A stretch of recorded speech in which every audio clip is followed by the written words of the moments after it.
Chapter 15-16. Then Fan Zhongho suddenly discovered that Chen Wang seemed to be in a trance. One part of the millet fragrance lingers around the beam, 2 parts of the flowing water, the cool weather, 3 parts of the fragrance of apricot flowers. A spring thunder berries ajar, after 18 years, the daughter is red, the daughter smiles, the daughter is delicate, the new wine becomes old wine, the little girl is waiting to wear the red dress. Fan Zhongho closed his eyes and listened to the sound of the pipa and the woman singing. He finally sighed softly. The ending of this song was not as beautiful as the name of the wine. The woman in the song had waited for many years, but still did not meet the young master who was far away. She also did not wear the red dress for another man, and died just like that. According to custom, if the woman in the family died before she was married, then the jar of daughter's red wine would be called huadiao, and would be taken out and drunk. At the end of the song, it was said that the young master had finally returned home. Although he was the top scholar, he could only drink the jar of wine alone at the grave. After Fan Zhongho opened his eyes, he could not see anything strange from Chen Wang's face. The song ended, and the people gradually dispersed. There was no need for Fan Zhongho to ask. Someone had taken the initiative to lend him a fine horse. When Fan Zhongho mounted the horse, he inadvertently turned his head and saw Chen Wang standing outside the pavilion. He seemed to have said something to the little girl singing, and then walked towards the carriage. Fan Zhongho didn't have the slightest intention of probing further. With Chen Wang's well-known conduct and Fan Zhongho's understanding of this Chen Xiaobao, he definitely didn't think that this left-scattered cavalry regular attendant would have the slightest intention of taking advantage of him. Fan Zhongho slowly rode his horse. Back then, he was far away in the Jianghu, and now he was high up in the imperial court. Benevolent teacher, even that Sun Yin wants to be an official. Although I, Fan Zhongho, cannot play your game of spring and autumn, but I will do my best to play my own game of chess well. In the distance, Chen Wang boarded the carriage. Before boarding, he asked the woman holding the pipa a question. He asked her if the young master in the song was better off not returning at all if he returned late. The woman was timid, and did not know how to answer. Chen Wang did not mean it, so he bid farewell and left. Chen Wang slumped against the wall of the carriage. Even when he married that noble surnamed Zhao back then, even when his father-in-law was a duke of a county, Chen Wang did not drink at the wedding banquet. For this reason, many of the noble sons of the Zhao clan who attended the wedding had mocked and ridiculed him. However, after so many years, he, Chen Wang, had swept through the various departments of the capital, leaping through the Dragon Gate time and time again. Not to mention those unaccomplished noble sons, even those powerful dukes and county kings only dared to sit on equal footing with him. Today, Chen Wang actually brought back a small bottle of wine. Just yesterday, he had received a secret intelligence report verbally. There were only 4 words in the message: dead. He felt guilty. Bailiang was the one who felt guilty. Already dead. She was just like the pitiful woman in the song who waited from Nu Hong to Huadiao, but did not see anyone. In the south of Jiangnan, it rained every family during the Huang Mei season. In the north of the northwest, the reeds were fluttering. Chen Wang drank the wine one mouthful after another. Silently, he drank without stopping, and his tears flowed without stopping. At the time, Chen Wang's first thought was to vent his anger on that young vassal king, to vent his anger on the entire Bailiang, where he had long had nothing to worry about. Everything he had done these years, apart from the silver back then and the kindness of recognizing his worth, was more because she was in Bailiang. He hoped for Bailiang's stability. In the end, he only hoped for her to be stable. For this reason, he was not afraid of accompanying a monarch was like accompanying a tiger, not afraid of the treacherous clouds of officialdom. This extremely patient man was only afraid that he would talk in his sleep and call out that name. However, in the end, he, who could rely on his own words to change the world's copyright, who could persuade the emperor to increase his efforts to restrict the transport of grain, did nothing. On the official road, under the curtain of night, in the carriage, there was a man who might become the second Grand Secretary Zhang of Liang. He was like a child, wailing loudly. If one were to say that the first year of Xiangfu was a year that left the Liang Orthodox faction shocked, but they still had a card up their sleeve, then the second year of Xiangfu was a year where wind and rain covered the sky, making people gradually feel uneasy. In the late spring of this year, under Cao Changqing's personal leadership, the West Chu rebels' arrogance reached the heavens. King of Jing and Zhao Sun's Qingzhou navy couldn't rescue them in time. The vassal King Zhao Yi's Guangling navy was completely wiped out. This also directly led to the balance of power that Song Li had won with great difficulty in Guangling province being easily broken on the surface of the Guangling River.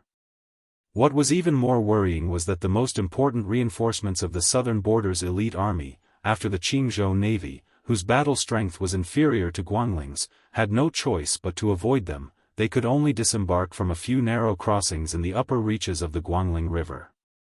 At the same time, the vassal King Zhao Yi, who had lost all of his naval forces, was defeated like a landslide. Following Xia Shi personally taking charge of the Eastern Front, coordinating with the West Chu navy down the river, the remnants of Zhao Yi's army could only turtle up in a corner. The territory they seized back from Song Li's hands seemed to have been handed over with both hands. The battle on the river affected the entire body. The southern expedition commander Lu Xingxiang's army had no choice but to stop and defend a few key points in place to prevent West Chu Xia Shi from leading his troops up north to take advantage of the situation to counterattack. This naturally caused the Liang imperial court's original plan of a pincer attack from the north and south to the east and west to surround West Chu's capital to the point that not even a drop of water could trickle through, to become a dream. Fortunately, during this time of turmoil, there was still a gathering at the Shinran Pavilion in the capital. This meant that the people's hearts were still stable. Furthermore, Chen Zhibao received the imperial edict and personally led 10,000 elite troops out of Shu. Furthermore, on the two Liaodong fronts and the northern border of Ji province, the great pillar state Gu Jiantang and the new general of Ji province, Yuan Tingshan, had won a series of beautiful battles. At noon, on the surface of the Guangling River, several large turreted ships that had recently been changed to flying the flag with the character Jiang on it went against the current.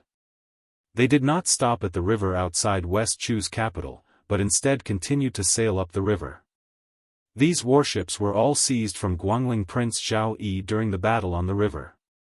It was funny to say that these few turreted ships, which were supposed to display great power during the battle, were almost undamaged before the change of owners. On one of the towering turreted ships in the middle, there was a group of people leaning against the railing. There was a man with white hair on his temples, wearing a green robe that was the most elegant under the heavens. There was a young woman carrying a purple sword box on her back that was peerless in her generation. There were also military generals clad in armor. Each of them was high-spirited and vigorous, with a strict bearing. There was also a group of civil officials who had temporarily boarded the ship from the capital to enjoy the scenery, chatting and laughing. Among them, there were two young men who were the most eye-catching. If their identities were not taken into consideration, one of them had an ordinary appearance and a reserved bearing. He was only eye-catching because of the position he was standing in. He was standing beside the middle-aged man in green robe, frowning faintly. He was very different from the rest of the military generals and civil officials on the ship. The other young man made everyone's eyes brighten. They could not help but marvel at the fact that there was such a handsome man in the world. Wearing a white robe and a jade belt, he stood against the wind like a god or an immortal, enough to make others feel ashamed of their inferiority. The four people closest to the bow of the ship were Cao Changqing, Jiang Enai, Xia Shibian, and Song Maolin. At present, Xia Shibian's reputation in the imperial court of Liang was extremely great. Even the common people had heard that an extraordinary genius general had emerged from the rebel army of West Chu. He had the bearing of a soldier of the spring and autumn period, Yi Baikue. As for Song Maolin, although he was a late bloomer in the imperial court of West Chu, he was not inferior to Xia Shibian, who had established brilliant military achievements. The two of them, one in civil and the other in military, were known as the twin jade annulus of Dechu. Because of Song Maolin's outstanding appearance, he was like an immortal banished from the world. In addition to his brilliant literary talent, other than being known as the twin jade annulus of Dechu, he was also known as the Northern Su and the Southern Song dynasty together with the Northwest vassal king. Song Maolin was born into a rich and powerful family, so he was probably a true proud son of heaven. The main pillar of West Chu, Chao Chongqing, whose hair was even more white, suddenly turned his head to Xia Shibian and laughed in a low voice. "What's wrong?" It wasn't easy to chase away Song Li, but in the end, Chen Zhibao from the east came to the Qingzhou navy, Wu Zhongshuan from the south, and Lu Xingxiang from the north is also truly in control of military power. "Do you think the fierce battle has just begun?" Xia Shibian said softly, "If General Ko was still here, it would be much better." Chao Chongqing laughed casually. "Don't worry about that guy. He has a big temper, yes, and his heart is not small either." Xia Shibian was silent, as if he was afraid of something taboo. Chao Chongqing sighed. "Last year, old Grand Preceptor Sun said that West Chu was a burden to me, Chao Chongqing. Today, I also want to say something to you. It is I, Chao Chongqing, who is a burden to you, my student." Xia Shibian shook his head. "Teacher, you must not think this way. I have been a citizen of Dechu for generations. Dechu was born in Xia Shibian, and I am willing to die for it." Chao Chongqing suddenly laughed. "There is a young man who should really get to know you. Only then will he know what it means to be a scholar. That guy, back in the day, had a lot of resentment towards us scholars. In Gangnam-do, the first time he saw Tangshi sword Immortal Lu Baijia, he asked, 'Teacher, can you sell me a few pounds of benevolence, righteousness, and morals?' When he saw me, he did not have a good expression either." Xia Shibian was puzzled. "But I have seen Bailiang's various actions. They have established academies within their borders, and are very kind to scholars. The new Prince of Liang does not seem like this kind of person." Chao Chongqing smiled knowingly. "Perhaps it is because a man has a burden on his shoulders, so he cannot do as he pleases. No matter what, Su Fengnian is indeed the most interesting young man I have seen in my life. There is no one like him." Afterwards, Chao Zhongqing suddenly laughed to himself and said in self-mockery, "Even if I, Chao Zhongqing, praise him like this, Su Fengnian wouldn't feel the slightest bit of honor. After all, he is the #1 vassal king of Liang who commands 300,000 cavalry, and at the same time, he is also a martial arts grandmaster on par with me, Chao Guanzi. So no matter how many good words I say, it can only be considered as mutual appreciation. To be honest, when I first saw that kid a few years ago, I never would have thought that the situation would be like today. If I had known, I would have beaten him up back then. Now that I am talking about it with you, it is easier to brag." Xia Shibian felt a little sad for no reason. Although his teacher was always easy to get along with, he was not such a talkative elder. Chao Chongqing seemed to have seen through Xia Shibian's thoughts. He patted the young man's shoulder and smiled. "When young people do young things, it is fine to be frivolous. There is no harm in saying that you are worried about new words. When you are 30, you can do things that are responsible. As for people like me who are old, they should honestly admit that they are old. Occasionally taking advantage of my seniority is one of the few pleasures in life." Chapter 15-17. Xia Shibian forced a smile. Dechu was most proud of Mr. Chao. Would he grow old? Chao Chongqing lowered his voice and said, "That guest will secretly come in the evening. You and Song Maolin will stay by my side. You don't have to do anything." Xia Shibian asked worriedly, "Why does the current Duke of Yansheng, a saint family with a history of more than 800 years, want to meet you? I don't understand. What else is there to say?" Chao Chongqing did not immediately give an answer. Lu Songtao, who became a Buddha in Lantua Mountain, came to him to persuade him to let it go. That Duke of Yancheng should be the same. Kings and officials can decide life and death with a word. Scholars like us are full of hot blood and have nothing to fear. However, if there was someone who could decide whether a person's name would be passed down through the ages or go down in infamy, wouldn't they calm down and think about it carefully? Chao Chongqing looked at the sky and muttered, when one has to let go of one's country, one can only let go. Jianghu can also be let go. But some things can't be let go even if I want to. No matter how much I read and how much I know, it is still the same. Xia Shibian was mentally wandering. If one day he could fight the Bailiang cavalry on the battlefield, he would have no regrets even if he died. But such an opportunity would not appear. Jiang and I walked to a secluded place and looked at the rolling waves of the river alone. Song Maolin hesitated for a moment and came to her side. He said softly, "Princess." Jiang and I, who had her back facing this immortal, did not move. She pretended not to hear and let Song Maolin know to leave. Song Maolin smiled bitterly, "Princess, I only have one thing to say. I will leave after that." Jiang and I could only turn her head and said calmly, "Speak." Song Maolin's voice was warm as he said softly, "I can guess where you went and who you met a while ago. I don't dare to say anything. I only hope that you will not take such risks in the future. There are many things in the world that should be done by men. There is no reason for women to help." Jiang and I made an "oh" sound. Unfortunately, she did not say anything else. Song Maolin smiled and left. But in the next moment, Song Maolin was pleasantly surprised. The princess actually called his name.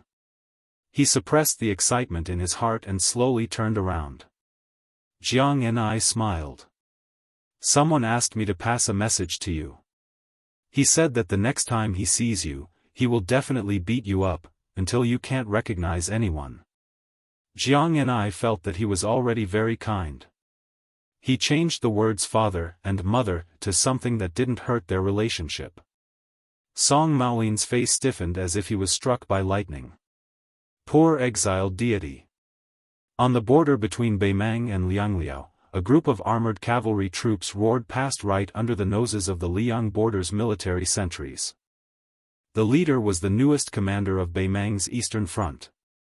He was a legendary figure who was somewhat similar to the Chuanxiu remnant that Hongjia ran north into Beimang, but was also very different. This old man did not settle down in the southern dynasty. Instead, he traveled alone in the grasslands of Beimang. It was similar to how the Taiping emperor traveled in Liang. Although he was almost 50 years old, the armored old man still did not look old. One could vaguely see that he must have been a first-class handsome man when he was young. It was no wonder that in the past 10 years, he had been involved in many affairs. Even the Beimang palace heard that there was an unknown old man who had seduced many noble ladies. When this guy suddenly became the commander of the Eastern Front, the entire Beimang suddenly realized that it was him. Wang Sui. Along with Yi Baikue, Su Xiao, and Gu Jiantang, Wang Sui was known as the four great generals of the spring and autumn period. He was the youngest and most unruly prince consort of Dongyue. Unlike Yi Baikue, who was victorious in every battle, he had only lost once. Unlike Su Xiao, who was the ultimate winner, he had actually suffered many defeats. Unlike Gu Jiantang, who was suspected of not living up to his name, Wang Sui was truly undefeated on the battlefield he was in. The fall of Dongyue was attributed to the self-destruction of the city by the imperial court of Dongyue. It was Li Yang's plan to sow discord. He removed Wang Sui's commander-in-chief title, and Wang Sui himself gracefully abdicated and disappeared without a trace.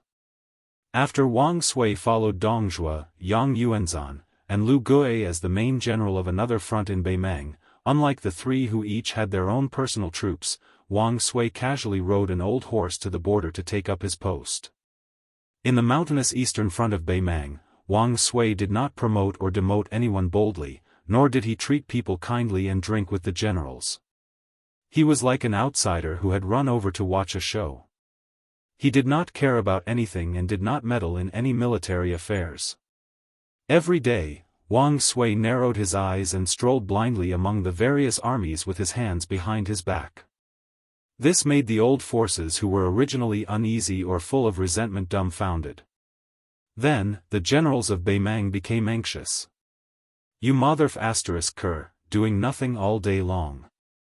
When the time comes, His Majesty will misunderstand that we are working together to ostracize you. If we, the old men, suffer such a great grievance for no reason, who can we find to reason with?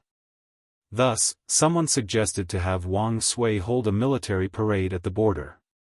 At the very least, he would be able to have a taste of being the #1 figure in the Eastern Front Army. This would be compensation for this old man's understanding of the situation. Thus, today's scene of all the generals on the Eastern Front of Beimang had come out. However, many of the old generals of Beimang's border army and the older generals glanced at the fellow who was surrounded not far away from them with a cold smile. Wang Sui's awe-inspiring might was just for show. Wang Sui, in addition to the personal guards and elite cavalry that were randomly assembled by various factions, also had the personal attendants of Qiu Ju Bo de Ru Ju Bo de Ru Ju Bo de Ru Ju Bo de Ru Ju Bo de Ru Ju Bo de Ru Ju Bo de Ru Ju Bo de Jingchong, as well as 4 to 5 young and strong captains by his side. The Eastern Front of Beimang claimed to have an army of 300,000, but in fact, it was only a little more than 200,000. There were 23 generals.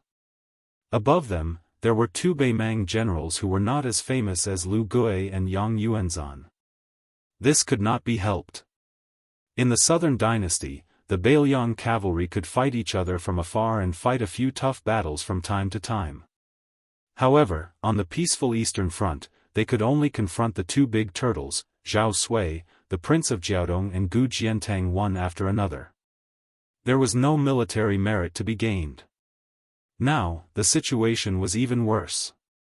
Under the secret instructions of the imperial decree of peace, the Eastern Front could only be defeated again and again. The 2 generals only felt that their old faces had been disgraced. Wang Sui suddenly pulled the reins and stopped his horse. The entire army could only stop their horses. Chapter 1518. The large-scale cavalry army of 10,000 people suddenly went from advancing rapidly to being completely still in an instant.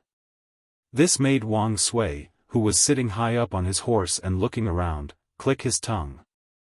However, his sloppy and slippery appearance inevitably made people wonder if this old fellow was really praising them.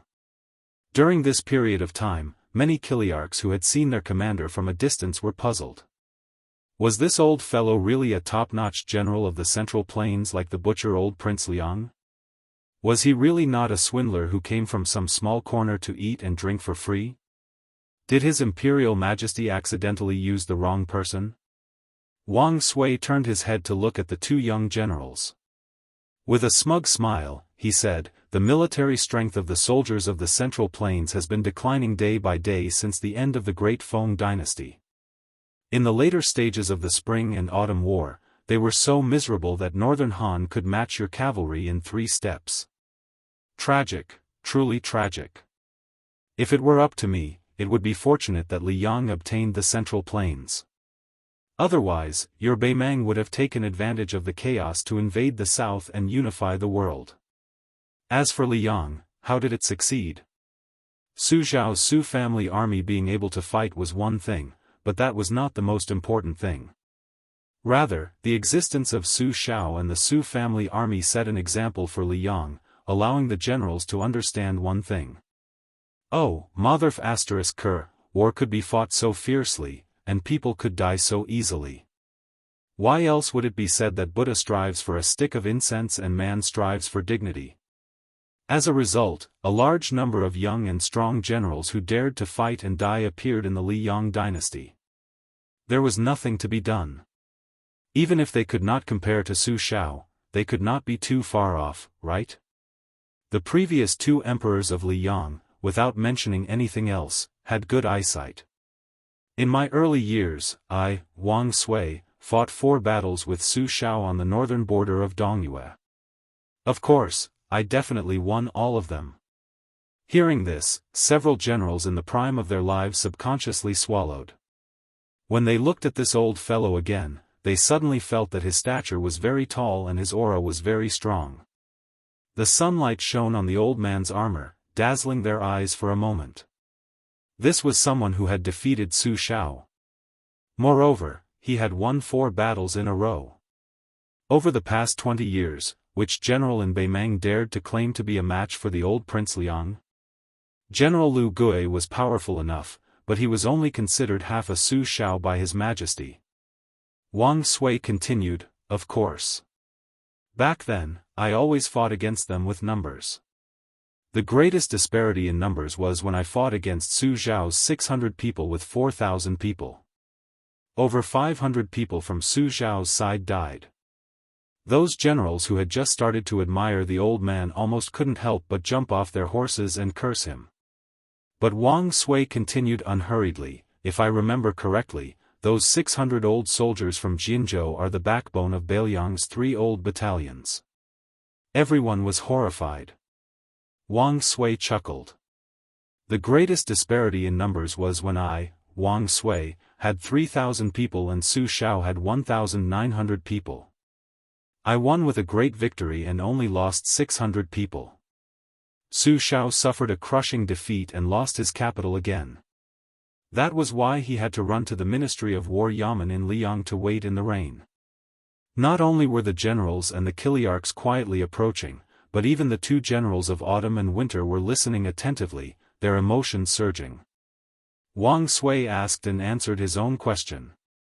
Am I, Wang Sui, really a godlike commander? Among the generals of the spring and autumn period, I probably am. But if anyone thinks that old man, Su Shao, is useless, then they are gravely mistaken. Su Shao is the truly powerful one. So what if he loses many battles? He can always win the last battle, and that is enough. When a general leads an army on the battlefield, don't learn from Yi Baikue. You have to learn from Su Shao. Wang Sui looked around at the faces that weren't too unfamiliar. He chuckled and said, an army isn't afraid of losing battles or dying people. As long as there is that soul, even a tiger won't fall, let alone an army made up of thousands of soldiers. Wang Sui smiled. I don't know how many of you here are truly dead set on dying for that old woman. But I know that Beiliang has 300,000 border soldiers who are truly willing to die for those 2 people. Wang Sui's eyes suddenly sharpened. After I arrived at the Eastern Front, I've been eating and waiting for death. That's because I, Wang Sui, don't think much of Gu Jiantang or the 2 Liao defense lines. What I really want to fight is the Beiliang cavalry. Wang Sui suddenly asked in a deep voice, who is willing to help me take down Ji province and then go to Yu province to experience Yan Wenluan's infantry? The generals looked at each other. Wasn't this a clear slap to the face of the king of the southern courtyard, Dong Zhuo? Wasn't this general afraid of angering His Majesty and the order of peace? Wang Sui returned to his frivolous appearance. He curled his lips and said, looks like no one is willing. If it was a simple and crude method of provocation, these military generals who could become great commanders in northern Mang naturally wouldn't be moved, even more so wouldn't be so hot-blooded as to run from the Eastern Front to Ji province just because of this old fella's few words. But things were far from that simple. No matter how the Liang court viewed the Battle of Liangmang, Beimang itself was already full of worries. They were all looking forward to someone breaking the deadlock on a certain battlefield. Dongju Bo Wang Jing Chong was the first to break the silence. He asked in a deep voice, dare I ask General, what if someone blames you for your crimes after this? Wang Sui laughed coldly. Blames my ass. If you're still afraid, then I, Wang Sui, will say something right here and now. I, Wang Sui, will bear all the consequences. Wang Sui laughed without the slightest scruple. Even so, it's not difficult for you guys who don't have balls to take down Ji province, which has lost all its elites. But can you really go challenge Yan Wenluan of Yuzhou? I think it's difficult. Wang Jing Chong laughed. Then this general will have balls for once? Wang Sui narrowed his eyes and stared at this remnant of the spring and autumn period who had left his homeland at a young age. He said slowly, "This, you can really have them." Qiu Bo de Ru Shiwei also laughed. "Actually, this general's thing is not small. It's just that I don't usually see beautiful women, so I'm too lazy to show off. Since there are people from Ji province and Yuzhou today, then I'll have to show off my weapon." Wang Sui ignored the two Qiu Bo de. "There's no need to rush. I'll give you half a day to weigh the pros and cons. If you need to discuss with your elders, then hurry up. After half a day, if you don't want to stay on the Eastern Front, feel free to come find me. Oh right, don't forget to bring good wine. I know you've hidden a lot of good stuff. In the future, follow me, Wang Sui, and fight with your lives on the line. Give me a few jars of good wine today. If you don't dare, I'll return you to being a great general tomorrow.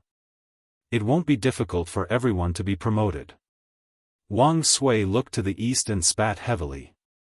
Then the old man turned his horse around and slowly moved forward. He looked in the direction of Bailiang in the distance.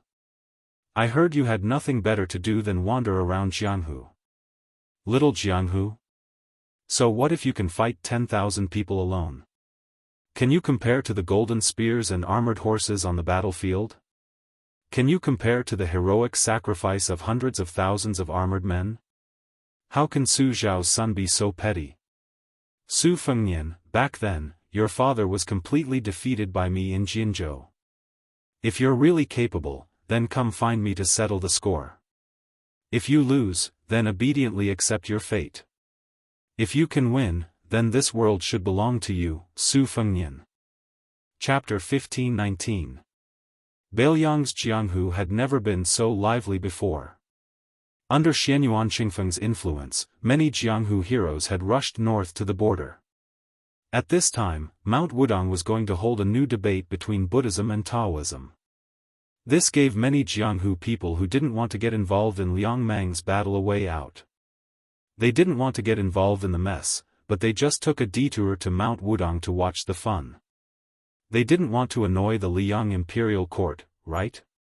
Everyone knew that the scenery of the 81 peaks was spectacular. Moreover, Ancestor Lu and the immortal Hong Shixiang who rode a crane to Jiangnan were both cultivating there. It was good to get some immortal qi. For a time, the number of foreigners pouring into Yu and Liang provinces was as large as carps crossing the river. As the local tyrant of Bailiang, the Fish Dragon Gang not only took the initiative to lead the way for the Jianghu Friends under the leadership of gang leader Lu Nerong, but also took care of all the necessities. Moreover, if someone didn't want to travel with others, they could get a lot of money from the Fish Dragon Gang with their travel pass. As for whether they really went to Mount Wudang, the rich Fish Dragon Gang wouldn't really care if they went to the brothel to get drunk or to have a good meal halfway through the journey. This imperceptibly raised the status of the Fish Dragon Gang in the Central Plains. It was true that the Fish Dragon Gang didn't have many top masters, but it couldn't stop their wealth. If you wanted to live comfortably in Jianghu, didn't you need to rely on your fists and money? Otherwise, did you think you were the handsome king of Bailiang? It was said that before he started practicing martial arts, he used only his face to make more than 10 female heroes who came to Mount Qingliang to seek revenge fall in love at first sight. Since then, they were willing to stay in the Wutong'an of the king's mansion as his mistress. The number of martial arts masters could be counted with one hand. The peach blossom sword god Dong Tai was too elusive. The great official Chao Chongqing was not young after all. Tuoba Bodhisattva was a Baimang barbarian who was born unlikable. Therefore, Su Fengnian, who was in his prime and had many magnificent achievements, became the most interesting topic of conversation for the Jianghu people in Liang. The king of Bailiang was full of praises for the king of Bailiang's signature products. Especially those shops that sold rouge and face powder, they swore solemnly that Su Fengnian had bought things for his close female friends. What made the young heroes and young masters most indignant was that these shops were obviously deceiving people, but the accompanying female heroes and fairies seem to have been possessed and bought a lot of extremely expensive bottles and jars from those shops. The key point was that the real spendthrifts who spent money like water were none other than these men who protected the flowers. When the Jianghu in Beiliang was bustling, it happened to be the time when the Beiliang custom of rolling willows was at its peak. The sons of the Beiliang rich families would ride horses and shoot arrows in the countryside or in the martial arts arena. They would hang any object on a tree branch and shoot it down. This was called rolling willows. When the foreign Jianghu men saw that many Beiliang women were also familiar with bows and horses, they were inevitably shocked. They had only heard that the Beiliang people were valiant, but now they were sure that the rumors were true. Most of these Beiliang men and women who were rolling willows tied white hemp silk to their arms. After asking around, they found out that the people of Beiliang would tie hemp silk to their dead relatives within a month after they took off their mourning clothes. This was somewhat similar to how the families in the Central Plains tied colorful silk to their arms in the middle of summer to ward off ghosts and diseases. At the same time, this was also shocking. Could it be that Beiliang had really lost so many people in the battles at Huda City in Liangzhou and Heluku in Yuzhou? Why was it that when they were in the Central Plains, they only heard that the Beiliang frontier army either retreated without a fight or collapsed when faced with the million-strong Beimang army? However, they heard that the two Liao provinces under the command of the Great Pillar State Gu Jiantang and his son-in-law Yuan Tingshan's Jibei defense line were both filled with victory reports. After entering Beiliang, they saw with their own eyes that other than the Beiliang disciples who were riding and shooting willows that made them feel ashamed of their inferiority, the patrolling cavalry that was transferred from the Beiliang garrison made them feel awe and respect. It was said that these cavalry troops were far weaker than the cavalry troops at the border. If they were really sent out to fight the so-called elite troops in the Central Plains, wouldn't it be like a level 1 expert crushing a level 2 master? When most of the foreign Jianghu men began to climb the mountain or approach Wudang, they heard another two legendary news. The king of Beiliang, Su Fengnian, had led 10,000 Yuzhou cavalry troops to battle outside Heluku. This time, he had broken through the enemy lines outside Huda City and forced the Beimang South Courtyard king, Dongzhua, to retreat again and again. As for the infamous Beiliang governor, Chu Lushan, he personally led 8,000 Yuzhou cavalry troops from Huaiyang Pass to the northeast border of Liuzhou and defeated the Dong family's private army of 30,000. Evil people were hated by everyone, but if this evil person was one of their own, it was actually quite reassuring. Chu Lushan, the evil person who could stop children from crying, was the most suitable person to be placed in Beiliang's border. Not only would he not harm the Central Plains, he could also make the Beimang barbarians worry. In this way, Su Fengnian had become the king of Beiliang. Not to mention other merits, just subduing Fatty Chu and forcing him to stay outside Liangzhou Pass was already a great merit. Su Fengnian, after seeing Chu Lushan and the iron-blooded cavalry, which had suffered heavy casualties, for the sake of this Buddhism and Taoism battle, which was supposed to be held 2 years ago on the devil-slaying platform on Longhu Mountain, Su Fengnian specially rushed from Huaiyang Pass to the border between Liangzhou and Yuzhou. Of course, he did not come to Wudang Mountain to show off. It was because the spy from Fu Shuifang reported that 2 groups of people were coming to join in the fun. One group was Deng Mao and Yelu Dongchuang, who had followed Luo Yang into Liyang. They seemed to have stopped hiding their whereabouts after entering Yuzhou. The other group was even stranger. It was a couple who could be said to be unique in the world. Su Fengnian paid more attention to them than the couple from Huyan Daguan. This was because the man was the white-robed monk, Li Dongxin, who was the abbot of the 2 Zen temples in name. He was also the father of a young girl who had long since decided to become a heroine. The arrival of the white-robed monk greatly justified the debate between Buddhism and Taoism on Little Lotus Peak. Since Li Yufu, the head of Wudang, was not on the mountain, the Taoist who was debating with the Buddhists was a Taoist priest that many people in Beiliang had never heard of. He was a disciple of Song Jiming, and it was rumored that he had just built a monastery on Little Pillar Peak. Not all of Wudang's 81 peaks have a Taoist monastery. Most of the peaks have been raised in seclusion and no one knows of them. Currently, Wudong Mountain only had 12 peaks. Among them, the Big and Small Lotus Peaks were the most famous. The Jade Pillar Peak, which was known as the Jade Pillar of Internal Strength, was also quite famous. From this, it could be seen that the Taoist priest named Han Gui, who was regarded as someone who could hold his own, must have some skills. In addition, the Green Mountain Monastery had been funded by the king of Beiliang from Mount Qingliang, and the status of Little Pillar Peak had naturally risen. As one of the ancestral courts of Taoism, Wudong Mountain was separated from Mount Longhu and had been fighting for hundreds of years. Of the few immortals of the highest generation, Wang Zhongluo was the first to pass away.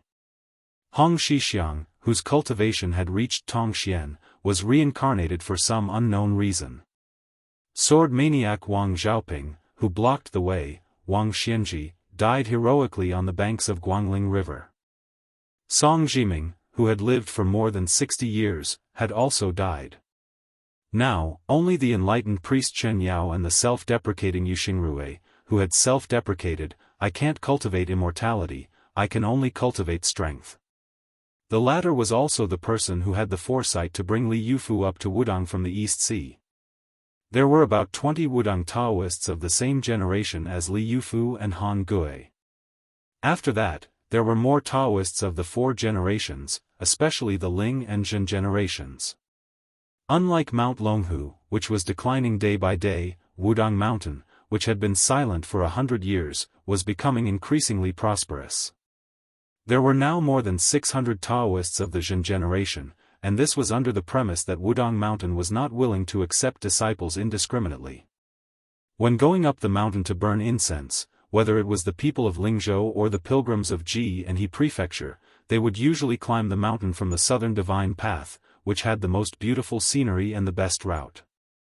Su Fengnian had chosen the northern divine path to climb the mountain.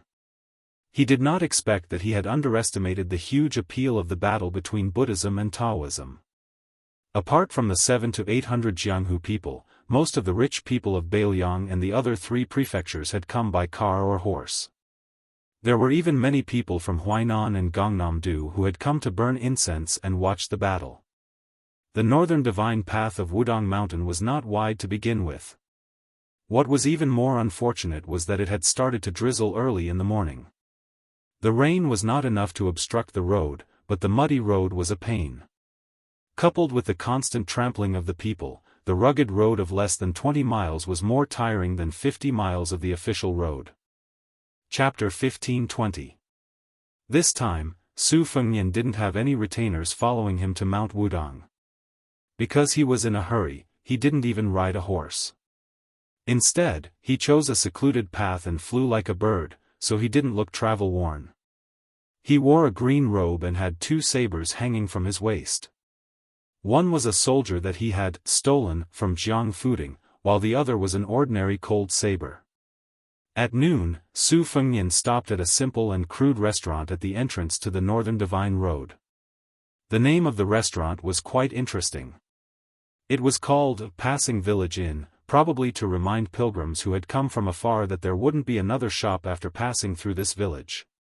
The restaurant was already packed with people, all of them hoping to ascend the mountain as soon as possible. Su Fengnian could only sit on a small bamboo stool under the eaves with a dozen or so other people to shelter from the rain. If they wanted to eat hot food or drink hot wine, they had to obediently wait in line. Su Fengnian asked for a pot of tea. The tea was under the banner of Wudong's Taoist tea. For a palm-sized pot of tea, he dared to ask for an exorbitant price of 25 copper coins. Su Fengnian held the pot in one hand and the cup in the other. He drank it all in a few mouthfuls. When he asked the waiter to refill his cup, he had to fork out another 5 copper coins. Obviously, Su Fengnian wasn't the only one who felt that he was being overcharged. The pilgrims around him were also complaining. A few of the younger ones even had a bad impression of Wudong. They said that if a single leaf was like that at the foot of the mountain, then the Wudong Taoist priests on the mountain must be like that as well. From their accents, it was clear that they were all foreigners. Some of the Bailiang pilgrims who often went to the mountain to burn incense frowned. An old man smiled and tried to persuade them. He said that when they went to the mountain to burn incense, even the incense sticks were a gift from Wudang, and they didn't charge a single copper coin. Of course, how much incense money they were willing to pay, whether it was a few copper coins or a few taels, was all up to their ability. The old man also said that since he was young, he would come here to burn incense 3 or 4 times a year, but he had never met a Wudang Taoist who took the initiative to ask him to pay. As soon as the old man opened his mouth, many foreigners who were curious about Wudang Mountain became interested. Some of them asked the old man if he had seen Li Yufu, the leader of Wudang Mountain. The old man laughed and said, "Of course I have. How could I not? Not only Leader Li, but also Leader Wang who broke the river with one finger and Leader Hong who rode a crane to Jiangnan. I have seen them all, especially Leader Hong. I'm not boasting.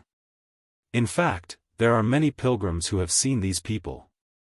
If you go up the mountain today, you might meet Zhenren Chen or Zhenren Yu to interpret the divination for you.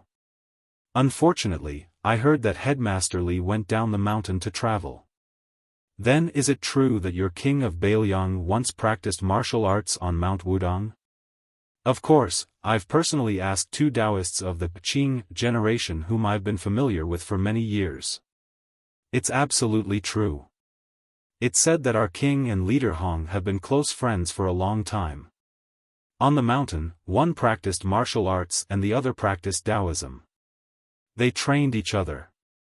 Their relationship was really good. A young girl from outside asked shyly, "Uncle, is your king of Bailiang really as handsome as the rumors say? How can it be fake? The son of the general and the princess, there's no need to say anything about his appearance." "Huh, little girl, you don't have to be shy. There are many girls in Bailiang who want to marry our king," the old man said and pointed at Su Fengnian who was sitting not far away drinking tea. He joked with the young girl, "Look, our king is guaranteed to be as handsome as this young master." Su Fengnian turned his head and smiled helplessly. The young girl's face was red. Su Fengnian took a sip of tea and gently looked into the distance.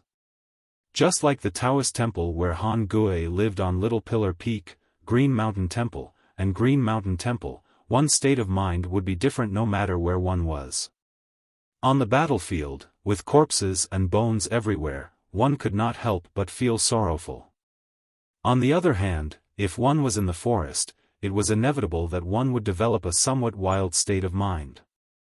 After personally experiencing the siege of Huda City, and then welcoming Chu Lushan and his 3,000 cavalry and 5,000 corpses back from the border of Liuzhou, Su Fengnian seemed to hear the sound of fighting even though he was already far away from Huda City and Huaiyang Pass, far away from the sound of war drums and horse hooves.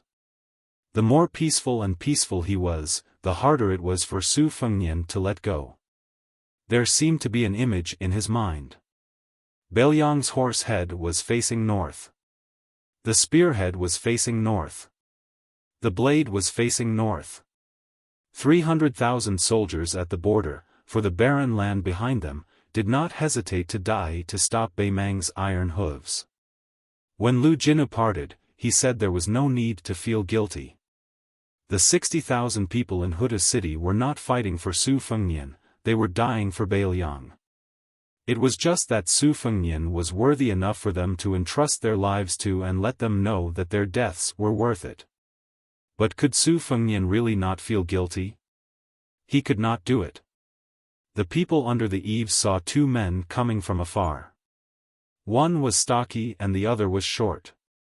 Because they were not eye-catching, they only glanced at them and did not pay them much attention.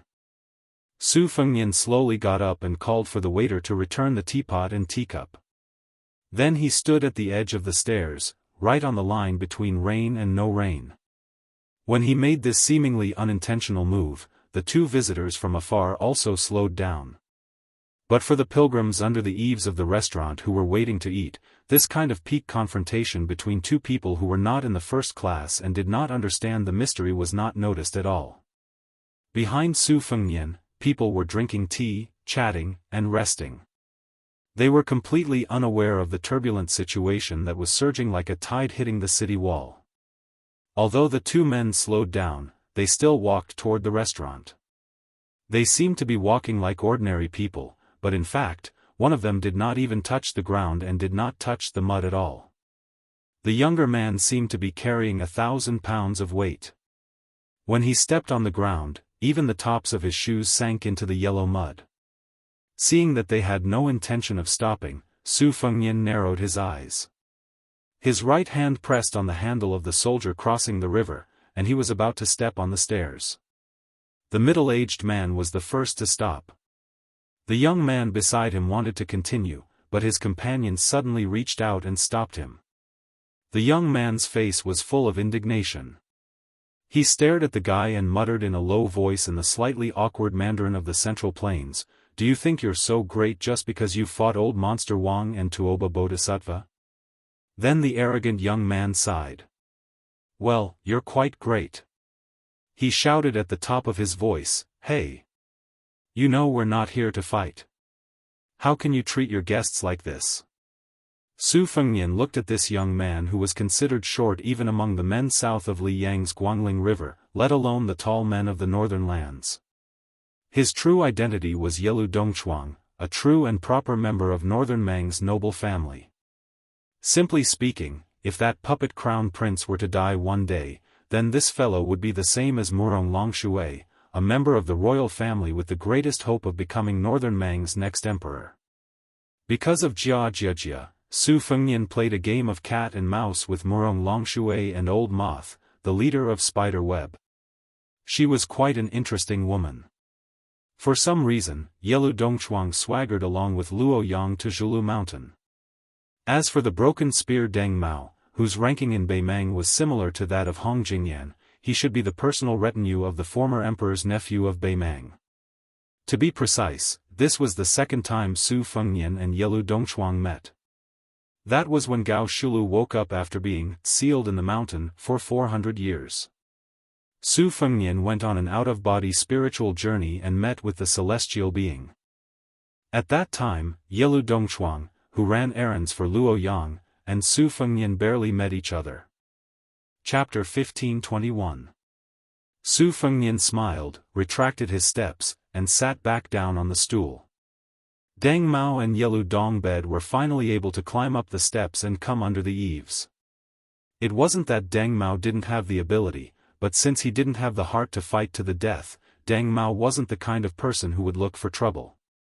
As for Yelu Dongbed, against the current Su Fengnian, if the latter wanted to make him unable to take a single step closer to the restaurant, he, as a member of the Beimang royal family, really didn't have the ability. The soles of Yelu Dongbed's shoes scraped the edge of the steps, scraping away a thick layer of dirt, before he sat down next to Su Fengnian. Deng Mao didn't sit down, because the restaurant only had one stool available. Yelu Dongbed lowered his voice and asked, "Did you really fight with Tuoba Bodhisattva? What was the result? I want to hear the truth." Su Fengnian said to this overly familiar fellow, "Is Suing well?" Yelu Dongbed was stunned. "Suing? Who?" Su Fengnian finally smiled a little, and said softly, "The girl who likes to wear red robes by Luo Yang's side." Yelu Dongbed said, "Oh, she's just like that. In the past, she was neither human nor ghost. Later, she went crazy and cut off her own face.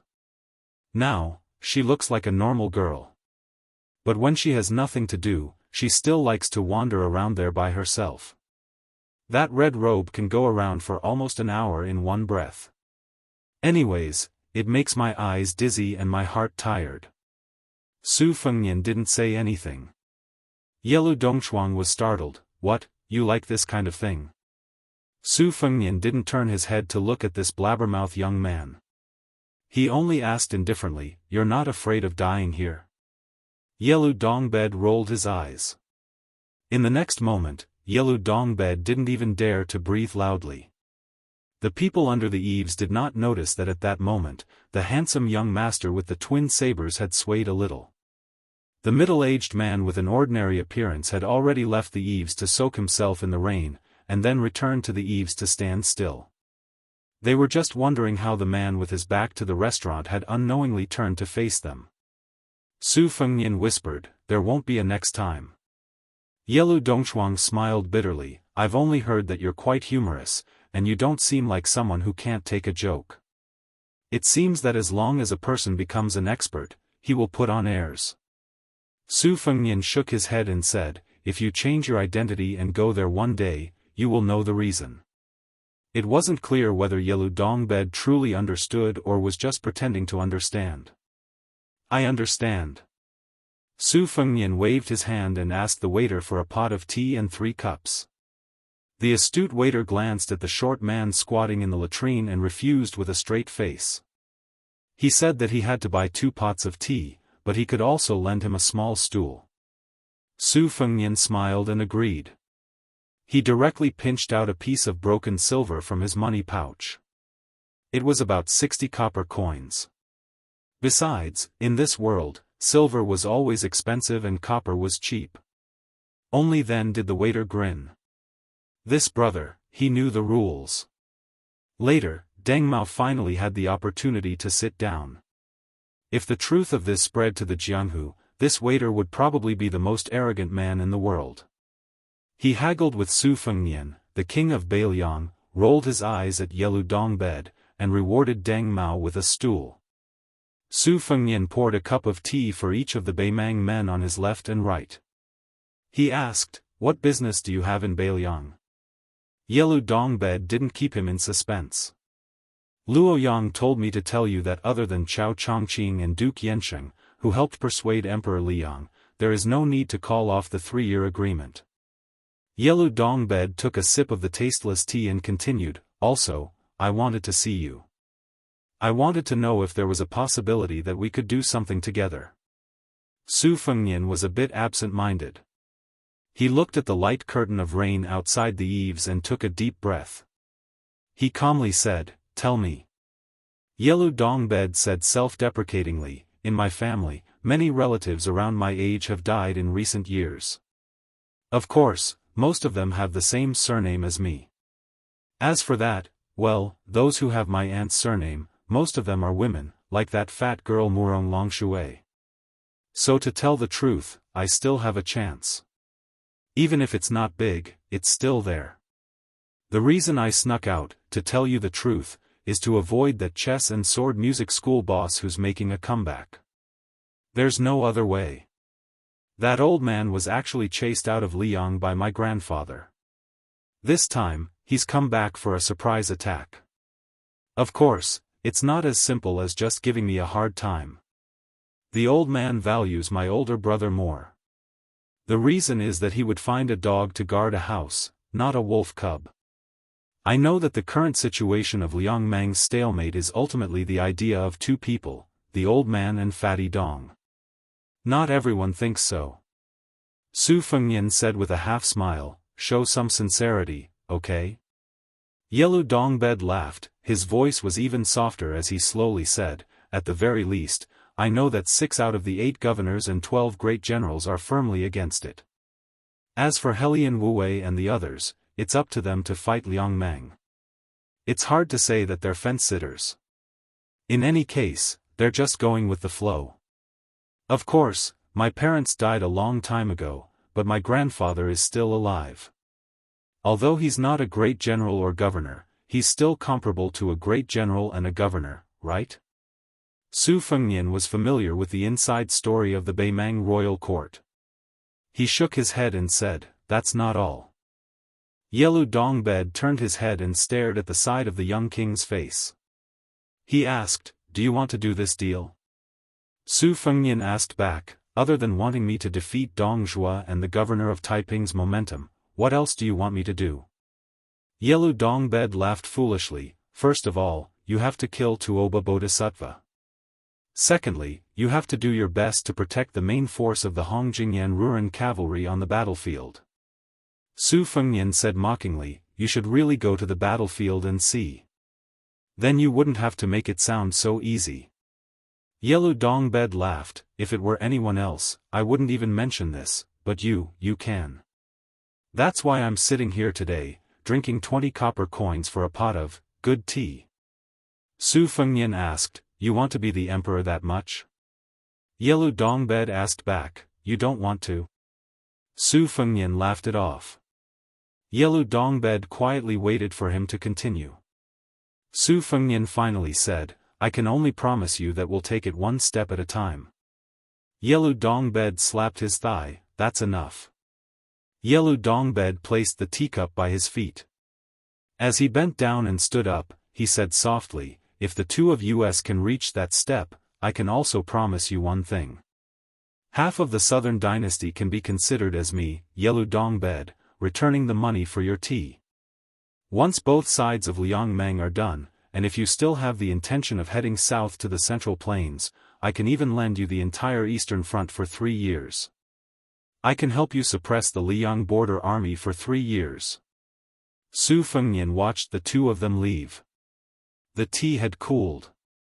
After Yelu Dongbed and Deng Mao had walked more than 10 li, Yelu Dongbed asked, "Do you think he'll agree?" Deng Mao said expressionlessly, "Why wouldn't he agree? Other than the matter of Hong Jingyan's Ruren cavalry, everything else is something Su Fengnian should do. As long as Dong Zhuo and the Taiping magistrate are still working together to control the court, Liangmeng is a dead end, and the chances of Su Fengnian's Beiliang winning are too small." Yelu Dongbed crossed his arms behind his head and sighed, "That's right. It seems like he can only accompany me in this gamble, and can only help me once. Rather than fighting to the death with my million-strong army without any chance of victory, it's better to do everything in his power to ruin Dong Zhuo and the Taiping magistrate's reputation. At the very least, it'll be relatively easier. As long as I can force these two fellows to weaken in one spurt of energy, I won't even need to exhaust myself. It'll be equivalent to winning an opportunity for me. When the time comes, it'll depend on my ability and destiny." Deng Mao hesitated for a moment, then asked, "If you really succeed? Dividing the world between the north and the south?" The dwarf's lips cracked into a soundless smile, revealing a savagery and bloodthirstiness that had not been seen in the last 20 years of the Yelu surname. And under the eaves of that restaurant, Su Fengnian's lips twitched. Su Fengnian stood up and walked down the steps, beginning to step onto the northern divine path of Mount Wudong. So what if such a person became the emperor of Beimeng? Chapter 1522. The rain gradually stopped and the sun gradually rose. Su Fengnian began to climb the mountain. He passed by Zhenlongguan, Nyangzi Slope and Yellow Monkey Ridge, and then passed by Hutiao Mound to Leigong Stream. Su Fengnian saw several groups of pilgrims at Leigong Stream. Most of them were resting on the rocks by the stream, swallowing the snacks they brought with them. After all, the mountain path was muddy, which was the best way to eat people's strength. Among the groups of people, there were some pampered young masters and young ladies who appeared to be extremely tired. A few young women were gently beating their calves, complaining to their companions that the scenery of this Shinto path was too different from the reputation of Mount Wudong. They said that the shabby Taoist temples from before were unbearably narrow. At first glance, it was obvious that it was not a place that could accommodate immortals. Those Taoist masters in the mountain also did not have any sage-like demeanor. As for the moving scenery of Mount Wudong that was like lotus peaks and bamboo shoots, they did not even see a shadow of it. Along the way, the scenery along the way could not be said to be barren and unruly, but it really could not be compared to the beautiful scenery of the Taoist paradise. Su Fengnian picked a relatively secluded place by the stream and sat down. The ancient trees towered into the sky and the shade was dense. Although he did not do anything out of the ordinary, the dual sabers on his waist were actually quite eye-catching, especially for the locals who knew their stuff. When they saw the Beiliang sabers, their eyes became a bit more complicated. Nowadays, in Beiliang, those who secretly carried cold sabers, regardless of their family background, were all arrested and imprisoned. Therefore, Su Fengnian was regarded as a member of the army. This was actually normal. Wudong Lotus Peak was hosting a huge Buddhist debate, so Beiliang's military would certainly arrange for capable people to keep an eye on the situation to prevent negligence. Su Fengnian suddenly looked up and saw a pair of acquaintances walking over together. They were the Taoist master of Qingshan Monastery, Han Gui, with whom he had once discussed Tao on Shaozhu Peak, and his disciple, Qing Xian. Su Fengnian hurriedly got up to greet him. Towards this Daoist priest who was favored by Wang Zhongluo and Hong Shixiang, Su Fengnian had a very good impression of him. He felt that he was fully deserving of being called a person of the mountain. Han Gui wholeheartedly cultivated the Tao. Cultivating the heart was also cultivating the truth. Based on Su Fengnian's status as a vassal king, Zhang Lu Zhenren Chen Yao or Yu Xingrui should have rushed to the foot of the mountain to personally welcome him, but they still let the junior Taoist priest Han Gui be in charge of this matter. This was probably the unique feature of Wudong Mountain. Not only it did not make people feel neglected, on the contrary, it made people smile. If he was climbing the mountain together with the two elderly Taoist priests, although the ceremony had arrived, other than the longer the mountain path, the more difficult it would be for him to exchange pleasantries. What else could he say? How boring that would be. When Han Gui saw Su Fengnian, he smiled and cupped his fists in the manner of a Daoist welcoming a guest. He did not spoil the mood by calling out his identity. Su Fengnian lightly cupped his fists in return. The young Daoist child Qing Xian, who was not old but had a high seniority, did not get to see Lu Long, who he used to play with on the mountain. His face was full of disappointment. When the heavens obtained Lu Long, the earth obtained Liu Long's peace. When the gods obtained Lu Long, they obtained Lu Long. The old Taoist master Wang Zhongluo and his shidi had the highest seniority, followed by the current Taoist master Li Yufu and Han Gui's generation of Taoist priests. Afterwards, according to the passage in the Taoist saints' book, there were 4 generations, Qing Ning and Ling Zhen. Therefore, even if the Taoist priests of the Zhen generation on the mountain were not young, when they saw Qing Xian, the little Taoist priest of Qingshan Monastery, they still had to call her great-grand martial uncle or great-grand martial uncle. If this little Taoist priest, who was of the same seniority as the direct disciple of the Wudong leader, Yu Fu, would probably be called Little Immortal. Han Gui sat beside Su Fengnian and smiled. The white-robed monks of the Tu Zen temple have already ascended the mountain from the southern divine path. The current celestial master of the celestial master residence of Longhu Mountain, Zhao Ningxin, and Master Qinglian Baiyu are also on their way. Su Fengnian said with some surprise, Zhao Ningxin is willing to support and come all the way to Beiliang? I have a big grudge with this Yui minister. Han Gui had never traveled down the mountain. On the mountain, she had always concentrated on learning and did not care about worldly affairs. Therefore, she had never heard of the earth-shattering battle of the immortals on the Spring God Lake. She was not interested in the conflict between the yellow-purple noble, who had the same surname as the emperor, and the young king. She skipped the topic and said softly, there are no less than 100 famous scholars from the Huainan Dao and Gangnam-do. They are also traveling together and will be climbing the mountain at dusk tonight. Su Fengnian nodded and said with a smile, spies have mentioned this. It's really hard for these elegant scholars to stay in Beiliang for half a day. Su Fengnian knew that the 3 people who could make this group of arrogant scholars take the initiative to come to Beiliang were Song Dongming, who was once one of the prime ministers of Liang, Yen Song, who retired at the age of 79 and returned to his hometown, and then came to Wudong with his family to burn incense, and Han Guzi, who led a group of disciples to travel to the border. These 3 people's contributions could not go unnoticed. If they did not take the lead, even if there was the scene of the scholar going to save the country, it would not have moved this group of noble scholars who grew up in the rich land of fish and rice in the Central Plains. Strange things happened. Su Fengnian instantly slid from one side of the stream to the other. Even though he was attacked by such a fierce sneak attack, Su Fengnian still did not have the intention to pull out his saber. The little Taoist child Qing Xian, who only felt a gust of wind raging in his ears, opened his eyes wide and saw a tall woman in a simple and elegant dress beside him and his master. She was young and very beautiful, but her face was too cold. Compared to the time when the old Taoist priest accidentally tasted the food he cooked, her face was much worse. The little Taoist child saw the strange sister squinting her eyes, which were long and slender like the bamboo leaves on the mountain. The pilgrims near the stream were first stunned, but soon there were some quick-tempered busybodies who cheered loudly. In their field of vision, the ripples on the water surface caused by the young man with the saber gradually dissipated. A man and a woman stood opposite each other on both sides of the stream.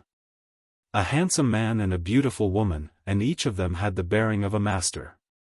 No matter how they looked at it, there was a story to be told between the two of them. This immediately made the pilgrims who were bored to death on the mountain road excited. They could not wait for the two of them to fight until the mountains collapsed and the earth split. Of course, it would be best for them to reveal their identities and sects before fighting, report their Jianghu nicknames, and talk about their love and hatred, and then fight to the death. This way, their trip to Wudong would not be in vain. In fact, Su Fengnian, who took the initiative to back down, asked with a smile, "Didn't you return to Mount Hui?" The woman who was not wearing purple today sneered and said, "If the interest keeps on rolling, it will be too late for me to collect the debt. Even you may not be able to pay it back." Perhaps they felt that the couple was too young and unfamiliar. Even if their martial arts cultivation was good, there was a limit to it. Very soon, some impatient spectators shouted at the top of their lungs, "Fight! Why aren't you fighting? Fight well! Fight well! We'll immediately go back to the Jianghu and say some good words for you too." Some people who did not know what was good for them shouted, "Hurry up, the two of you can't just talk and not fight." The Taoist priest Han Gui sighed softly. He only hoped that if Su Fengnian really fought with the strange woman, he would not be implicated. So at this time, he took his disciple and walked into the crowd. It looked like they were taking refuge, but in fact, they were helping to block the disaster. Chapter 15:23. At this time, there were already people who claimed to be from Jianghu talking about it. They explained to the layman that there were 9 levels of martial arts in the world. In the end, they all revolved around the 7 words of skin, flesh, tendons, bones, body, qi, and spirit. Only when one reached the 2nd level of master realm could one touch the threshold of qi. For example, when a swordsman reached the 2nd level, he could barely control qi and fly a sword. The handsome young master with the twin sabers at his waist was repelled, sliding from the stream to the other side. However, his calves were not soaked. This clearly showed that he was in the 4th level realm or even the 3rd level realm. It could be assumed that with his age, he was fully deserving of the title of a rising talent in the martial arts world in a province or county. Su Fengnian suddenly smiled and said, "If you want to fight, sure, but we have to make a small deal. As long as you help me find someone, you can choose the time and place. Also, you have the final say on who wins or loses." She hesitated for a moment, but finally nodded. Su Fengnian asked curiously, "You want that title that much?" Su Fengnian knew very well that no matter how many fortuitous encounters the woman in front of him had, due to her innate talent, reaching the great celestial phenomenon realm was already the limit of her martial arts. The martial arts journey of the mistress of Mount Hui's great snow plateau could be said to be soul-stirring. First, she used the treacherous and insidious secret art to absorb other people's qi and turned it into her own, barely reaching the 1st level. If not for Su Fengnian helping to suppress her chaotic qi with the imperial seal of several countries hidden in the Tide Listening Pavilion, she would have very likely gone mad and even died. After that, she quickly crossed the Xian Finger realm and entered the celestial phenomenon realm. Wang Xianji had heavily injured her body, but in the end, she had spared her life. Otherwise, even if she received gifts from Zhao Huangchao and Lu Songtao, she would not have been able to escape the mysterious celestial phenomenon tribulation. It could be said that Xianyuan Qingfeng's path of martial arts was full of ups and downs. She could be said to be the first person after Su Fengnian. Because of this, Su Fengnian had always been very nice to this stubborn woman. It was like this in Beiliang, in the capital, and even more so when they met at Mount Hui. Today, when they met at Mount Hui, he also took the initiative to avoid her. One had to know that Deng Mao and Yelu Dongbed did not have this kind of treatment. To be more precise, Su Fengnian and Xianyuan Qingfeng could not be said to be in love. Perhaps Su Fengnian was empathizing with her because they were in the same boat, while she was most likely the one who had accumulated resentment in her heart. That was why the man and woman, who had reached the peak of martial arts the fastest in Liyang, were so entangled. Although Su Fengnian had long known that Xianyuan Qingfeng was very competitive, she was already the first female martial arts alliance chief in several hundred years. Why did she still want to fight for the illusory title of number one in the world? This was something that Su Fengnian could not understand no matter how much he thought about it. This farce, which was all bark and no bite, made many of the spectators feel bored. This was how the world was. It was fine if one did not give hope, but the worst thing was to give hope and then disappoint. Many of the hot-tempered people of Jianghu could not help but loudly mock and ridicule, whispering malicious words. For some reason, Xianyuan Qingfeng, who had not appeared in purple for a long time, cast a sidelong glance at this group of noisy spectators. With just a glance, everyone was silent like cicadas in winter. Su Fengnian could not help but laugh. Looking at those fellows who were secretly shrinking their necks, he thought to himself that when he was roaming Jianghu and watching those high and mighty young heroes and fairies, this was probably the same scene. Afterwards, Su Fengnian and Xianyuan Qingfeng continued to climb the mountain under the guidance of Han Gui and Qing Xian. They passed Meili Peak and Jiao Slope, and then Wudang's main mountain, Big Lotus Peak. Xianyuan Qingfeng was silent the entire way. When they reached the foot of Lotus Peak, she finally opened her mouth and said, Li Chuangong's two-sleeved green snake, Dong Tai's inverted Tai Yi, Gu Jiantong's thunder core, Song Nianqing's last sword move, Huang Zhentu's ninth sword, 6,000 miles, Huang Qing's 16 bodhisattvas, and Master Lu Hao's thunder pool. Before we reach the peak, tell me all of them. Seeing Su Fengnian frown, Xianyuan Qingfeng said coldly, if you have a move that you don't want to say, you can substitute it with a similar move, or, a move that you created yourself is fine. Hearing that long list of names, the little Daoist child Qing Xian felt as if thunder was rolling. It was too frightening. She only felt that this elder sister's appetite was really big. Su Fengnian asked in a deep voice, you want to gather the strengths of 100 schools of thought and merge them into one? You really don't want to give up on becoming a land immortal? Didn't Zhao Huangchao remind you back then that your situation is somewhat similar to my younger brother, Huang Manor? You were lucky enough to escape the disaster of the mysterious finger heavenly phenomenon realm. If you still insist on becoming a land immortal, aren't you afraid that it will be short-lived? Xianyuan Qingfeng said indifferently, that's my business. From the beginning to the end, this person was not a likable woman. Su Fengnian smiled and said, all right, I can't teach you the two-sleeved green snake of the sheepskin fur old man. In fact, I can't teach you at all in a short period of time, and I can't make the decision to teach you the peach blossom sword deity's inverted sword either. As for old Huang's saber 9, don't even think about it. However, Gu Jiantong's thunder cube, Song Nianqing's flying sword, and Lu Haoshi's thunder pool are all not a problem. Huang Qing's 16 sword point sitting Buddha is also not difficult. Other than that, I'll tell you about Tuoba Bodhisattva's unique qi circulation method, as well as the 2 trump cards of Bing Mountain's 5th raccoon and Murong Baoding. If you learn fast enough, I still have many good things. I'll take them all. This time, it was Xianyuan Qingfeng's turn to feel incredulous. He turned his head and stared at this somewhat abnormal fellow. Her eyes seemed to be saying, it's one thing for me to ask for a sky-high price, but you're even saving me money by sitting on the ground. Su Fengnian smiled and said, I'll teach you one by one, but you have to promise me one condition. In the future, when you find one or a few disciples, you have to teach them everything you know. Even if it means that you don't want this bit of Jianghu to end. Then, the 4 of them went up the mountain. Han Gui intentionally led the little Daoist child Qing Xian in front, putting a large distance between them. Su Fengnian really did tell Xianyuan Qingfeng everything he knew. He explained the essence of the world's top martial arts to Xianyuan Qingfeng. Xianyuan Qingfeng memorized everything.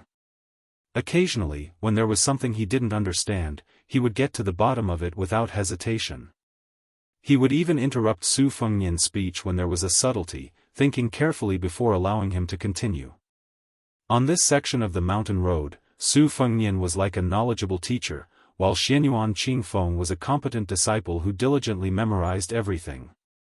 At the back of Big Lotus Peak, on the back of the White Dragon, which was only 1 li away from the peak, Han Gui, who was standing in the distance, turned his head and discovered that the two people had stopped. What happened next made this young Daoist, who was very likely to be the next Wudang sect leader, speechless. When Su Fengnian and the woman parted ways, the former kicked the latter's butt, neither lightly nor heavily. The latter was obviously angry from embarrassment, and the entire White Dragon's back was filled with killing intent. However, the young king said something, and the woman was stunned for a moment before giving up and going down the mountain. The little Daoist child Qing Xian immediately prostrated himself in admiration. He thought that if he could also wander the Jianghu in the future, he must have at least half of the elegance of the king of Beiliang. When the three of them went up the mountain again, even Han Gui couldn't help but ask curiously, "Your Highness and that woman are old acquaintances?" Su Fengnian smiled and nodded. He said softly, "She's an enemy we've known for many years, and kicking her was a person's dream." The little Daoist child of the Qing generation thought about it seriously. Thinking about that fairy sister's cold and elegant appearance and arrogant manner, he didn't think that person's dream was childish at all. He laughed and said, "Your Highness, that kick was very awe-inspiring, I like it." Han Gui rubbed his forehead, feeling a headache. A cold snort came from far away. It scared the little Daoist child so much that he had goosebumps all over his body. Su Fengnian rubbed the child's head and said gloatingly, "You're in trouble. For the next 20 years, don't go down the mountain and go to the Jianghu." The little Daoist child asked timidly, "That sister, is she very powerful?" Su Fengnian smiled and said, "A woman who wants to be the second Wang Xianji, don't you think she's very powerful?" The little Daoist child said with a bitter face, "No wonder junior grand uncle always said that the woman at the foot of the mountain is a tiger." At this moment, a white-robed monk walked down from the top of the mountain, his sleeves fluttering.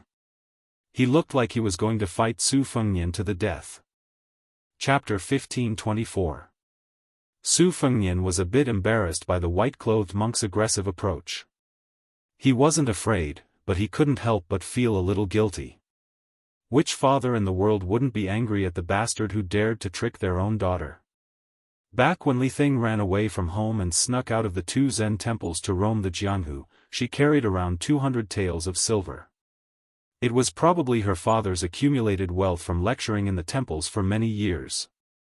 In the end, when she met the three of them, she ate and drank without restraint and quickly became penniless. Perhaps this heroine had let it slip when she returned home and bore a grudge against the white-clothed monk. Su Fengnian knew that he was in the wrong, so he could only force a smile and make up his mind not to retaliate or scold.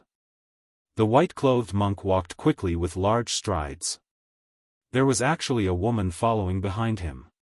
She couldn't be considered very beautiful, and the makeup on her face was a bit thick. It turned out that Li Thing had hung half a kilogram of rouge on her face in Wutongan back then because she had learned it from her family. The white-clothed monk hurriedly came in front of Su Fengnian and pointed at Su Fengnian's nose, denouncing him, "Where are my daughter and my disciple Nanbei? I heard that you thought they had too many tables to eat, so you chased them to Shishu and Nanzhao. Is this how your Mount Qingliang treats its guests? If I see that my daughter has lost a few kilograms, do you believe that I won't go to your doorstep and scold you?" The woman who came to the white-clothed monk's side first smiled at Su Fengnian, then tugged at his monk robe and muttered in a small voice, "What do you mean by, I, or I? You have to call yourself a poor monk. How many times did Li Thing tell you after she returned to the mountain? An expert must have the bearing and demeanor of an expert. Li Thing always said that there was a swordsman who traveled the Jianghu with her. What was his name again? Old Huang? She could tell at a glance that he was an expert. Li Xiaoxin, look at yourself. Is this proper? The white-clothed monk was clearly still angry. He gave a cold snort and changed his tone slightly. Do you believe that I won't go to Mount Qingliang to scold and make a scene? It's just that this poor monk didn't bring the knife that has been sharpened countless times today. The woman seemed to have more worldly wisdom than her man. She coughed and interrupted the white-robed monk's threatening words. She turned her head to Su Fengnian and explained with a smile, Your Highness, don't listen to this bald man's nonsense. There's no such thing as a knife. In fact, it's just something that the old abbot of our temple uses to chop firewood. The father of this thing just misses that old bald man. Oh, no, he misses his master. So, from time to time, he takes it out to sharpen the knife, afraid that it will rust. The old abbot did not leave anything behind, only a hatchet, a handwritten copy of the Diamond Sutra, and that big vat for washing our hands after returning from work every day. The hatchet and the sutra were still all right, we took them, but that vat was a bit heavy, so we had no choice but to leave it in the temple. Otherwise, in the future, we would have one more item for our dowry. The monk in white said helplessly, How can you treat a water jar as your daughter's dowry? The woman rolled her eyes and said, How many famous people in Gangnam-do like to use the mud at the bottom of the vat to make pots? It's worth a lot of money. Su Fengnian smiled and agreed, That's right, I once saw Jiangnan's Lu family's minister Lu from the Ministry of Rites use a famous pot. It was made in the early years when he went to the two Zen temples to burn incense, using various methods to ask the old abbot for a few kilograms of mud. The woman immediately beamed with joy, looking at this young vassal king who did not have any heirs, more and more pleasing to the eye. That's right, that's right.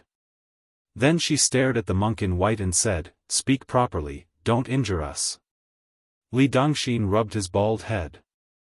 Everything had its vanquisher, and the words of his wife were more effective than an imperial edict. At this time, Han Gui was finally able to get a word in. He bowed and said, I am Han Gui from the Little Pillar Peaks Green Mountain Monastery. I have long been fascinated by Monk Wuchan. Li Dongxin looked at this Wudang Taoist who was not famous before the battle between Buddhism and Taoism. Compared to the way he treated Su Fengnian, he smiled a little more and returned the greetings, Zhenren Han. There are 3 debates on Lotus Peak this time, and you and I will be in the 3rd debate on the last day. When the time comes, I hope Zhenren Han will be merciful. Han Gui smiled and said, I am really not worthy of being called Zhenren. 2 Zen monks can just call me Daoist Han.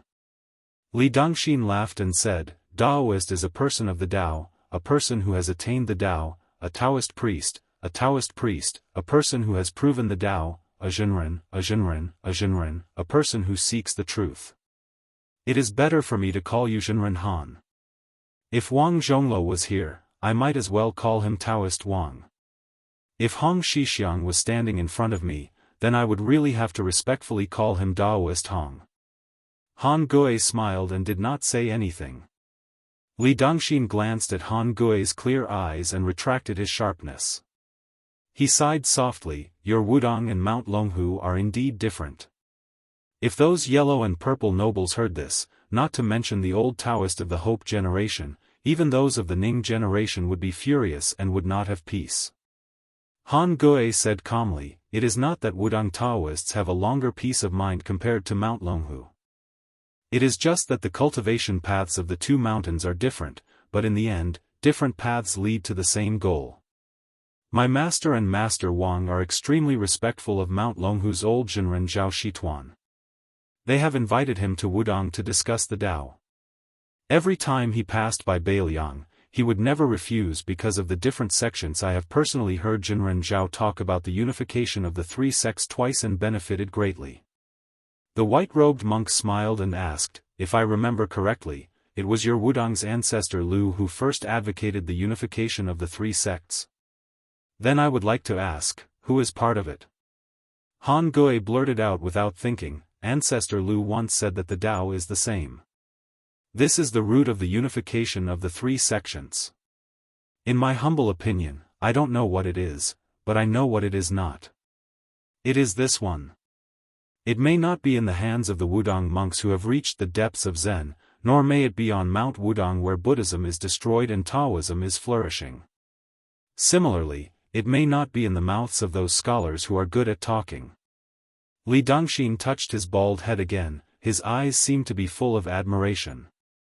He nodded and said apologetically, I have rudely probed you 3 times. Please don't blame me, Jinren Han. Han Gui smiled and said, it's fine, it's fine. The group of people climbed the mountain together. The white-robed monk and Han Gui casually chatted about Wudang's local customs. There was neither Buddhism nor Taoism. It was as if they had met an old friend in a foreign land. Their words were as slippery as watermelon skin. The white-robed monk deliberately ignored Su Fengnian. He was probably afraid that he would not be able to hold back and look for a knife to chop people. If a man met someone who was trying to steal his wife, he would pick up a knife and chop the person without hesitation. If he met someone who was trying to steal his daughter, whether he would chop or not depended on not only the character of the daring little bastard, but also the attitude of the daughter's mother. At this time, Li Dongshi's mother, or rather the little monk Nanbei's master's wife, was extremely amiable towards Su Fengnian. Although it was not the gaze of a mother-in-law that would grow fonder the more she looked at her son-in-law, it was as if she had met a young man of the younger generation who was interested in her daughter. She was not deliberately warm, but she would definitely not lower her face to treat Su Fengnian. The woman's heart was boundless. At first, she was still a little reserved. After all, the young man in front of her was the #1 figure in the Northwest. But soon, success came naturally. She began to nag about family matters and complained that in Bailiang's territory, he was really spending money. Especially when she brought a lot of rouge and face powder back from Bailiang, she had already used it all. In the end, when she went to the shop in Yuzhou to take a look, the price was really expensive. Speaking of this, the woman thanked Su Fengnian very much. She said that the daughter of Li Dongshi did not know the importance of things and had accepted so many expensive gifts in one go when she left Mount Qingliang's mansion. After that, the woman smiled and frankly said that she would never be able to pay back the money. This time, she left in a hurry and did not bring any gifts back. Therefore, she had long squandered all the savings at home. The smile on Su Fengnian's face never disappeared as he listened to the woman's blabbering. The little Taoist boy Qing Xian, who was eavesdropping on both sides, felt strange. It was strange enough that his master, a Taoist priest, could get along well with the famous white-robed monk who was known as the Bodhisattva of flesh. How could the king of Bailiang get along well with that woman? The white-robed monk Li Dongxin was the most important figure in the debate on Lotus Peak. As the current head of the 2 Zen temples, he himself was the leader of Buddhism under the heavens. Su Fengnian was also a top-honored guest of Wudang. As a result, this group of people headed straight for Wudang's Xiang Palace at the top of the mountain to settle down. Wudang originally did not have the habit of dividing people into different ranks. However, very quickly, Wudang Mountain discovered that while they did not pay attention to it, the mountain visitors paid the most attention to it. It was from the mouths of the guests that the 9 palaces and 36 temples that originally belonged to Wudang Mountain's Taoism actually already had a ranking system in Jianghu. Being able to stay in the 9 palaces was something that could demonstrate one's official status and position in Jianghu the most. If one was able to enter one of the 8 upper temples of the 36 temples to rest, then it was also worth being complacent about. Following the increase in the number of visitors, especially the arrival of the 2 famous families of Jiangnan and Huainan, many of the lower 8 temples that were far from the main peak were also overcrowded, to the extent that they had no choice but to close their doors and decline visitors. Just as Su Fengnian and the white-robed monks group stepped foot into the Xiang Palace from the back door, a delicate and pretty little Daoist boy rushed in front of Su Fengnian and said in a low voice with a sad face, "Grand Marshal Uncle, a new group of honored guests have arrived on the mountain." The Taoist master personally accompanied them on a tour of our main peak. The guests are also not like the usual foreigners who make many requests. They did not insist on resting on the mountain.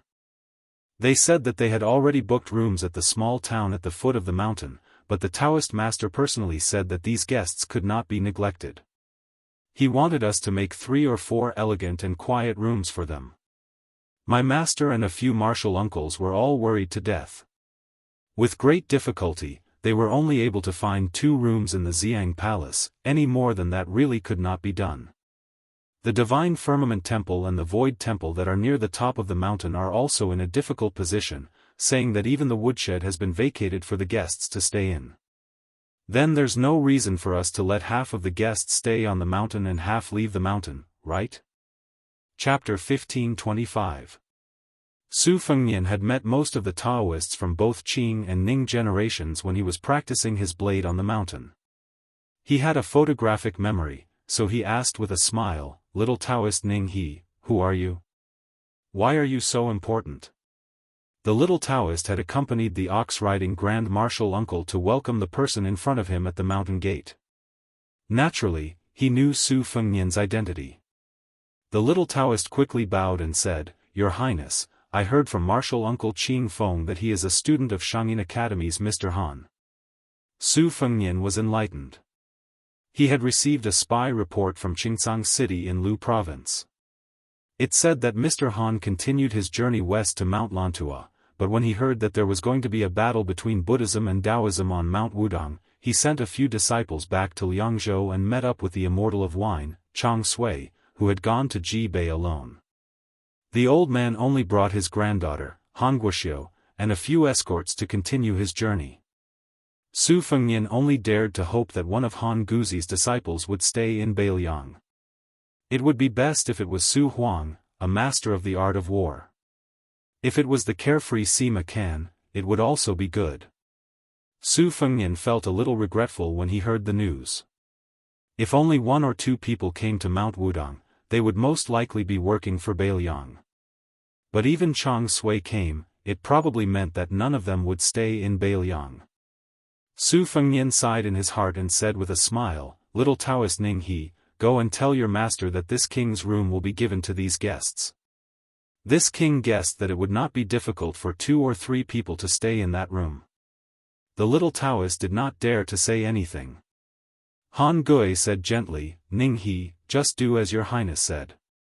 Also, give Qing Xian and my room to the guests." Before Han Gui could finish, the little Taoist said loudly, "Grand Marshal Uncle, how can we do that? Little Pillar Peak is more than 10 miles away from Green Mountain Monastery and Lotus Peak. Every time Qing Xian, Marshal Uncle Qing Xian comes to Lotus Flower Peak to play with us. No, she comes to Lotus Flower Peak to help Marshal Granduncle borrow books. She's always exhausted." The voice of the little Daoist of the Ning generation became softer and softer as he spoke. Han Gui's disciple, Qing Xian, wished she could dig a hole and hide in it. She was done for. When she returned to the Green Mountain Monastery, she would be punished to copy the classics 10 times. The white-robed monk turned to his wife and clicked his tongue. "Look at the juniors on the mountain. They're all siding with their elders. Those little baldies who play with the stupid Nanbei all want to eat and drink in our house all day long." The woman smiled and said, "You're wrong. They're clearly targeting our daughter. Usually, the little monks I see on the way to the temple are very sloppy, but every time they come to our house, which one of them doesn't wear clean monk robes that have just been washed?" The white-robed monk flew into a rage. "Is there such a thing?" The woman rolled her eyes and said, "You just found out?" The white-robed monk said angrily, "Those little baldies are asking for a beating. And the stupid Nanbei is even more stupid. If this isn't inviting a wolf into the house, then what is?" The woman said unhappily, beat them until they have an epiphany. It's better that you don't have to be the abbot who doesn't take money but only gives out money." In the end, Han Gui and the little Daoist went to stay with the Qing generation disciple of the Zhenlu Zhenren Chen Yao. And Su Fengnian went to the thatched hut at the elephant pond halfway up the mountain where he used to practice his blade. Before going down the mountain, Su Fengnian first sent the white-robed monk to the room where he stayed. Han Gui took the lead and left. At this time, everyone on Mount Wudong was extremely busy. Other than being responsible for bringing Su Fengnian to the Xiang Palace, Han Gui actually had a lot of work to do. In fact, the Daoists of all generations on the mountain knew that Han Gui was going to take on a big responsibility in the future. After all, even the old chief Wang Zhonglo said that Han Gui's Taoist heart was the most stable. Even Hong Shixiang half-jokingly said that there were many small pillars of osmanthus trees on the mountain, which was most suitable for Han Gui, who had the word osmanthus in his name to cultivate and comprehend Taoism. And the two most senior Zhenren Chen-Yao and Yu Xingrui of Mount Wudong today also valued Han Gui, a junior who stood aloof from worldly affairs. Su Fengnian sent him to the doorstep. After the white-robed monk pushed the door open, he suddenly turned around and asked, "Have you met my senior uncle?" Su Fengnian was stunned for a moment before he realized that he was talking about the chicken soup monk at the foot of the Little Rotten Tua mountain in the western region. The old monk was the senior brother of the Dragon Tree Holy Monk. He nodded and said, "I can fight with Tuoba Bodhisattva and not die." Li Dongxin waved his hand, "He's already dead. Who are you trying to say nice things to?" Su Fengnian was silent and speechless. The white-robed monk sighed and said sadly, "But then again, the reason why senior uncle was able to plant the lotus in my heart was because of your appearance. Back then, when I traveled thousands of miles to the west alone, it was because senior uncle was worried. His original intention was to go to the western region to bring me back to the two Zen temples. He didn't expect that one stop would last for more than 20 years. This penniless monk's epiphany is also thanks to Martial Uncle's insights. Alright, that's a separate matter. The matter of my daughter is not over yet. But for senior uncle to be able to plant the lotus, I have to thank you." Li Dongxin lowered his head and put his palms together. Su Fengnian put his palms together and gently returned the greeting. After Su Fengnian left, the white-robed monk closed the door. The woman sat on the chair and rubbed her calf. She smiled and said, "There's only one daughter. Even though the north and the south are stupid, they're already a family.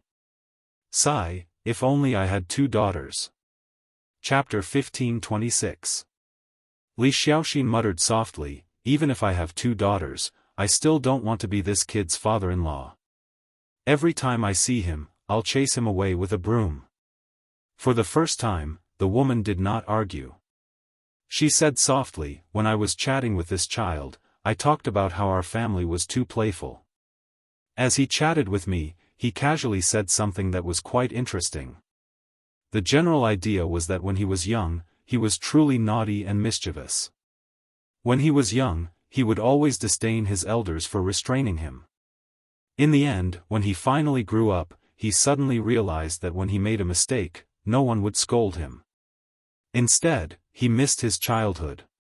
The white-robed monk leaned back in his chair and rubbed his bald head. For some reason, he also missed the scene when he was young and would nag at his master's ear. Before Su Fengnian walked out of Xiang Palace, a spy leader from the Fu Shui chamber and a military officer whose territory was near Mount Wudong appeared together. The two of them were dressed in casual clothing no different from normal pilgrims. They had seized this rare opportunity to report to the prince. This made Su Fengnian seem like a noble young master who had brought his servants out for a trip.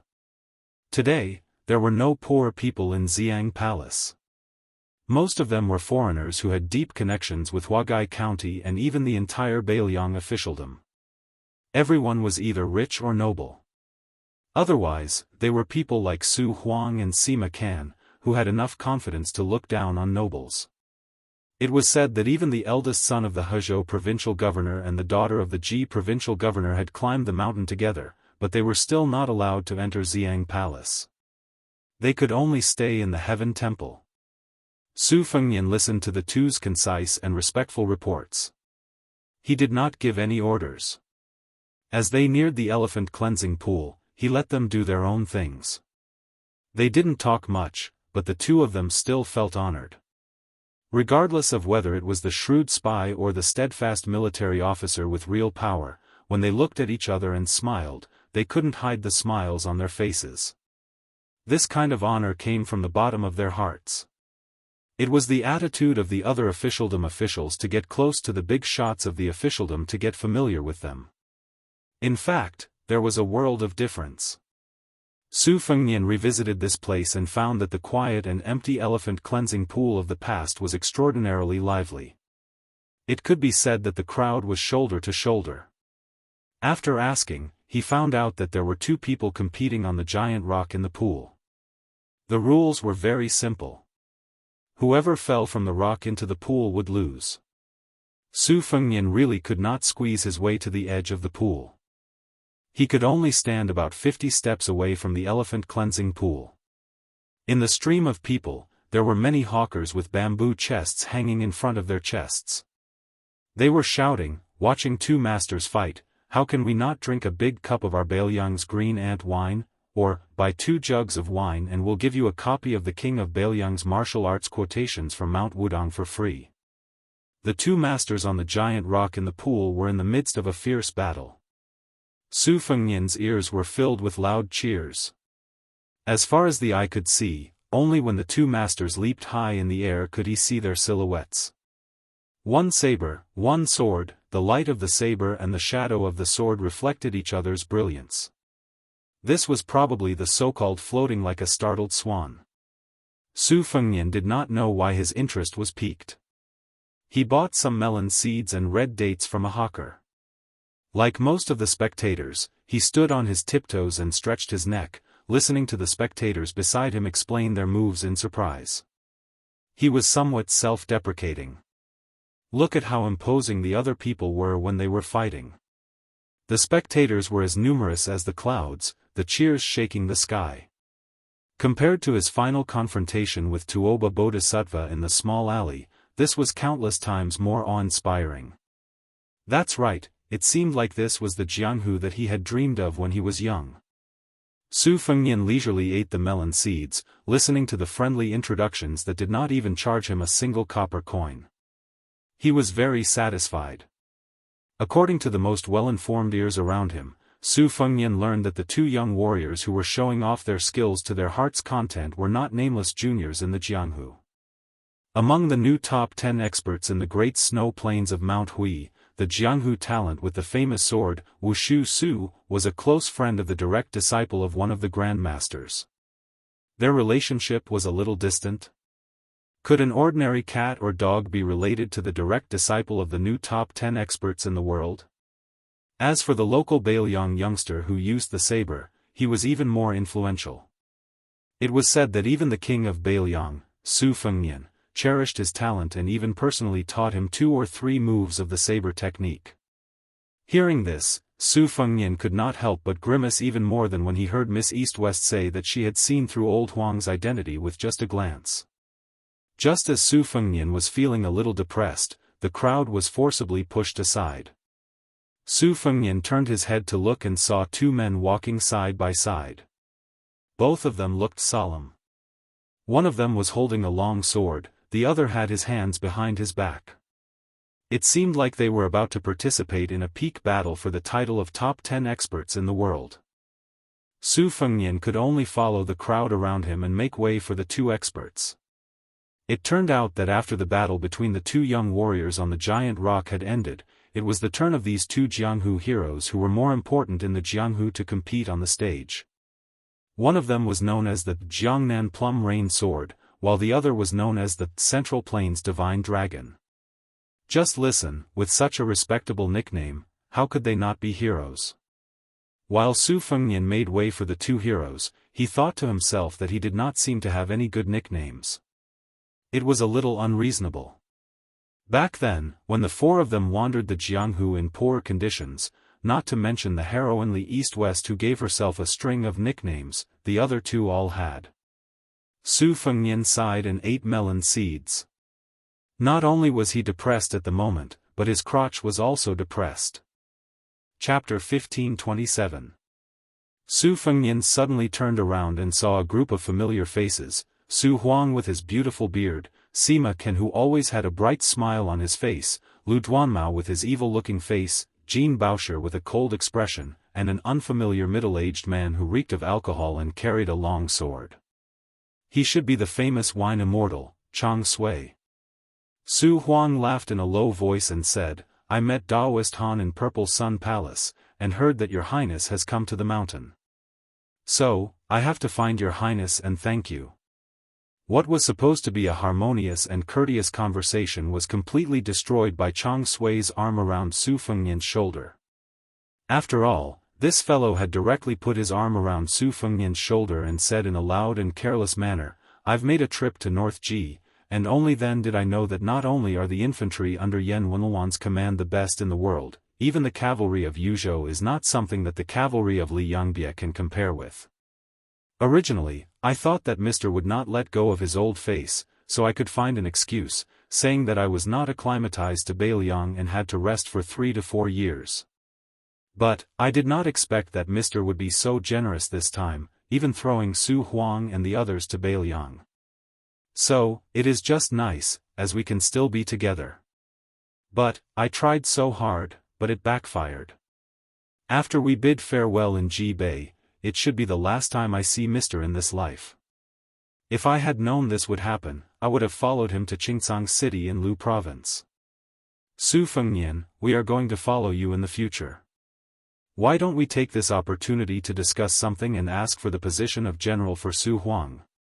Let me put it bluntly first, a position with an unknown title is not going to work.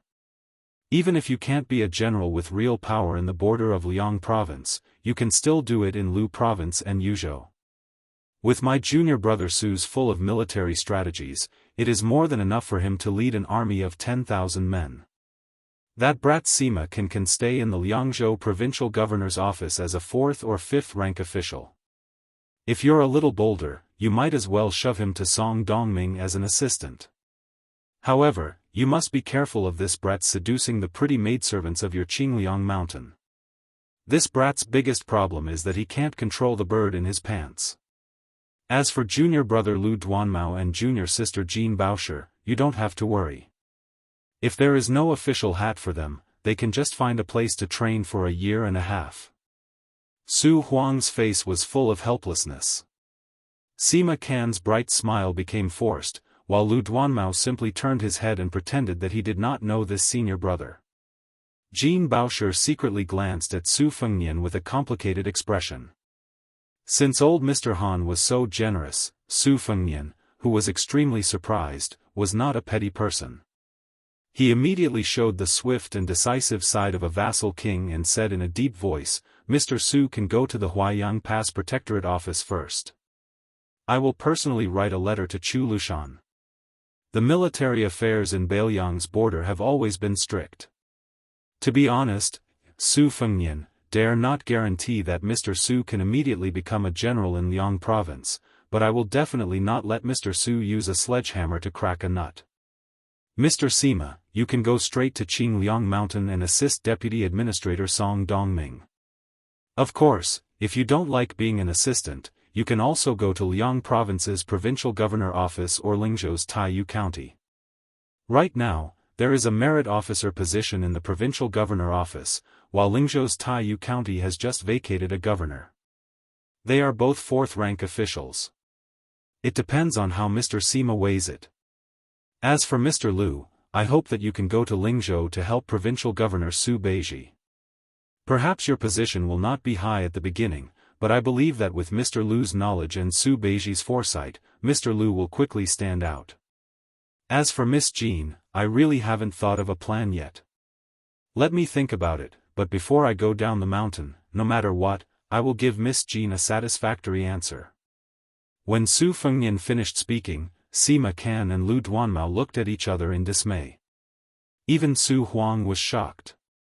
Jin Baosher pursed his lips tightly and was in high spirits. Only Chang Sui still looked sloppy. He lazily picked up his wine gourd and drank a mouthful of wine. He wiped his mouth and smiled. "Great! Su Fengnian said sincerely, I, Su Fengnian, will of course welcome all of you to stay in Beiliang. My second sister will also be very happy. Chang Sui sighed softly. Then, other than the eldest apprentice brother who has a grudge with the Su family, and the youngest apprentice brother who has no choice but to stand against you, you have a total of 8 disciples. Currently, 6 of us are working together in Beiliang. Life and death are fated. Riches and honor are in the hands of the heavens. People come and go as they please. The 6 of us are already considered lucky. Chang Sui's last sentence was clearly said to his junior apprentice brother Lu Duanmao, who still had a knot in his heart.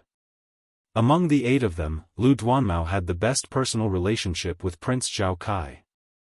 Lu Duanmao turned a deaf ear. Next, Chang Sui suggested that they get together to taste the most authentic green ant wine in the world. Su Fengnian took out all of his silver and bought more than 10 bottles of wine from a vendor. Then, he led them to a nearby thatched cottage. The cottage was cleaned all year round. Although no one lived in it, it did not look decadent at all. Even the small vegetable garden behind the cottage was full of greenery. Su Fengnian moved out bamboo chairs and stools from the cottage with great familiarity. He even took out a table that was originally used to store books. The thatched cottage was not far from the elephant washing pond, but the contrast between the two was clear. This had a lot to do with Mount Wudong's intention. The group of people sat around the table in the open space in front of the cottage. Chang Sui had already begun to drink to his heart's content. Su Huang and Lu Duanmao sat side by side. Jin Baosher sat across from Chang Sui, diagonally across from Su Fengnian. Naturally, Su Huang and Su Fengnian talked about the naval battle of Guangling. When they met in Liuzhou, regarding the fact that it was just a civil war that belonged to the Guangling Navy, the 2 of them each had their own opinions. Just as Sir Han had said, the 2 of them each had their own opinions. Su Huang guessed half correctly that it was a quick battle, while Su Fengnian guessed correctly that West Chu had won the battle. As for the following situation in Guangling, Su Fengnian and Su Huang had a dispute. Su Huang, a master of the art of war who had traveled through the old West Chu several times, firmly believed that Liang would quickly form an encirclement, and West Chu's breakthrough point would inevitably be the seemingly unstoppable 100,000 elites from Nanjiang. Only by doing this could they truly gain strategic depth for West Chu and gain a firm foothold in the gap between Jianghu and Nanjiang, and truly display the advantages of the Guangling River as a natural barrier. Although in this way, it would still be difficult to escape the predicament of being pincered by Lu Xingxiang and the Prince of Yen, but compared to desperately defending a corner of West Chu's capital city and only being destined to be nibbled away bit by the Liang imperial court, the situation was still much better. For this reason, Su Fengnian specially dug out a geomancy map of the Guangling Road from his room and slowly spread it out on the table. Su Huang held a wine cup in one hand and used the other to point out the mountains and rivers. He spoke tirelessly. Landscape painting emphasizes power, and when martial artists exchange blows, they also emphasize power. Then, West Chu's power almost reached its peak after Xie defeated Yang Shenqing and Yan Zhenchuan on the western front, Ko Jianghuai displayed his brilliance on the eastern front, and Chao Chongqing stabilized the Guangling River in one battle. However, Su Huang filled his half-empty wine cup to the brim, and then pointed to the wine bottle by his hand. No matter how powerful West Chu's power is, it is still only a cup of wine. But Liang's power is as big as a wine bottle. Yang Shenqing's Jizhou infantry suffered a lot of casualties, Yan Zhenchuan's cavalry was wiped out in one battle, and even Guangling Prince Zhao Yi's navy was completely wiped out. But the wine in the bottle is still more than the wine in this cup, a lot more. And this is just us talking about the military on paper, talking about the number of troops. The real general trend of Liang is that after the new emperor ascended the throne, the people of Liang are still stable, so much so that it can be said that they are becoming more and more stable. The Yonghui auspicious talisman is far less turbulent than what outsiders imagine. Therefore, in the Battle of West Chu in Liang, the former can succeed in one battle, while the latter can only lose one battle. Su Huang pointed to a strategic town on the north bank of Guangling River and a pass in Jianghu on the south bank. He said in a deep voice, "If I were Chao Chongqing, when the old general Wu Zhongshuan leads half of the Nanjiang army to cross the river, I would send a valiant general who dares to fight a tough battle and 10,000 elite troops south to cut off their retreat. Then, I would send a veteran general who is good at defense to guard the western front door, so that the Nanjiang army of 100,000 can neither fight nor retreat comfortably." Su Fengnian bent over slightly to look at the map, frowned and said softly, "The deputy commander of Beiliang's infantry, great ancestor Gu, has mentioned Wu Zhongshuan, this veteran general. He thinks that this person's command of the army is far above Yang Shenxing and Yan Zhenchuan. He also has many valiant generals under his command. Wu Zhongshuan will definitely keep an eye on his rear if he has to travel a long distance to fight in a foreign land." Su Huang shot a glance at Sima Kan, who was sitting cross-legged and munching on melon seeds. The latter resentfully put down the handful of melon seeds in his hand and sat upright. He said, "Wu Zhongshuan and the group of meritorious generals by his side are all experienced men who have fought many battles. They would not be so careless. However, according to military books, it is said that they do not transport grain for 1,000 miles. This is a hidden danger of the southern border army.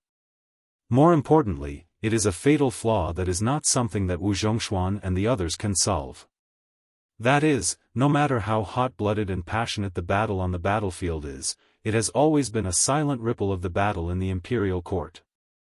Since the late emperor of Liang, no one has trusted the prince of Yanqi, Zhao Bing. The current emperor is no exception. Isn't it using northern Mang to cut down the 300,000 cavalry of northern Liang's territory, and using western Chu to cut down the 200,000 ferocious troops of southern border's territory?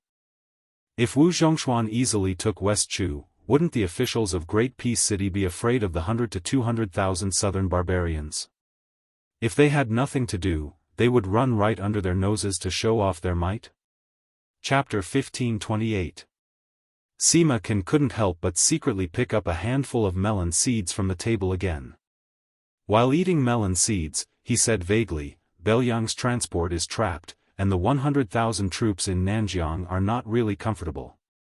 Therefore, in this battle, if Wu Zhongshuan was able to defeat Chao Zhongqing, that would be because he had the ability to reach the heavens.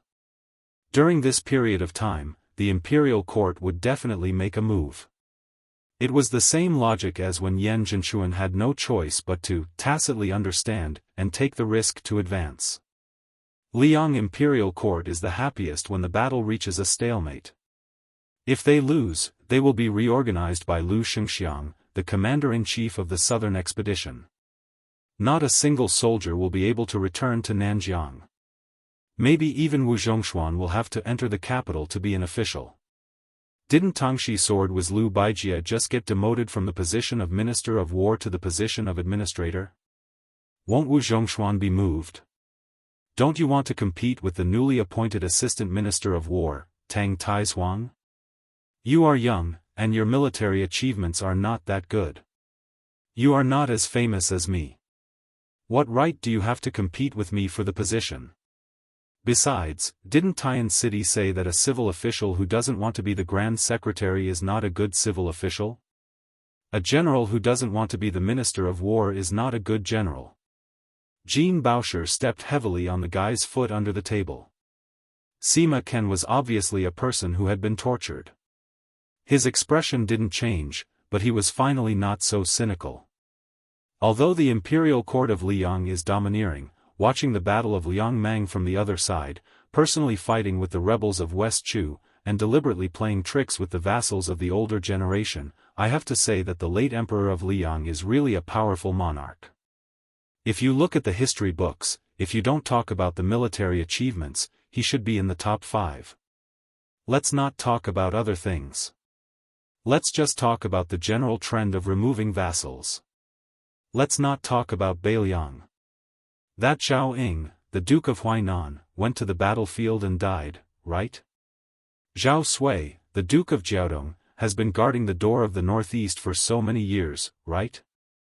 Zhao Sun, the hereditary king of Jing'an, also wished he could pour out his heart to the imperial court and carve the word loyalty on his forehead, right? That was why it was said that in a history book of the spring and autumn annals, it was about generals from various countries appearing on stage. Emperors and civil officials were all written to the side. Every page was filled with the words martial artists save the country. As for the spring of eternal Hui, it was replaced with the words literati rule the country. With Zhang Jiulu leading the charge and the 5 ministers outside of the Ministry of War working together, it was truly a magnificent sight. Even 1,000 years later, as long as you are a scholar, you will feel proud of this glorious history. Sima Can suddenly paused and looked around like a storyteller who was keeping people in suspense. He took a sip of wine and said, "Then, here's the problem.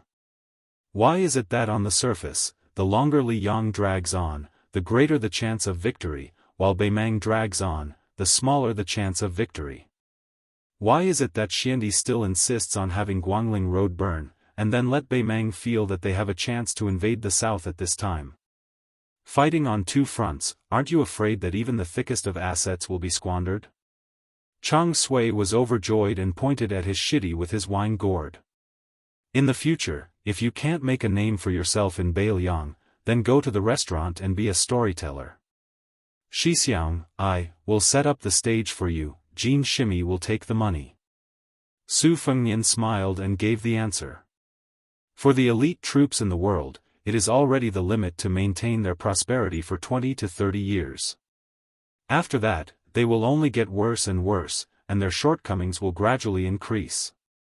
Our Beiliang cavalry started in the spring and autumn annals, and now it has been 30 years. First, Great Peace City is afraid that our Beiliang frontier army will not be able to fight Beimang as time passes. Second, they are afraid that our Su Fengnian will have ill intentions after he stabilizes his position and grasps power. A very simple example. If my father had said in the past that he wanted to divide the river with the Zhao family, at least half of the soldiers would have left, and the morale of the army would have fallen. But if it was during the last years of Yonghui, Su Shao, who was deeply rooted in Beiliang, mentioned this, the 300,000 cavalry would all be old people rooted in Beiliang. Not many people would leave. When our Su Fengnian truly holds power for 4 to 5 years, and has all the generals of the border army in his hands, Beiliang, who has never had a good impression of Great Peace City, will not point their spear at Liang. It will be normal in the eyes of Jing for them to establish their own country on the northwest border, right? Chang Sui laughed and said, "That's human nature." Sima Can asked with a smile, "Wang Yi, have you really not thought about this?" Su Fengnian shook his head, not saying anything. Chang Sui finally opened his mouth to talk about serious matters. With hazy drunken eyes, he said, "When it comes to the various armies in the world, there are actually not many that can be called heroic. My old foundation is the Southern Ji infantry of the Northern Han Imperial Guard, which has already been ruined by Yang Shenqing. Yan Jinchuan's cavalry was originally one of the best elite cavalry in Liang. Unfortunately, the old general died a sullen death and did not die in battle. Now, the number of soldiers left can be counted on one hand. The newly appointed administrator of Huainan, Kai Nan, has expanded from 60,000 to 80,000, and her military strength has decreased by quite a bit. The Minister of War, Tang Taizhuang, has single-handedly trained the elite cavalry of Liaodong's Duo Yen, which is extraordinary. The Blackwater cavalry of the vassal prince of Liaoxi, Zhao Sui, is also not bad.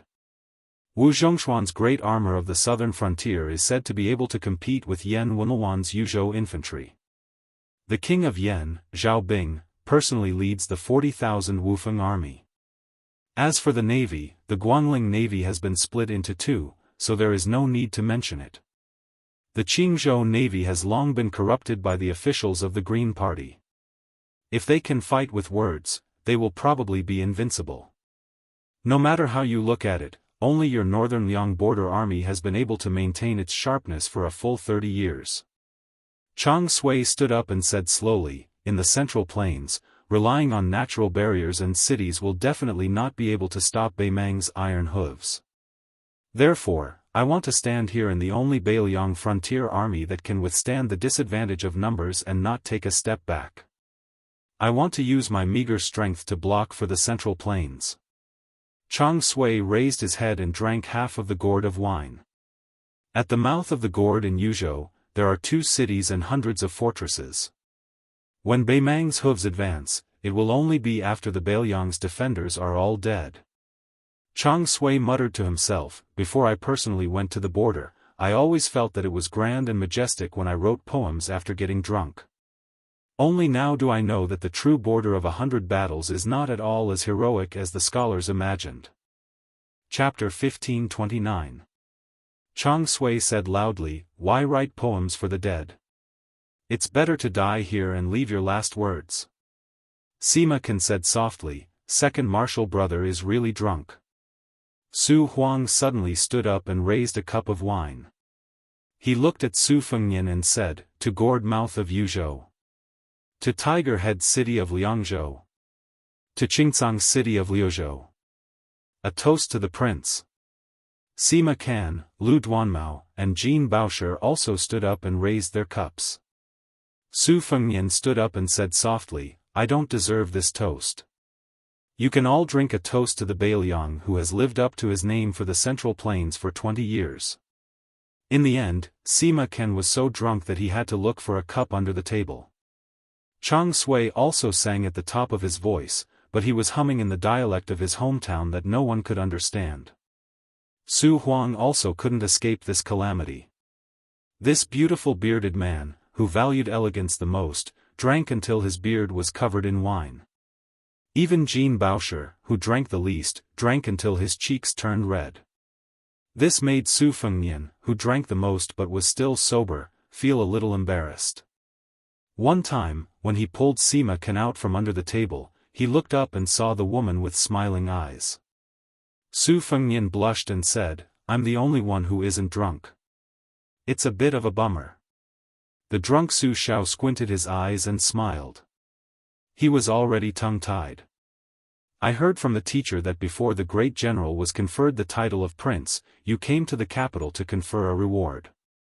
After the court was dismissed, you knocked on the hat of a big shot from the Ministry of War and said that I, Su Xiao, only had 600 to 700 men.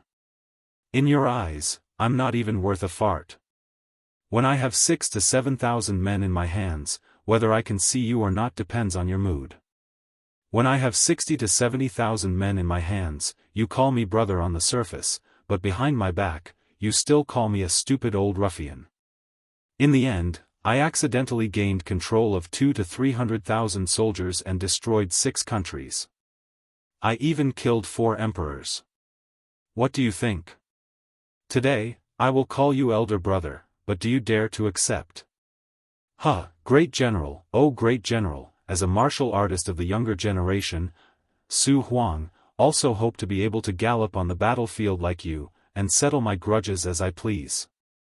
Su Fengnian saw the questioning gaze from the Treasury Department and said helplessly in a low voice, "This is just a rumor spread by the officials of Liang. There's no such thing.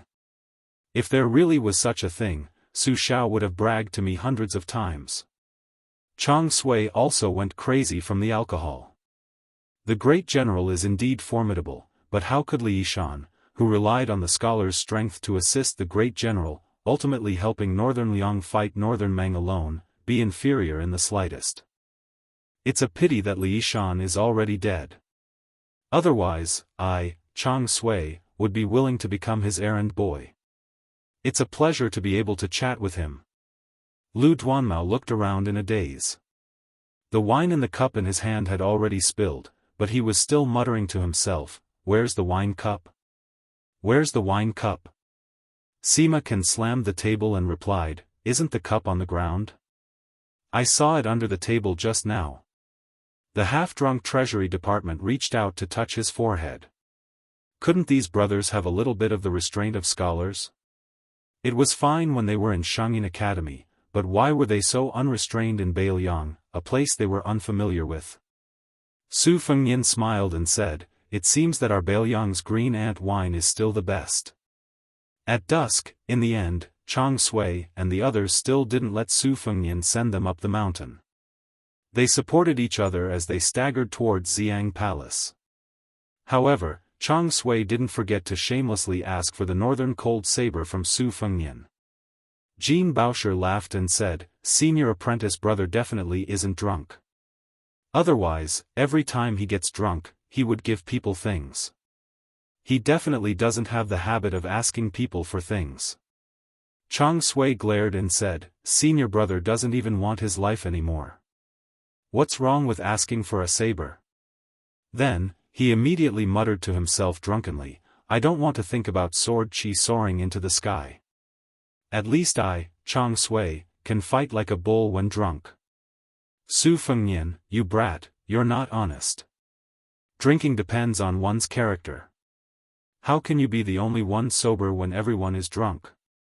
This won't do. I'll drink with you again tomorrow. Today's because my junior brothers and sisters were dragging us down." Jean Baosher said unhappily, all right. We'll talk about it tomorrow when you can get the money from Mount Wudong." Su Fengnian smiled and said, "Then I won't see you off." Jean Baosher nodded and said apologetically, "Sorry about that. Senior brother and the others are usually not like that." Su Fengnian shook his head and said, "People with temperament are the easiest to deal with. Bailiang's environment is only suitable for people like that." For some reason, Jean Baosher slowed down his footsteps and turned to ask, "Is it really like the rumors at the border? That Dong Zhuo of Beimeng ordered Qi Manor, Sword Manor, and Yu Manor to set up the three great formations, chessboard, sword circle, and sitting stance? He even ordered the 100 over Kunlun slaves of Mount Bubang to control the ballista with power equivalent to a celestial sword. He even used the talisman formation, one-line sky, of Daoist sect and the Dunhuang flying apsaras of the princess's tomb, just to stop you from breaking the formation and advancing 200 steps." Su Fengnian smiled and said, "After hearing what you said, I realized that it sounded very impressive. But actually, when I was breaking through the formation, I didn't think much of it. Moreover, I had dozens of Wu family swordsmen behind me to protect me." Jean Baosher whispered, "I see." Su Fengnian smiled and didn't say anything. The woman turned around gently and said with a light voice, "Look at yourself, look at your family, look at your hometown, look at your country, and look at the world. Look at everything one by one, leisurely and carefree." Su Fengnian frowned and fell into deep thought. As dusk approached, Su Fengnian returned to the front of the straw hut and cleaned up the mess. He moved the tables and chairs back into the house and then went to the back of the house to look at the vegetable garden. After squatting in front of the house for a while, he returned to the house and lit an oil lamp. He casually picked a martial arts manual that he had taken from the armory back then and slowly flipped through it. Late at night, Su Fengnian put down the book and walked out of the house. In the eyes of Tantai Pingjing and the other Qi refinement warriors, Great Peace City was rich with the aura of the king. Xiangfan City was eerie with the aura of ghosts. Gangnam-do was elegant and bleak. Bailiang men couldn't compose frontier poems.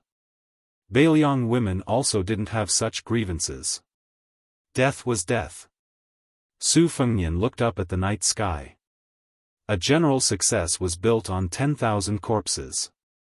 What Su Shao owed to Chun Qiu, I'll repay. Su Shao spent his entire life in the military. As a general, he could only kill people. There was no right or wrong. But no matter how many people he killed in the Central Plains, I, as his son, had to save that many people. And what I, Su Fengnian, owe the 300,000 cavalrymen and Bailiang citizens, I might not be able to repay in this lifetime. Chapter 1530. A huge fleet of carriages entered Bailiang's Yuzhou from Huainan's River Prefecture and headed straight for Wudong Mountain. The fleet was escorted by the imperial guards who had dazzling golden threads wrapped around their scabbards. There were also nearly 20 inner palace experts who had copper-embroidered fish pouches around their waists. Behind this group of carriages, there was another group of luxurious carriages following far behind. The coachmen driving the carriages were, without exception, top-notch martial artists with long qi auras. It was the time when Liang destroyed Buddhism and promoted Taoism. In the north and south of the Yangtze River, there were new Daoist temples rising from the ground in all the geographical centers and spiritual mountains. The sound of immortal music resounded throughout the central plains. Among them, Xingyang Temple in Great Peace City was built like a forbidden palace. There were statues of the 5 emperors, including ancestor Taizong of Liang. They were placed on both sides of the statues of the Daoist saints according to the ancient order of Lijiao and Mu. They took the materials from the iridescent cloud pavilion of the imperial palace and used them to build the gate of Xingyang Temple. They broke the inner palace's sweet spring hall and used it to build the hall of Laojun. The projection wall of the temple was painted with a grand system of 36 heavenly caves and 72 blessed lands of Taoism. For a time, Xingyang Temple became the head of all the Daoist temples in the world. The head of the temple, Wu Lingsu, was the Daoist who personally sealed the gate of the 2 Zen temples. She was now worthy of being the head of the northern Daoist temple. Therefore, there was a saying in the world, Xingyang Temple in the capital, ancestral court in the north and south. Just when everyone knew that the white-robed monks of the 2 Zen temples were going to debate with the Daoist priests of Wudang on Lotus Peak, there was another news that the Yue minister who was like the sun in the sky in Great Peace City was going to rush to Beiliang's Wudang Mountain as the head of the imperial court with an imperial edict in his hand. He was going to confer the title of Wudang supreme leader, Huang Manshan, as a void-pierce master. A middle-aged Daoist with an otherworldly aura was sitting in the carriage. He wore a purple-gold Daoist robe and had a purple horsetail whisk with 3 golden rings on his arm. He was smiling faintly. Beside the honorable Daoist sat a young man who looked very similar to him. Although he was also wearing a Daoist robe, he was closer to the secular world than the middle-aged Daoist. The young man said with a smile, "Father, I thought that after crossing the river province boundary marker, the Yuzhou military would at least send out a few hundred cavalries to intimidate us. It seems that Su Gai isn't completely lawless.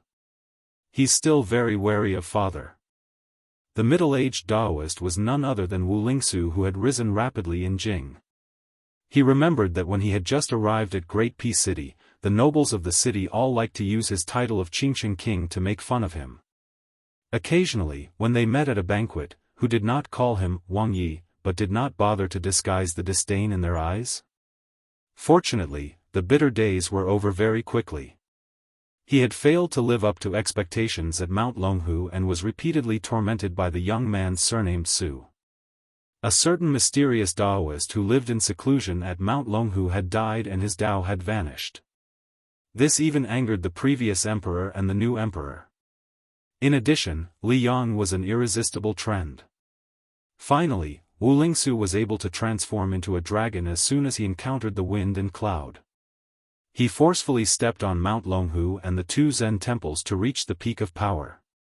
Among all this, his wife in name had secretly taught him.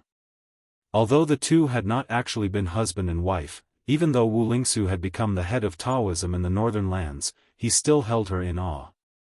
Wu Lingsu glanced at his only son, Wu Shizhen, and felt somewhat dissatisfied. He, the official prefect of Chongxian of the court, had gone to Mount Wudang to issue an imperial edict. What was this brat pulling in a bunch of Great Peace City wastrels to follow behind him? That first young master Wang Yuanran, his old man Wang Xiongui had already been pushed from the position of Minister of Revenue to the position of Administrator of the Guangling Path. First my ass. If it wasn't for the fact that Tantanon still remembered the incense from the spring of Yonghui, with Wang Yuanran's shrewdness and ability, he would have long been eaten to the bone. There were also the other 3 young masters of Jing. Which one of them had any real weight? That pervert surnamed Yan at least had the famous general-grandfather Yan Zhenshuan. Even if Great Peace City did not give face to the monk, they would still give face to the Buddha. They would more or less not bicker with this brat. But that little fatty called Song Tianbao, none of his ancestors had ever been an official or studied. He just relied on his father's wealth to spend money in Jing. Every day, he was a sucker for other people. He was just a silly little fool. Could this kind of rootless wealth last long? It was just 100 tall building built on sand. When the wind blew, it could collapse at will. Wu Lingsu said earnestly, Shizhen, in my opinion, the sons of the aristocratic families in the capital are also divided into 3, 6, and 9 ranks. For example, although Wang Yuanran's father, Wang Xianxia, was demoted from a first-class official to the most dangerous position, the administrator, in the future, the 6 ministries will serve outside the capital for a few years before returning to the capital. As the only remaining pillar of Jianghu, it is a good thing that one person cannot support the situation. Wang Xianxia may have a chance to make a comeback. Wang Yuanran also has Tantanan to take care of him. Father will not oppose you getting to know him. But compared to the eldest son of Yin Maochun, Yin Changgang, and the only son of the assistant minister of justice, Han Lin, Han Xingyan, Wang Yuanran is much worse. He can't even compare to Fan Zhongho, Li Jifu, and Gao Tingshu. As for that Yen family brat who doesn't amount to anything, his family is just like a half-dead person hanging on by a breath. That is why you. Let's talk about Zhao Wenwei, Yin Changgang, and Han Xingyan. These 3 people's fathers were all Grand Secretary Zhang's favorite students, and then they had the foresight to part ways a long time ago. The father's generation has a good official reputation, the younger generation's reputation isn't bad either. Even if I try to stick hot face to cold buttocks, they might not necessarily agree. Even if I thicken my skin and enter their homes, I still won't be able to become their close friend or confidant. Rather than this type of futile effort, I might as well spend a bit more effort on people like Wang Yuanran. Wu Lingsu sighed and said, small matters, it is hard to accomplish great things. Wu Shizhen said with a bitter face, I actually want to get close to that Chen Xiaobao, but he doesn't even give you, father, face, so why would he pay me any attention? Wu Lingsu reached out a hand to stroke the horsetail whisk's vermilion silk, saying softly, us father and son's foundation is still a bit shallow. Wu Shizhen leaned over to this new leader of Northern Taoism, saying with a low voice, Father, if we can take advantage of this opportunity to trample on that surnamed Su and return to the capital, Father's position in His Majesty's heart will definitely rise a step further. Taking a step back, I can find an opportunity to secretly push Wang Yuanran and the other hotheads out to make a feud with Beiliang. Once they return to the capital and make a ruckus, the Su family's reputation in the capital will be completely ruined. Wu Lingsu was hesitant. That person even dares to refuse an imperial edict, and this is also his territory, how can Wang Yuanran and the others shake him in the slightest? As for the curses of Great Peace City's officialdom, the Su family father and son have never paid them any attention. Be careful not to smash your own foot with a rock. Beiliang's whisk-water room spies can fight with Liang's Zhaogo for many years without being at a disadvantage, they cannot be underestimated. Wang Yuanran and the others can't accomplish anything, I don't think they will succeed. Wu Shizhen said with a smile, I don't expect that Su person to be hurt. It's also good to disgust him. Wu Shizhen remembered the scene of him being humiliated by that peer at Mount Qingcheng. His tone was dark as he said, even if Su person has some information that he can use against him, would he really dare to kill over such a small matter? Wu Lingsu suddenly asked, in the group behind us, the one surnamed Lu, the son of the county chief of Hezhou, said that he used a scabbard to hit Su person in the past. Is that true? Wu Shizhen said with schadenfreude, it's most likely true. According to what Lu Qingfeng said, Su Fengnian was traveling the Jianghu with an old servant. They passed by Hezhou and had a conflict on the street. In the end, he used the scabbard of a cold blade to smash Su Fengnian's forehead. That guy also said that Su Fengnian threatened to bring 10,000 Beiliang cavalry to raise Hezhou. So Lu Qingfeng asked him who he was, and Su Fengnian asked him back, Su Shao is my father. Who do you think I am? Lu Qingfeng, of course, did not believe him. After hitting Su Fengnian with the scabbard, he simply pulled out his blade and chased after him for half a street.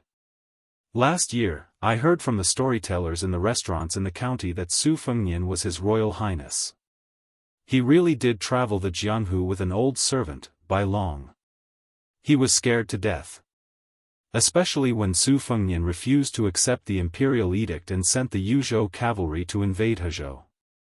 Not only Lu Qingfeng, but also his father and his whole family ran out of the city. Afterwards, when they saw that the Yuzhou cavalry had no intention of invading Hezhou, they returned to the county with fear. Wu Lingsu also found it interesting and said with a smile, "But later, wasn't there an incident where 10,000 Yuzhou cavalry entered Jizhou? They had to pass through Hezhou." Wu Shizhen laughed so hard that tears almost came out of his eyes. So the family resumed their old business and ran away at night. Fortunately, the Yuzhou cavalry returned through Huluku, so Lu Qingfeng's father did not resign and moved to Jiangnan. However, the Lu family also benefited from the disaster. The entire Hezhou knew about this hero who dared to beat up the king of Beiliang. Even Lu Qingfeng's father received a unique, above average in Hezhou in the local evaluation hosted by Yin Maochun. Lu Qingfeng and Song Tianbao are good friends who have known each other for many years. When he was welcoming Wang Yuanran and the others, he fell in love at first sight with the daughter of the former assistant minister of the Ministry of Justice. Plus, he was probably sure that Su Fengnian would not lower himself to his level, so he shamelessly followed him to Yuzhou. Wu Lingsu, who was no longer a self-proclaimed king in a corner, sneered, "It is rumored that Song Tianbao's grandfather, as the #1 god of fortune in the two Liao provinces, was not on good terms with Su Shao, who rose in Jinzhou and Liaodong." Lu Qingfeng and Wang Yuanran, who had a conflict with Su Fengnian in the Zhouzhou embassy in the capital, are indeed birds of a feather flock together. Wu Shizhen's expression was a bit awkward. It seemed that he had to be included. Chapter 1531. The first round of the debate between Buddhism and Taoism was going to be held at Lotus Peak tomorrow. There were no more places to stay on Mount Wudong. The inns in the towns near the foot of the southern divine path were also full. The two groups of people entered a place called Escape Summer Town. The way they looked for rooms to rest was completely different. One group of a dozen people spent a lot of effort to negotiate with a small inn on the east side of the town. The normal rooms were much more expensive than first-class rooms in the Central Plains. When the innkeeper took the stack of travel passes, he just glanced at them and ignored them. So what if they came from Great Peace City? Wouldn't they still be slaughtered by our inn? However, the names of these guests were not vulgar. The middle-aged man with the sword was Qi Jiajia. It was Yin Chonggang and Zhao Chunyuan, a young couple who looked like a perfect match. The handsome young man was called Zhao Wenwei. The two scholars in green were called Han Xingyan and Gao Shilian. The rest of them looked like retainers and servants. Their parents didn't pay much attention to their names. The other group of 20 or so people went directly to the best inn in Escape Summer Town. When they heard that it was full, one of them threw down 500 taels of silver without hesitation, saying that he wanted to book the entire inn. The old innkeeper was annoyed by the young people's bureaucratic tone. He thought, so what if it's 600 taels? My inn is charging 100 taels a day according to the market price. You people want to stay for 3 days. 500 taels is nothing. The innkeeper rolled his eyes and said that the inn was doing business. There was no rule to chase away customers. The young man with the River Province accent took out another 500 taels without saying anything. The innkeeper reached out and touched the thick stack of brand new banknotes. He began to feel conflicted. The young man waved his hand as if he was afraid that others didn't know that he was rich. His helper immediately threw out 2 large gold ingots. The innkeeper looked and thought, silver is the father and gold is the lord. Since we're meeting these elders, let's not talk about manners. However, the innkeeper still wanted a yard after taking an inch. He said that the 30 or so guests were all staying. He was afraid that the staff wouldn't be able to get them to move. As soon as he said this, a few people reached out and grabbed the hilts of their swords. The innkeeper was anxious and hurriedly told them not to fight. Whoever dares to cause trouble in Bailiang today will be finished. The innkeeper picked up the banknotes and gold ingots and went upstairs to explain to the customers. The innkeeper played a petty trick. Not only did he take the initiative to return the money, he even gave everyone 3 to 4 taels of silver. He even told the customers that a group of military lords from the northern Liang border wanted to stay here and that the innkeeper could not afford to offend them. Jianghu. Bailiang. Jianghu. Jianghu. Jianghu, 2. Bailiang. Qi Jiajia. He was the #1 swordsman in the capital. In his early years, he was not only the sword master of many princes. Even Bai Yan's daughter, Zhang Gaoxia, was once his disciple. To be able to trouble him to escort a group of people thousands of miles away, the reason was simple. If any one of these young people were thrown into Jiangnan, they would all be people that high officials and nobles would do their best to curry favor with. This was because their family elders were the deputy of the head of the secretariat, Qi Yanglong, the former minister of appointments, Yin Maochun, the former #1 prime minister, Gao Shizhi, the Duke of Yan, and Han Lin, the assistant minister of the Ministry of Justice. Among them, Yin Maochuan's eldest son, Yin Changgang, and Zhao Yuling's second daughter, Zhao Chunyuan, were husband and wife. The fathers of both families had strongly opposed it. In the end, the emperor, who was only the 4th prince at the time, set them up and married. It was a beautiful story in the capital. Zhao Wenwei, who had the reputation of being a child prodigy, was Zhao Yuling's favorite son. Han Xingyan was the second son of Assistant Minister of Justice, Han Lin, who was about to be sent out and promoted to administrator of Huainan. He was about to marry a virtuous county princess. Gao Shilian and Gao Shiqing were the son and daughter of Gao Shizhi, the Duke of Yan, in his later years. They had always been doted on by the Duke. Fortunately, the brother and sister had always kept a low profile in Great Peace City. Gao Shilian and the son of Great Pillar State Gu Jiantang were close friends, while Gao Shiqing and Zhao Chunyuan were close friends who had played together since childhood. It could be said that these young people were the most outstanding children of officials in Liang's officialdom. The provincial governor of Huainan province was Kai Nan, who used to be Gu Jintang's most trusted general. Han Lin was about to be promoted to administrator of Huainan province, so they would have a lot of dealings in the future. Gao Shilian and Gu Jintang's 2 sons were also very close. There were many things that the big shots could not sit at the same table and talk cheerfully, and it was even impossible for them to have a tacit understanding.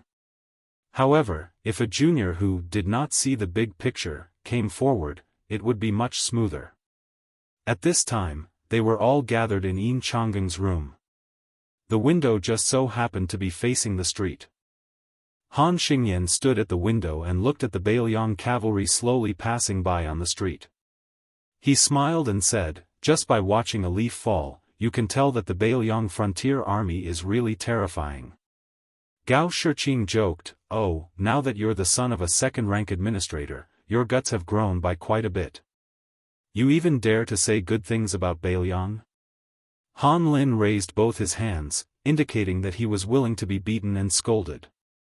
Gao Shilian could not help but feel indignant for Han Lin. He stared and said, "You talk without thinking, how can you marry?" Gao Shiqing glared back at him and said, "Shut up." Gao Shilian muttered his catchphrase in a low voice, "Having a sister like this, I'm really out of luck." Gao Shiqing, who yearned for chivalry the most, fiercely pressed down on the hilt of his sword and threatened, "Are you looking for a beating?" Yin Changgang, who was the oldest and the most mature in the group, said helplessly, "You can drink tea, but if you want to quarrel, go outside." Zhao Chunyuan, who was brewing tea, waved at Gao Shiqing. Zhao Wenwei, who was still a teenager, asked with a laugh, "Brother-in-law, why did Wang Yuanran and the others arrive at the foot of Mount Wudong before the Wu family's master Daoist?" Yin Changgang softly revealed the secret, Master Wu deliberately slowed down his pace and waited until the last day of the Lotus Peak debate before ascending the mountain to issue the imperial edict. The reason why he was in such a hurry before was because he was afraid that the Yuzhou army would come out to obstruct him, so he missed the best opportunity. Since the Yuzhou army has not made any moves, he can take it easy. The small town was so small that one could see the scene in the west from the east just by sticking one's head out of the window. Han Xingyan frowned. It seems that Wang Yuanran and the others are stirring up trouble again. It's fine if they're in the capital, but why won't they stop when they're in Beiliang? Yin Chang'ing said calmly, let them be. Gao Shilian leaned against the window and glanced out. He angrily sneered, they're making quite a scene. As expected of the capital's 4 young masters traveling together, they're full of style. This bunch of vermin lying on their father's books of merit. It's one thing to enjoy a good life, but they still want to harm others.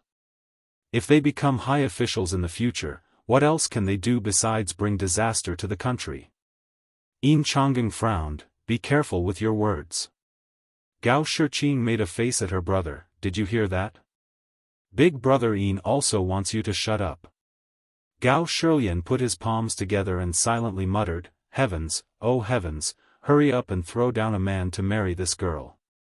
Zhao Wenwei stuck out his chest, second brother Gao, what do you think of me? Am I worthy of sister Gao? The corner of Gao Shilian's mouth twitched. He didn't know whether to laugh or cry. Gao Shiqing slapped the child's head, this old lady changed your diapers in the past. Yin Chang'ing smiled, all right, don't make a fuss. Sit down and drink some tea. This is one of the few tales of spring deity lake tea we have. Chapter 1532. As soon as Gao Shiqing sat down, she immediately stood up and giggled, no, only a fool would not join in the fun. I have to go to the other side of the town to take a look. As she said this, Gao Shiqing carefully looked at Yin Chang'ing, who always spoke softly but was the most decisive. Yin Chang'ing raised his head to look at her and slowly said, we agreed in the capital that it would not happen more than 3 times. It has already happened twice in the capital and Jinan. If it happens again, you have to return to the capital immediately. Gao Shiqing smiled brightly and said, understood. Gao Shiqing ran out of the inn like a wisp of smoke and ran along the street to the most popular inn in the town. She did not go too close. After all, she was not unfamiliar with Wang Yuanran, Yen Sei Fetus, and Song Pandun. Especially since the Yen family residence where Yen Sei Fetus lived was their neighbor. Gao Shiqing respected old General Yen Zhenshuan very much, but she hated this eldest grandson of the Yen family who was upright at the top but crooked at the bottom of the tree. After old General Yen sacrificed his life for the country, an exception was made. During this period of time, Yen Sei Fetus's tail was raised to the sky. He actually had the guts to ask the elders of the family to propose marriage to the Duke Yen family. Gao Shiqing almost couldn't help but find someone to put this guy in a sack and throw him to the bottom of the lake. In Gao Shiqing's vision, Yen Sei Fetus did not disappoint. After coming to a small town like Beiliang, he still flirted with good people. He was currently surrounded by 2 young women with a group of bad friends. Gao Shiqing was a little surprised. Didn't people say that women in Beiliang were mostly tall and strong? The 2 young women in front of her were very beautiful. The young woman who carried a sword like her was probably above average and could not be considered stunning. However, the other one was quite outstanding. The brothel of Great Peace City was known to be filled with outstanding beauties. Gao Shiqing had disguised herself as a man a few times to go there to broaden her horizons. Even those courtesans did not have the moving beauty of the tall woman in front of her, especially her unapproachable aura. As long as it was a man who wanted to win, he could not help but challenge her. No wonder Yen Sei Fetus jumped out in such a hurry. However, Wang Yuanran was not present. He should be hiding in the inn overlooking the street. Yen Sei Zun gently twirled the sandalwood fan in his hand and chuckled. Big brother is a scholar, and has never done unscrupulous things like snatching common women. But Big Brother is naturally hospitable. I just want to invite you two sisters into my building to drink tea, recite poems at night, and admire the moon. Big Brother is from the capital, and has long been curious if the moon in the northwest is as round as the moon in Great Peace City. Sisters, it shouldn't be difficult for you to give me some face, right? The woman with the sword was so angry that she laughed. Give me face, my ass. Yen Se Zun laughed and said, you're really shrewish. So it's a wild horse from the northwest. Big Brother likes it a lot. The woman with the sword was about to draw her sword and slash at the man when her companion pulled her back. It turned out that a group of Bailiang's most notorious Jin cavalry had already rushed over. The rider who looked like a sergeant asked in a deep voice, "What's the matter?" The sword-wielding woman pointed at Yen Seifei and his group of young masters and said angrily, "Hedonistic sons of rich parents from the capital, in broad daylight you want to." Yen Se-zun innocently interrupted the woman's words, "What do you want?" "I didn't do anything, I just chatted for a bit." The Jin cavalry sergeant's face was gloomy. His palm subconsciously pressed against the handle of his Bailiang saber at his waist and looked down at the group of young men from the capital. "Then are you done chatting? If you're done, then scram back to the inn. If you're not done, then continue. I'd like to listen in." Yen Se-zun, who had never been treated this way in the capital, gritted his teeth and smiled lightly. He turned his head and glanced at a young man standing beside Lu Qingfeng. That young man braced himself and took 2 steps forward. He squeezed out a smile and said to the Jin cavalry sergeant, "My father is the old governor of Yozhou's Huanggang County. My big brother is the former 8 Pass commandant. We're all on the same side." The Jin cavalry sergeant said expressionlessly, "Even the current governor of Huanggang County can't control me, let alone the previous governor of Huanggang County. As for the 8 Pass commandants, they're just miscellaneous, right? Nowadays, even miscellaneous generals don't count in Bailiang, so what's the 8 Pass commandants? On the same side? Who the F***ck is on the same side as you?" Seeing this scene, Gao Shiqing was a little dumbfounded. If this was Li Yongbia's place, the local tyrant's son would have appeared, and that petty official would have to bow and scram obediently. It wouldn't be strange for him to cling to the powerful and become the villain's accomplice. The Jin cavalry sergeant turned his head and smiled at the 2 Bailiang women. "Are you 2 ladies looking for a place to rest? If you can trust me, I know of a Yuting inn on the other side of the street. There might be 1 or 2 rooms left, but the price isn't cheap. There's no helping it. The rooms left in the inn's hands are all superior rooms that they've decided to rip off. If you 2 ladies have enough money, you can consider it." The woman with the sword smiled and said, "Brother, thank you."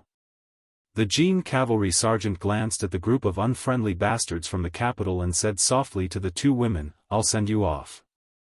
At this moment, a tall young man next to Yen Sedan sneered and said, "Bailiang barbarians."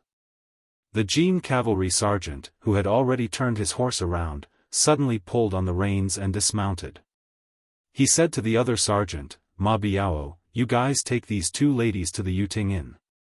This squad leader took off his light armor and cold saber and hung them on the horse's back. Then he turned around and stared at the young man who had called them barbarians of northern Liang. He limped forward and said, "I have taken off my armor and cold saber from my pottery cart. Today I am not a brocade horseman on duty." The tall young man laughed and said, "What, King cripple, you want to fight me 1-on-1? I'm afraid I'll accidentally use too much strength and break your other leg." The man surnamed Tao laughed. "If you can kill me, it'll just be because you're capable." The tall young man curled his finger. In the hut not far from the elephant washing pool, Su Fengnian was moving books and drying them. Suddenly, the Yuzhou lieutenant and the spy leader of the Fu Shui Fang appeared together. Su Fengnian, who was squatting with a book open, raised his head and smiled. "If you have something to say, say it." The leader of the spies spoke very quickly, but his words were clear. Reporting to Wang Ye, at the foot of the mountain in Fuxia town, 64 Jin cavalry and 27 Fu Shui Fang death warriors are confronting 23 people led by Wang Yuanran, the youngest son of Guangling's Dean of Dao. The cause is... Su Fengnian waved his hand and ordered the lieutenant, Luo Hongkai, go down the mountain and lead 500 men to Fu Shui Fang. Don't confront them, just fight to the death. Su Fengnian pondered for a moment and then continued, the other side should have quite a number of martial art masters as bodyguards. Sui Taizhan, you take out the 4 A-class Fang Fushui men of sacrifice currently on Mount Wudong and send them down the mountain with Captain Luo. Luo Hongkai asked carefully, Your Highness, are we really going to fight to the death? Su Fengnian smiled. How can we do that? Su Fengnian quickly added, just beat them half to death. After this matter, people will give a thumbs up to Bailiang for treating guests with courtesy. The two men quickly left. Luo Hongkai rubbed his chin and said, Old Sui, our prince is indeed a scholar, right? Sui Taizhan said unhappily, What's the use of telling me this? Why didn't you flatter him in front of the prince? Luo Hongkai, who was striding forward, rolled his eyes and said, Just say yes or no. Sui Taizhan wiped his mouth and smiled. Of course. Chapter 1533. Escape Summer Town. Escape Summer Town. Escape Summer Town. Just from its name, one would feel refreshed. However, at this time, it was very angry. In reality, of Wang Yuanran's group, in terms of appearance, other than the grandson of the old general Yan Zhenchuan, who looked like a villain, the rest of the group, including the tall young man who had seriously injured the captain of the Jin cavalry, only had a slightly arrogant attitude. They did not look like villains with a belly full of evil tricks. The 4 silent elders of the family also had the style of a great master. On the side of Bailiang, there were more than 60 patrolling Jin cavalry on the streets of the small town. They all wore light armor and only carried cold knives. They did not carry bows or crossbows. The Jin cavalry captain who was in charge of the affairs of the 3 towns at the foot of Wudong Mountain, Escape Summer Town, had a sturdy body. However, he had a pair of small eyes. When he squinted, they seemed to disappear from his face. He supported the captain of the Jin cavalry, whose chest was full of blood. The latter had been punched in the chest by the tall young man and flew back several feet on the street. It was clear that he had suffered serious internal injuries. Without 2 or 3 months of recovery, he would not be able to do anything on duty. The reason the Jin cavalry captain did not act on impulse and order the 60 brothers who had accompanied him to attack the enemy was because the enemy had many hidden aces. Even with the help of the Fu Shui Fang spies, they might not be able to gain an advantage. In addition, the young man who had injured the captain had already announced his identity. He was the son of Li Yang's Sagsheng field captain. Sagsheng field captain was one of the 4 field captains in the capital and had real power. His rank was not very high, but he was a strong candidate for the 12 great generals of Li Yang's 4 campaigns, 4 garrisons, and 4 pacifications. The commandant of the imperial cavalry, who had just turned 30 years old, was a descendant of a general of northern Liang. He had long been influenced by the filth of the hedonistic circle and was very familiar with it. When there was trouble, the main character would generally not come out and make a ruckus. He felt that it was beneath him and needed a handy henchman to stand up for him.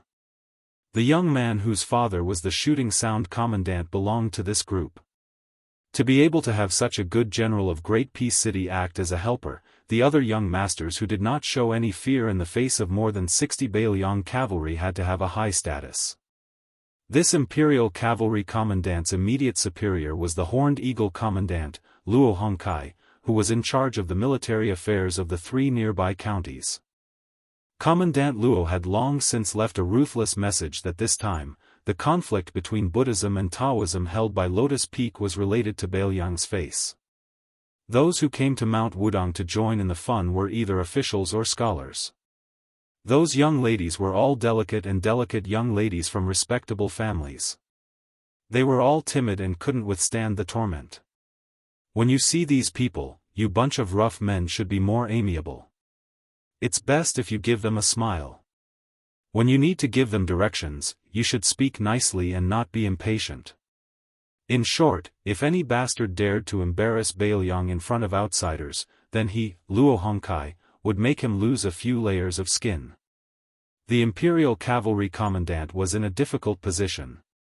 Although he only needed to say one word and this Wuxia town would really start fighting, and if the 60 Imperial Cavalry couldn't win, there were still Commandant Luo's 2,000 elite soldiers at the foot of Mount Wudong. However, since he was the commandant in charge of 200 Imperial Cavalry, he couldn't be so impulsive. If he beat up the son of a shooting sound commandant, then so be it. If there were one or two sons of court generals with the surname Zhenping, or if he accidentally crippled the sons of high officials of the 6 ministries, then the matter would blow up. In the end, would the king really have to personally clean up after them? However, the Imperial Cavalry Commandant was sullen and angry.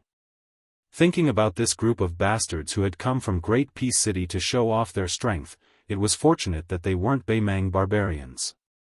Otherwise, he wouldn't have to be so hesitant. Today's matter was clearly started by the nobles of Jingdo. Wu Zhangtao's ox cart was already tolerating enough. If he had been the one to see that scene, he probably would have pulled out his sword and chopped them down without another word. Who dares to bully the women of Bailiang? Wang Yuanran let out a soft breath. Fortunately, the commandant was someone who understood the big picture. Otherwise, if the two sides really started fighting without any regard for the consequences, then his secret plan would not be easy to clean up. Wang Yuanran's gaze swept over the people around him. He saw the subtle expressions of his companions. Yan Tongshu's body trembled slightly. There was both the fear of facing the legendary Bailiang soldiers and also the excitement. The entire Great Peace City was cursing him for being a lecher who couldn't be supported. It was the famous General Yan Zhenchuan of the spring and autumn period who had killed too many people and committed too many crimes that he had received retribution. This was why he had such a useless grandson to support the face of the Yan family. However, if he, Yan Tongshu, could safely return to Jingdo this time, who wouldn't say that he was a hero who dared to fight the Bailiang army? Who would dare say that he was a coward? The son of the shooting commandant Li Shogua, Li Zhongliang, was in charge of guarding the northern part of Jingdo. The most famous person in Jingdo wasn't the high-ranking commandant Li, but Li Zhongliang's brother Li Chang'an. He was only in his early 30s and was already a corps general among the permanent generals of Liang. More importantly, Li Chang'an was a 4th-ranked general and was one of the first generals promoted by the emperor after he ascended the throne. Li Zhongliang himself had followed Yang Shenxing and Yang Huchen's Jizhou army down south to quell the rebellion last year. Unfortunately, the Yang army was defeated one after another and became the laughingstock of all the civil and military officials. Other than the peerless General Yang Huchen who had lost an arm, no one in this army was rewarded for their contributions, regardless of whether or not they had achieved anything. Li Zhongliang, who had personally taken the heads of more than a dozen West Chu rebels on the battlefield, also fell silent because of this. Why would Li Zhongliang act today for Yan Tongshu, whom he had always looked down on? The loyalty of a friend? That was underestimating Li Zhongliang, whose father and brother were both heroes. Before this person left Jingdo, his family had been secretly trying to help him enter the Duo Yan elite cavalry that the assistant minister of the Ministry of War, Tang Taizhuang, had built in Liaodong. However, Assistant Minister Tang had always been vague about this. He said that now that he didn't lead troops, his words might not be useful. Who would believe that? In the second year of Xiangfu, the Duo Yan elite cavalry that had won a number of small battles on the border should be called the elite cavalry of the Tang family, right? However, in order to avoid suspicion, the Tang family was afraid that Tang Taizhuang, would attract criticism in the Ministry of War, so the new commander of the 16,000 Duo Yan elite cavalry used a border general whose surname wasn't Tang. However, that guy was slowly promoted from a sergeant to a commander by Tang Taizhuang.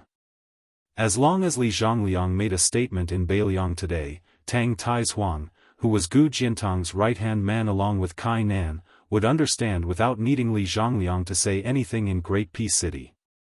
A Duoyen elite cavalry that everyone was jealous of was already a lieutenant. Wouldn't that be in Li Zhongliang's pocket? Song Tianbao seemed to stare dumbly at that tall Bailiang beauty. Wang Yuanran laughed coldly inside. Learning from Yen Tongshu and pretending to be a pervert? That Yen Tongshu had brought 3,000 taels of gold into Jingdo last year. In just half a year, he had squandered it all. Just for Yen Tongshu alone, he had bought the first spring of several young courtesans in Great Peace City. You fatty, you can't even forget your friends when you see a beauty, so don't pretend to forget your life when you see a beauty. In the second year of Xiangfu, you claimed to have stolen 5,000 taels of gold from your father. Based on your father's shrewdness, not to mention stealing 5,000 taels of gold from Liaodong without anyone noticing, I'm afraid without his consent or tacit consent, you, kid, would have a hard time even stealing a single copper coin. Fatty song, ever since you entered Jingdo, in this year, relying on my, Wang Yuanran's, Yen Tongshu's, and the others' names, your father probably earned far more than 8,000 taels of gold. Wang Wani, the daughter of the former assistant minister of the Ministry of Justice, Wang Zhua, was famous in Jingdo. The old assistant minister had 8 sons. In the end, he had a daughter in his later years, so he gave his daughter this name. Wang Wani's appearance was passable, and her figure was very good. Unfortunately, her temperament was questionable. After all these years, how many poor scholars had she seduced that had the potential to become a carp jumping through the dragon's gate? Did she really think of herself as a fox immortal in a supernatural novel? Those poor scholars who could only stay in the temples in the suburbs of Jingdo, when they were reading at night, suddenly floated in from outside the window. Everyone was confused and infatuated. At this moment, Wang Wani was staring at the tall woman from the northern region, who looked like a real fox fairy descending to the mortal world, as if she was her enemy. Seeing that the situation was under control, Wang Yuanran became increasingly calm. His line of sight leaped over the Bailiang cavalry, discovering that Yin Changgang and the others had already arrived by Gao Shiqing's side. When Wang Yuanran saw these people, he obviously couldn't help but feel complicated. Last year, his father was still a minister who had the potential to take over Gu Lu's authority from Grand Secretary Zhang. However, even if his father wasn't transferred to the chaotic Guangling path, during that storm that shook Jingdo, after Wang Yuanran provoked Zhao Chunyuan and beat up Han Xingyan, he was still brought by his father to kneel outside Zhao Manor for half a day. Even now, Wang Yuanran still didn't feel like he was in the wrong. It was Zhao Chunyuan, this fickle woman, who had let down her childhood sweetheart first. In the end, she ran off to become the wife of that surnamed Yin, saying that she and Yin Changgang loved each other, that it was she who let down Wang Yuanran's brother who was publicly acknowledged as gentle and honest. In reality, wasn't it because she saw that the Yin family's future prospects were good, especially since Yin Maochun was going to take over her father's heavenly official position as Minister of Personnel? Zhao Yuling, this old man, had occupied the Ministry of Personnel for more than 10 years, grasping the authority to promote all of the officials under the heavens. Did he really not have a bit of shit under his seat? Could he really wipe it clean before heading to the Secretariat? If Wang Yuanran could, he wanted to run up to Zhao Chunyuan and give her a slap. Then, he would expose Han Xingyan's past in front of the Gao siblings. You brat, you only have this much prospects. You clearly love that Gao Shiqing, but you don't even dare to say it out loud. You can only obediently follow the matchmaker's words and marry that county princess Zhao. Wang Yuanran's relationship with Han Xingyan wasn't bad. Last year, when he punched Assistant Minister Han's son in the face, wasn't it also because he lamented over his son's misfortune and anger? In the end, Wang Yuanran's line of sight stopped on Yin Changgang's body. His gaze was exactly the same as the one Wang Wani looked at that Bailiang woman. Chapter 1534. Yin Changgang, what a great talent that everyone thought highly of. Benevolence, righteousness, propriety, wisdom, trust, gentleness, respect, frugality, it all seemed to be in one person. Was there really such a perfect young talent in the world? Wang Yuanran did not believe it, but from Zhao Yuling to Yuan Guo to Han Lin, and even Wang Yuanran's father Wang Xiongui, this large group of Yong Hui's famous ministers who came from Gu Lu, who did not praise Yin Chang'an. Wang Yuanran suddenly laughed. There really was someone who thought the same as him. And it was someone Yin Chang'an wouldn't have guessed even if he was beaten to death. That was the important minister of the three dynasties of Liang, Tantanan, Huan. Wang Yuanran was afraid of many people in his life, but the only person he respected was Tantanan. So when Tantanan told him to go to the Imperial College to reflect on his mistakes, Wang Yuanran directly refused his mother's urging to stay and really went to the Imperial College to reflect on his mistakes. When Wang Yuanran was about to leave the Imperial College, there were already rumors that Tantanan intended to abdicate and that Zhao Yuling or Yin Maochun was very likely to enter the Menxia province. When the undercurrents were surging, the old man personally went to the Imperial College to see Wang Yuanran. Before leaving, Tantanan said something that Wang Yuanran thought he would never forget in his life. "Brat, being a person is like flipping through a book and reciting scriptures. Not to mention this old man whose neck is in the yellow earth, even your father Wang Xionggui's age is half buried in the earth. He has almost flipped through the book to the end and can't find anything new. But a young man like you is different. There is an old saying that every family has its own difficult scriptures, but no matter how difficult it is, you should be sensible. You have to read it well and read it well. The reason why I'm talking nonsense with you is that when I, Huan, was young, I was also like you, idling around. But the old saying that a prodigal who returns is more valuable than gold is not a lie." Of course, Wang Yuanran knew that the little Zhenren Wu Shizhen had an ulterior motive. This was nothing. Not to mention those in the distance, just Li Zhongliang, Song Tianbao, and the others who were nearby were all smart people. Acting so rashly was all for the sake of getting what they needed. To be able to make it to their level, even the infamous Yen Tongshu wasn't a fool. Song Tianbao wanted to rely on Yen Tongshu's identity as Yen Jinshuan's grandson to raise his banner. Other than freeloading and sleeping with courtesans for a whole year, how much money had Yen Tongshu secretly earned for the Yen family who had always been cash-strapped? At least 200,000 taels. Otherwise, do you think old General Yan's posthumous body could pass the Board of Rights meeting so smoothly? The more he re-examined the people around him, the more Wang Yuanran began to understand that it was not easy for his father to become an official. Therefore, although Wang Yuanran could not help his father return to the capital as an important official, at the very least, he could win some reputation for his father. All of a sudden, a pleasant surprise came. Probably sensing the difficult situation of the Bailiang cavalry, as one of the parties involved, the Bailiang woman with a sword reported her identity. It turned out that her father was Song Yan, the son of the Lingzhou provincial governor. As the second-in-command of the civil officials in Lingzhou, he could be considered one of the top officials in Bailiang. Song Yan's daughter, Song Huangmei, pointed the tip of her sword at Li Zhongliang, the son of Colonel Shooting Sound, and said angrily, "Compared to officials, is that so? What's so great about your father's bullshit, Colonel?" Wang Yuanran could not help but laugh. Now that Bailiang had cut a large number of surplus generals and colonels, as long as they did not hold military power, they did not even have the right to hang the Bailiang saber when they went out. However, the colonel of Li Zhongliang's father, Li Shogua, was indeed quite amazing. He was now a fourth-rank official, comparable to Song Yanzizhou.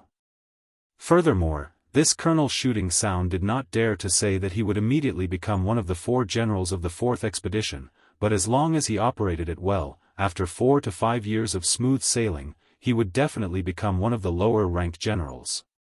Furthermore, his brother had a private nickname of Little Chen Wang in the Liang military circle.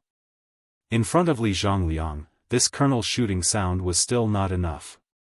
The pervert Yen Tongshu first snickered, and then laughed even more exaggeratedly. This hedonistic son of a rich family had the ability to make a man tremble.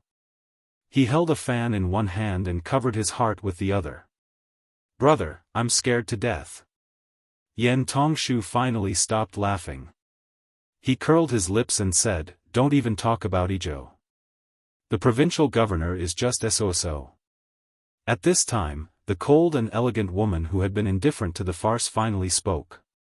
She turned her head and said softly to the commandant of the Imperial Cavalry, "My father is Administrator Li." The commandant of the Imperial Cavalry was stunned. The woman smiled sweetly and said softly, "Yes, I also have a younger brother called Li Hanlin. He is now the commandant of the Liangzhou crossbowmen." In the Beiliang military, whether it was the garrison troops or the border troops outside the Great Wall, most people had heard of the name Li Hanlin. It was even more effective than the number one civil official in Beiliang, Li Gongda. The commandant of the Imperial Cavalry smiled knowingly at first, but he became more and more conflicted. Today's matter was really not a matter of whether the two sides were high or low officials. He was an insignificant commandant of the Imperial Cavalry in Beiliang. It was not because he was worried about his background that he did not dare to give the order to beat those bastards into a pig's head. It was because the war at Liangmang was so intense that he, the only son of the Imperial Cavalry, had no chance to go to the border to kill the barbarians because his father and mother had dragged in all the elders of the family to pester him. However, his father had been a military officer at the Great Wall of Yuzhou and had always paid attention to the general situation. As the commandant, he knew quite a bit about the relationship between Beiliang and the Liang Imperial Court. The more this was the case, the more he could not make trouble for Commandant Luo or even the prince and implicate Beiliang in an even more dangerous situation. He turned his head to look at his subordinate, Sergeant Tao Che, who was unwilling to leave no matter what. Even this old brother of his knew the severity of the matter. He had taken off his armor and saber and was going to fight with Li Zhongliang as a Beiliang citizen. How could he act rashly? Tao Che was once a sergeant of the Beiliang crossbowmen. Like Li Hanlin, he was also an elite scout responsible for clearing the path for the Dragon Elephant Cavalry up north. His left leg was severely injured in battle and he had no choice but to retire from the crossbowmen. According to the rules of the Beiliang Frontier Army, he could have served as a deputy in the local garrison. However, Tao Che refused no matter what, saying that he was an old cripple and that he would be satisfied if he could return to the local garrison as a sergeant. That one call of the Beiliang barbarians. For an old soldier who had probably spent half his life fighting the Beiliang barbarians to the death, it was too hurtful. The Imperial Cavalry Commandant Fan Xiangda lowered his head and said softly to his old brother who had returned from the Liangzhou border, "I'm sorry." Yan Tongshu opened his fan with a snap and smiled. "What's the saying again? The temple is small and the wind is strong, but the water is shallow and there are many bastards. Who would have thought that I would be able to meet both the administrator and the daughter of the governor while casually strolling through the streets of this small town? What, you want to use your power to bully people? You want to use your private army to kill us good people?" Wang Wani was instantly amused. Using power to bully people and good people, these two phrases coming out of Yan Tongshu's mouth really had a different flavor. Wang Yuanran and Li Zhongliang both had calm expressions. The more powerful the Beiliang side was, the more cheers they would receive in the capital in the future. However, the four experts beside them were a lot more nervous. With the combined strength of 2 master-level experts and 2 level 3 experts, not to mention 60 to 70 cavalry, even 200 to 300 cavalry wouldn't be a problem.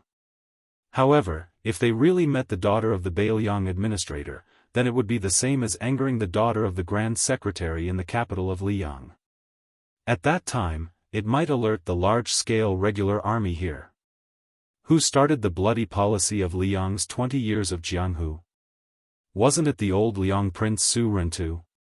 Moreover, it was said that the Su Fengnian who had just fought with Tuoba Bodhisattva was on Wudong Mountain right now. At that time, not to mention protecting the safety of these young masters and ladies, they might not even be able to protect themselves. Not far away, Gao Shiqing also smiled and said, this Yan Tongshu isn't stupid to the extreme. This way, the Bailiang cavalry will either retreat with their tails between their legs, or they will have no choice but to use their power to bully people and kill innocent people. Gao Shilian snorted coldly and said, if I were the Imperial Cavalry Commandant, I wouldn't waste my breath. Even if I don't kill people, I would hang Yan Tongshu up and beat him up. Chapter 1535. Yin Chongqing shook his head and said, Northern Liang is in a dilemma. If we don't completely fall out with them, we won't be able to capture Yan Tongshu and the others with an army of at least 600 riders and a few martial experts protecting them. Gao Shilian said unhappily, to be able to make Bailiang suffer a setback once, won't they be treated as heroes when they return to the capital? Yin Chongqing smiled. Let's go, we've seen the show. You guys really wasted that pot of Spring God Lake tea. At this time, the streets of the small town rumbled like thunder. Even Zhao Chunyuan felt a suffocating pressure. When a group of black-armored cavalry charged into the small town, there were constantly archers dismounting from their horses and climbing onto the roofs to occupy advantageous terrain. In this small town, there were no more than 400 to 500 soldiers on the streets and archers on the roofs, but they formed a black cloud that could destroy a city. The leading general took the lead, urging his horse to gallop to the side of the Jin cavalry commandant Fan Xiangda. Sitting high on the back of the Liangzhou horse, he angrily rebuked with a gloomy face, surnamed Fan. Are you sunbathing here? Fan Xiangda didn't know what to do. He was about to speak when the horned eagle captain Luo Hongkai scolded, Bastard, how can there be a Bailiang army that doesn't draw their sword when facing an enemy? If the prince hears this and knows that I raised a nest of bear soldiers, how can I still be a captain? Luo Hongkai looked around and said in a low voice, Unrelated people, leave the streets.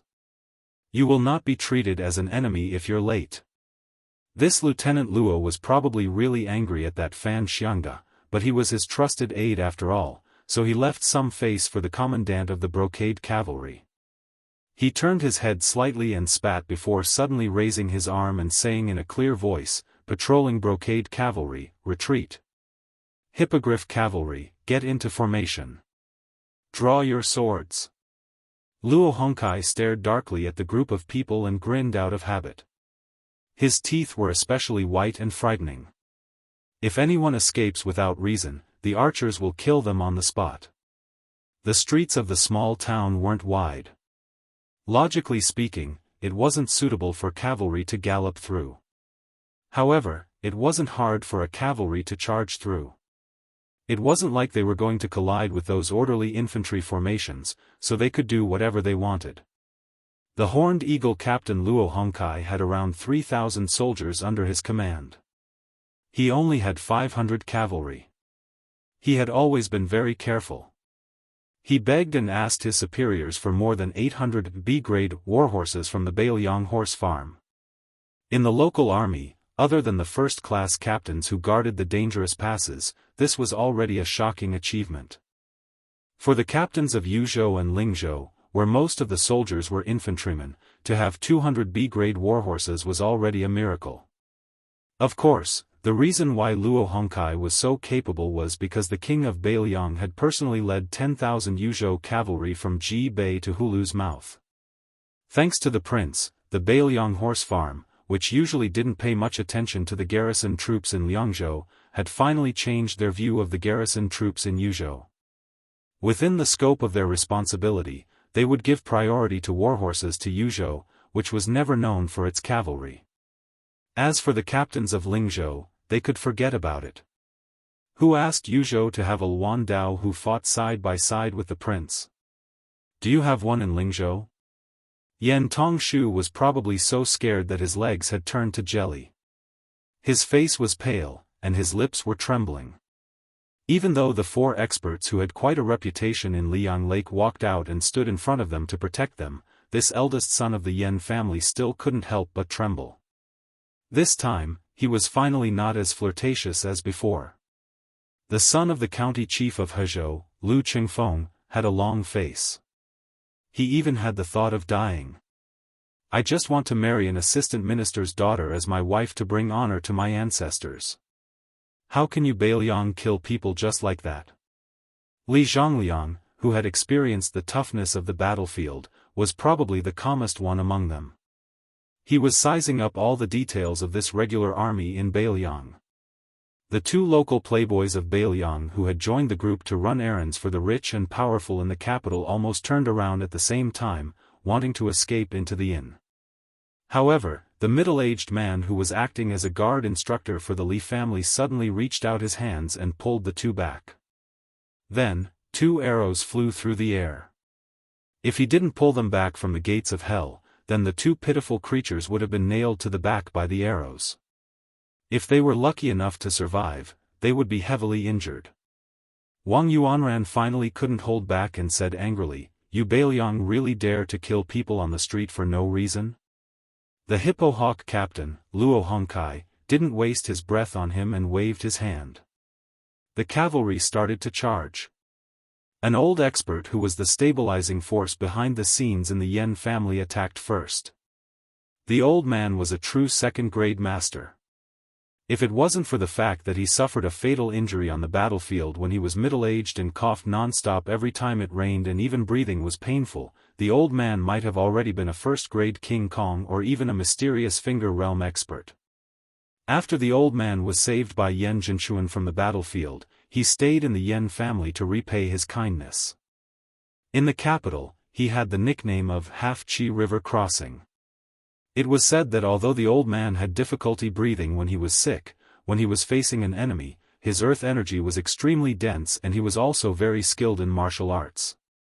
The old man faced a hippohawk cavalry that charged at him, and he was just about to smash the warhorse's head with his palm when a wisp of a strange figure suddenly flashed out from the side. The figure's hands pushed lightly on his chest, and it actually pushed him back to where he stood on the spot. Just as the old man exhaled, he had no choice but to take another breath. The slightly wrinkled clothes on his chest trembled and returned to normal. He wasn't the only one. The other 3 experts from his camp all tried to block the rider's path, but they were all blocked by someone else. Even though the 8 of them clashed 4 times in the blink of an eye, each with their own advantages and disadvantages, this gap allowed the horned eagle rider to reach Yen Tongshu, who was standing at the outermost edge.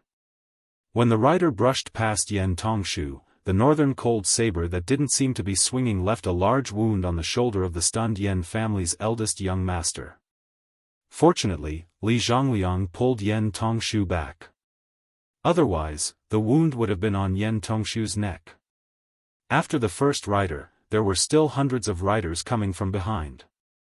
Li Zhongliang, who didn't want to get too deeply involved, had no choice but to fight personally. He took 2 steps forward, bent his back and twisted his head to dodge the blade on the back of the horse. Then, he slammed his shoulder into the side of the warhorse, sending both the rider and the horse flying. However, the third rider didn't give Li Zhongliang any chance to catch his breath. Li Zhongliang took a series of quick steps, turned around, and grabbed the rider's arm that was holding the blade. Li Zhongliang roared angrily and dragged the rider off the horse, throwing him towards the 4th rider. The latter didn't even put away his blade. Instead, he leaned his body to the right and dodged it. Then, he still managed to stab Li Zhongliang with his blade.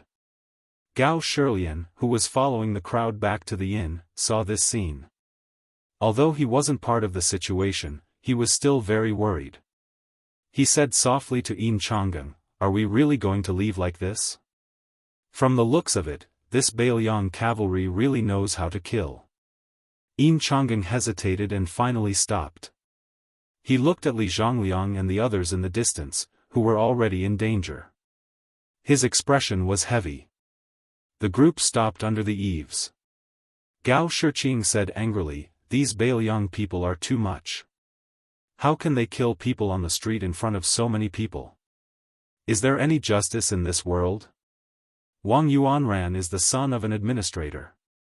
He didn't do anything heartless. How can the Bailiang cavalry just kill him like that?" Yin Chang'an didn't say anything. He knew that it was probably because of the sensitive identities of Wang Yuanran and the others that the Bailiang didn't hesitate to go to war. Under certain rules, the imperial court made things difficult for the Bailiang. The Bailiang could endure it, and had endured it for 20 years. However, the Bailiang couldn't be humiliated. The corner of Yin Changgeng's mouth lifted slightly. He walked out of the eaves and said softly to the window on the second floor of the inn, "Thank you, Mr. Qi." The next moment, the streets of Escape Summer Town were filled with sword qi. The coldness of the sword qi instantly made the name Escape Summer Town more appropriate. However, before Gao Shiqing, Zhao Wenwei, and the others could sincerely sigh at Qi Jiao's profound swordsmanship and magnificent sword qi, they suddenly felt a bone-piercing coldness come and go in a hurry. It was gone just like that. Then, without them noticing, a young man with a book in his hand was standing next to them. It was as if he had just been reading at home and didn't have time to relax before coming out to join in the fun. There was only a slight breeze on the streets of Escape Summer Town. It wasn't enough to flip the pages of the book. However, Zhao Chunyuan and Gao Shiqing, who were more observant, saw that the young man had just turned a page of the book. Chapter 1536. A middle-aged man stepped over the threshold of the inn. Such a simple movement made Yin Changgeng and the others feel a breath like a spring breeze. The man was wearing a white robe with a jade belt. The sleeves were narrow and the body was wide. The robe was made of Sichuan brocade, a first-class tribute of the Liang dynasty. The collar and sleeves were inlaid with fine and delicate brocade with golden edges. The big part was simple and elegant, but the small part was noble. Probably only this kind of refined man with a hidden edge could marry the rouge girl with the reputation of peach blossom horse and pomegranate skirt, when he was 20 years old. The middle-aged man had a long sword hanging from his waist. The scabbard was black and simple, as if it was made from the skin of a python. But what was really strange was that the sword did not have a sword guard or hilt. Qi Jiaojia, the #1 swordsman in the capital. Since he was 9 years old, he started practicing with the family heirloom sword Ban Xiang. In the past 30 years, he traveled north to the two Liao provinces, south to Jianghu, east to Jianshi, west to Jianghu, and visited all the famous mountains and rivers in the world. During this period, Qi Jiaojia changed to the sword Setting Sun at the age of 18. He challenged 6 grandmasters of the sword, including Dongyue sword pool suzerain Song Nianqing, Guangling Spring Snow Building's chief minister Chai Qingshan, and Tangxi sword Saint Lu Baijia. He lost all 6 battles and returned to the capital for closed-door training. When he came out at the age of 26, he changed to the killing sword Smelly Tang. At the border of Liaodong, he single-handedly fought 800 Beimang cavalry and retreated unscathed, chopping off more than 300 heads. At the age of 30, he changed to the sword Changyu. It had no edge and no hilt, so if he held the scabbard upside down, the sword would slip out of the scabbard. Since ancient times, the long sword in the world had been called Changyu. Qi Jiaojia's intention in changing to this sword was obvious. There were millions of long swords in the world, but only one, Changyu, was enough. As a result, Qi Jiaojia and that northern Mang sword energy that he had changed his name to be close to yellow-green were known as Qi Shu Yellow Path, respectively viewed as the successors of Deng Tai, A and Li Chuangong's successive sword gods.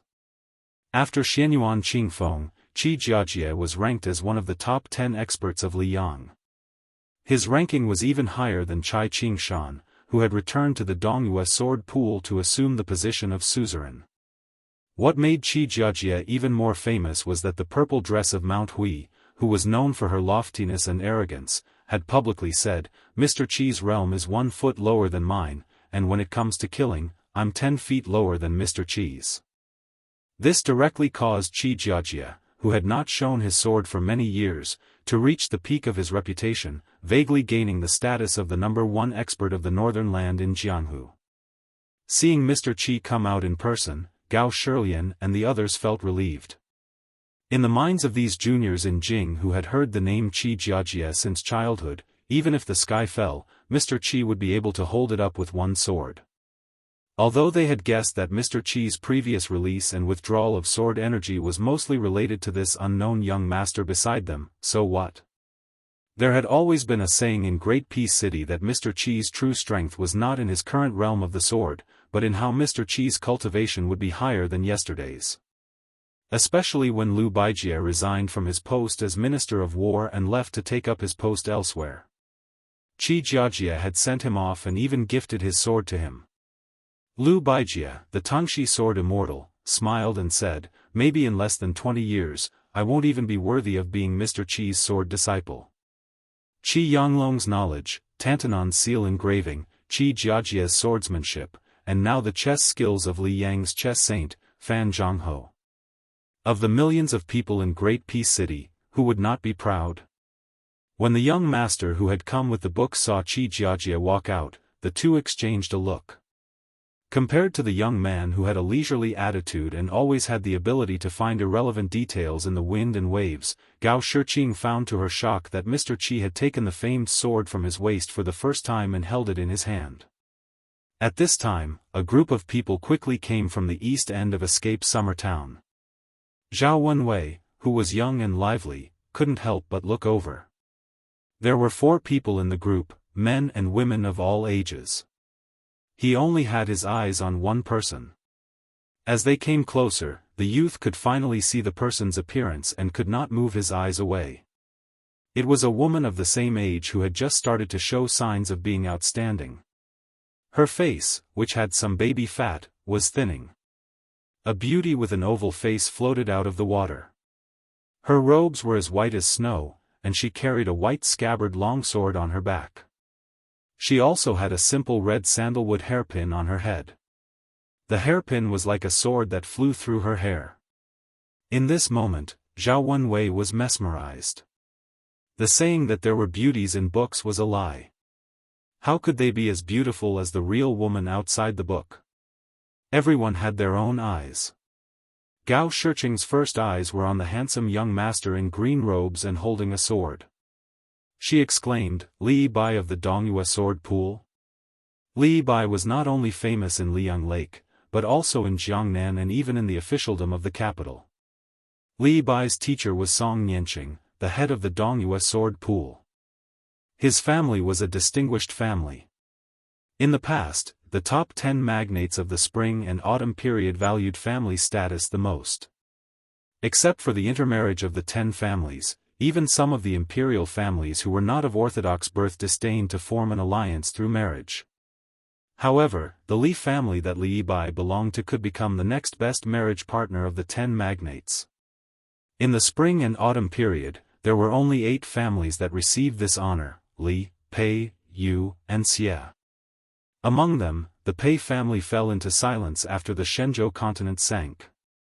The most famous person in the family was actually a woman, Pei Nanwei, the concubine of the old king of Jing, Zhao Heng.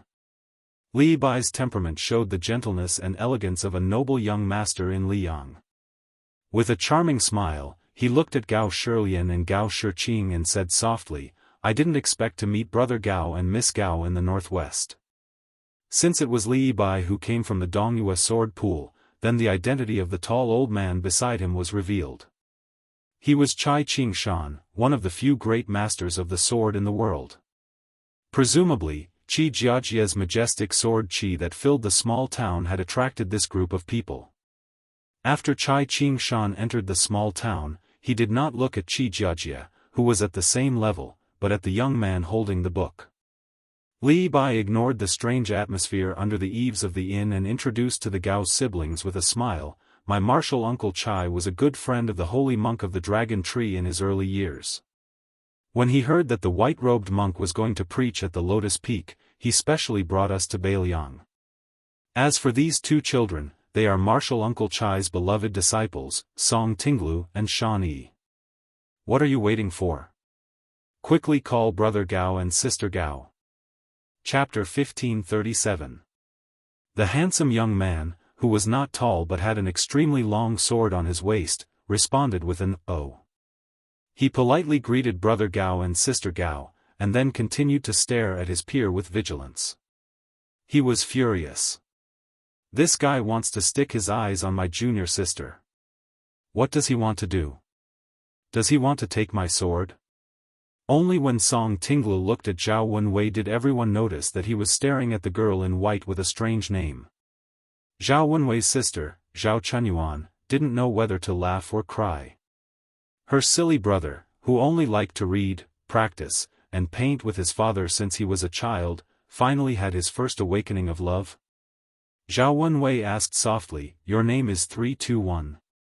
The girl, who had long been accustomed to this kind of thing, said indifferently, "My surname is Shan. I'm not 321. Today, the girl in white's simple and polite words were remembered by Zhao Wenwei, who would die of Wenjin in the future, for a lifetime. Song Tinglu snorted coldly, "Brat, don't try to get close to my junior sister.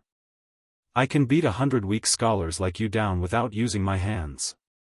When the time comes, beat me up. Don't say I didn't warn you." After such a commotion, the three boys and girls, each with their own thoughts, gathered under the eaves, which were slightly hostile after the strange young man and Qi Jiajia appeared one after another. Suddenly, the atmosphere relaxed a little. The scholar, who had just closed the book and tucked it under his armpit, suffered such an unexpected calamity for no reason. Not only was he not angry, he even smiled and gave the young Song Tinglu a thumbs up. The seemingly naive Zhao Wenwei said happily, "You know it even if I didn't warn you. You're also a scholar." Yin Chang'eng gently knocked on his brother-in-law's head and scolded, "Learning to read and write can't be used to argue." Standing under the stairs, Chai Qingshan looked at the young man under the eaves. His scholarly aura was not as good as Yin Chang'eng's, and his Jianghu aura was not as good as Li Bai's. However, even Qi Jiajia and Qi Jiajia, two gurus, still couldn't suppress this person's potential momentum. Only Li Bai, who had reached a high level in Jianghu, could slightly sense it. Yin Chang'eng, Gao Shilian, and others were not Jianghu people after all. Shan Yi suddenly asked curiously, "You have sword qi on you. Are you also a swordsman?" The man took out the book from under his armpit and waved it. He said with a smile, "Green Water Pavilion Sword Practice Record of 60 years. Have you heard of this secret manual?" The girl nodded solemnly and said, "I've heard from my master that there are many swordsmanship manuals in the world, and the Green Water Pavilion has the reputation of being the best.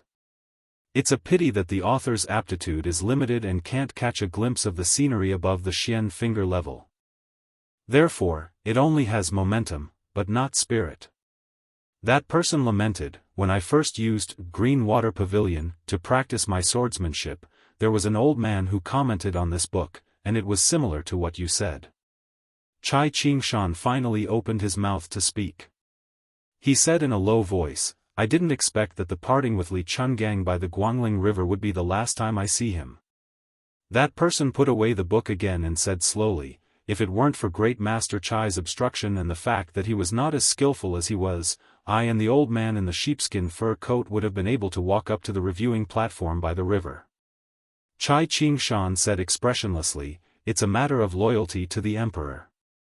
At that time, I, Chai Qingshan, was a guest of the Spring Snow Building in Guangling. Of course, I had to stop Li Chungang. As for how I stopped him and whether it was honorable or not, I didn't care so much. Qi Jiajia's words were shocking. "Lord Chai, is there a first-come, first-served rule?" Chai Qingshan, who came from the southeast to the northwest this time, did not bring a long sword. The old man glanced at Qi Jiajia's sword, long sword, and did not speak. Yin Chang'eng gently held his wife Zhao Chunyuan's hand to ease her tension. The person beside him was the northwest vassal king Su Fengnian. Zhao Chunyuan was a socialite from a noble family in the capital. She had also heard countless legends about this person. He had traveled to Liang Lake twice, went to Beimang alone once, traveled to the west regions twice, and fought in Beiliang once. How many high and mighty masters in the world had died in the hands of this young man? Back then, Ren Tu led the army and rode horses to Jianghu, trampling the courage of half of Jianghu. As for the son, he smashed the Liang River Lake, which had been flourishing with great difficulty, into a mess almost all by himself. Martial Emperor City had become a thing of the past. Yang Taisui died at the Iron Gate Pass. Cat-man Han Shengxian died suddenly. Song Nianqing died in a foreign land. Master Lu Hao suddenly disappeared. Xie Lingzhen of the Spring Invitation Cottage in Shishu died for no reason beside the Spring God Lake. Zhao Ningxin, the young genius of the Daoist master residence in Longhu Mountain, was beaten to the ground. Gao Shilian and Han Xingyan swallowed subconsciously. They looked at each other and saw fear in each other's eyes. Even Gao Shiqing, who was not afraid of anything, quietly took a few steps back. Su Fengnian, who had rushed from Mount Wudong to the escape summer town at the foot of the mountain, did not feel as if he was facing a great enemy when facing the two sword masters, Qi Jiajie and Chai Qingshan. He turned to look at the bloody battle on the other side of the street and turned back to look at Gao Shilian, who was standing beside Yin Changgang. "You are the son of Duke Yan, Gao Shiji. My spy from Fu Shui mentioned that you would come to Mount Wudong with Qi Jiajie and the others. So when Qi Jiajie released his sword energy, I came. Other than telling Qi Jiajie not to do anything unnecessary, I also wanted to thank you. Gao Shilian, do you still remember that martial addict Kong? He was a young man from Bailiang who went to Tai and city earlier than Yan Qiji. Now he is working in the Ministry of War. I heard that when he first came to the capital, he was bullied a lot. It was you, Gao Shilian, who helped him. Later, Yan Qiji followed Yan Jieshi and Yan Dongwu to the capital. You were also the first person from the capital to hang out with Yan Qiji." Gao Shilian did not feel the slightest bit flattered. In fact, this duke's son even had the thought of killing himself. I, Kong Wu Qi, and Yan Qiji felt like old friends at first sight. I have nothing to do with you, the Prince of Northern Liang. Please don't thank me. You, Su Fengnian, should just knock me out with one punch. Otherwise, when I return to the capital, rumors will spread all over the capital. Won't that bad-tempered father of mine break my legs? But Gao Shilian sadly found that he only dared to listen and could not say a word. Qi Jiajie asked, "Are you done?" Su Fengnian shook his head and said, "No hurry. It just so happens that I am waiting for someone here." "What, are you going to stand up for Wang Yuanran and his group of playboys? But let me say this first. No matter how much trouble they make, it is still the same. For example, that Lu Qingfeng who sneaked into the capital from Hezhou, the grudges from his early years are in the past. Wang Yuanran, who fought with me at Jiuzhou Embassy in Tai and City, is about the same. But if you, Qi Jiajie, intend to interfere, then their originally insignificant debt will be counted on you, the number one swordsman in the capital." Su Fengnian smiled for no reason. "If we really want to calculate, there is indeed a debt between us." Qi Jiajie clenched the famous sword he had been with for more than 10 years. He was calm and composed. He laughed and said, "Let's do it together." The young man, Zhao Wenwei, clenched his fist and waved it quietly. Mr. Qi was indeed Mr. Qi. Even when facing one of the 4 grandmasters of martial arts, the king of Bailiang, he was not inferior in terms of speech, momentum, or the style of a master. Su Fengnian, who had his back to the inn and was facing the street, did not look sideways. He said softly, "Okay, then please draw your sword first." Chapter 1538. As soon as he said this, Yin Changgang, Han Xingyan, Li Yibai, Song Tinglu, and Shan Yi were all shocked beyond words. To Qi Jiajie, who had the potential to become the grandmaster of swordsmanship, he said he couldn't even draw his sword out of the scabbard. Perhaps in Jianghu for 1,000 years, only ancestor Lu, who passed the gate of heaven but never entered, could say this. This guy with a book under his arm, was he trying to oppress others with his power? Although Qi Jiajie didn't dominate the martial arts world with his abundant qi, he was able to become the best swordsman in the capital. His strength was close behind the 14 Wu judges. It would be ridiculous if he couldn't even draw his sword. It was clear that a battle was imminent, but Cai Qingshan, who was inexplicably involved in the center of the storm, didn't move. He didn't intend to take Li Yibai and his 2 disciples away, nor did he circulate his qi to prevent any accidents. Obviously, if Su Fengnian and Qi Jiajie were to fight freely, there wouldn't be much difference whether they were in or out of the town. Cai Qingshan must have bet that the confrontation between the 2 would be a gentleman's fight. The 2 sides would form a tacit agreement to fight within a square inch, so as not to implicate the people in the town.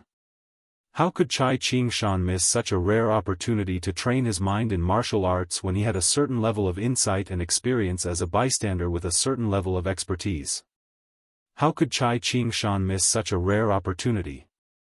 Qi Jiajie tilted the famous sword Chang Dao, which was cast from the Jinglong sword furnace. It was 3 feet and 3 inches long. His 5 slender fingers didn't reach out to draw the sword, but the Chang Dao suddenly sounded like a dragon's cry. Less than an inch out of the scabbard, the Yin suddenly felt a cold wind blowing against their faces. This time, after a slight stop, the Chang Dao's length suddenly increased to more than 3 inches. The Chang Dao left the scabbard twice, both times very smoothly. But in this world, things could be done once or twice, but not thrice. The Chang Dao didn't move at all. The 3 people from Dongyue Sword Lake, who had sharpened their hearing after practicing martial arts, could already hear the constant sound of mosquitoes and flies flapping their wings. Yin Changgang and the others also noticed that outside the eaves, on the streets of the town, dust gradually flew into the air, forming land tornadoes. They spun slowly, like a group of women in yellow dancing gracefully. Finally, at an extremely slow speed that even Gao Shiqing could see with the naked eye, the longsword left its sheath by another inch or so. However, Qi Jiajie's Sichuan brocade robe, which seemed to be untainted no matter where he was, began to tremble slightly, like a dragonfly touching the surface of a calm lake, causing ripples.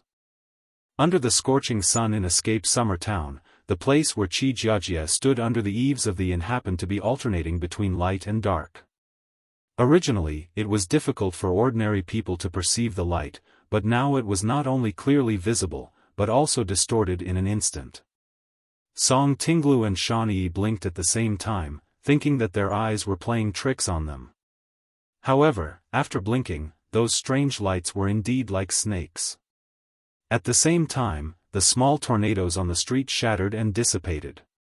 The saber finally came out of its sheath another inch. Gao Shiqing was completely unaware that she was already sweating profusely. The black hair on her temples was wet and stuck to her crimson cheeks. Zhao Wenwei also subconsciously loosened her fists and spread out her palms to wipe the sweat on her robe. The white-clothed girl with a sword on her back was also an outsider, but in fact, she was more nervous than Gao Shiqing and the others. She whispered to the boy of the same sect, Song Tinglu, "Do you think Qi Jiajie's sword can be completely unsheathed?" The sword at his waist was actually 4 feet long.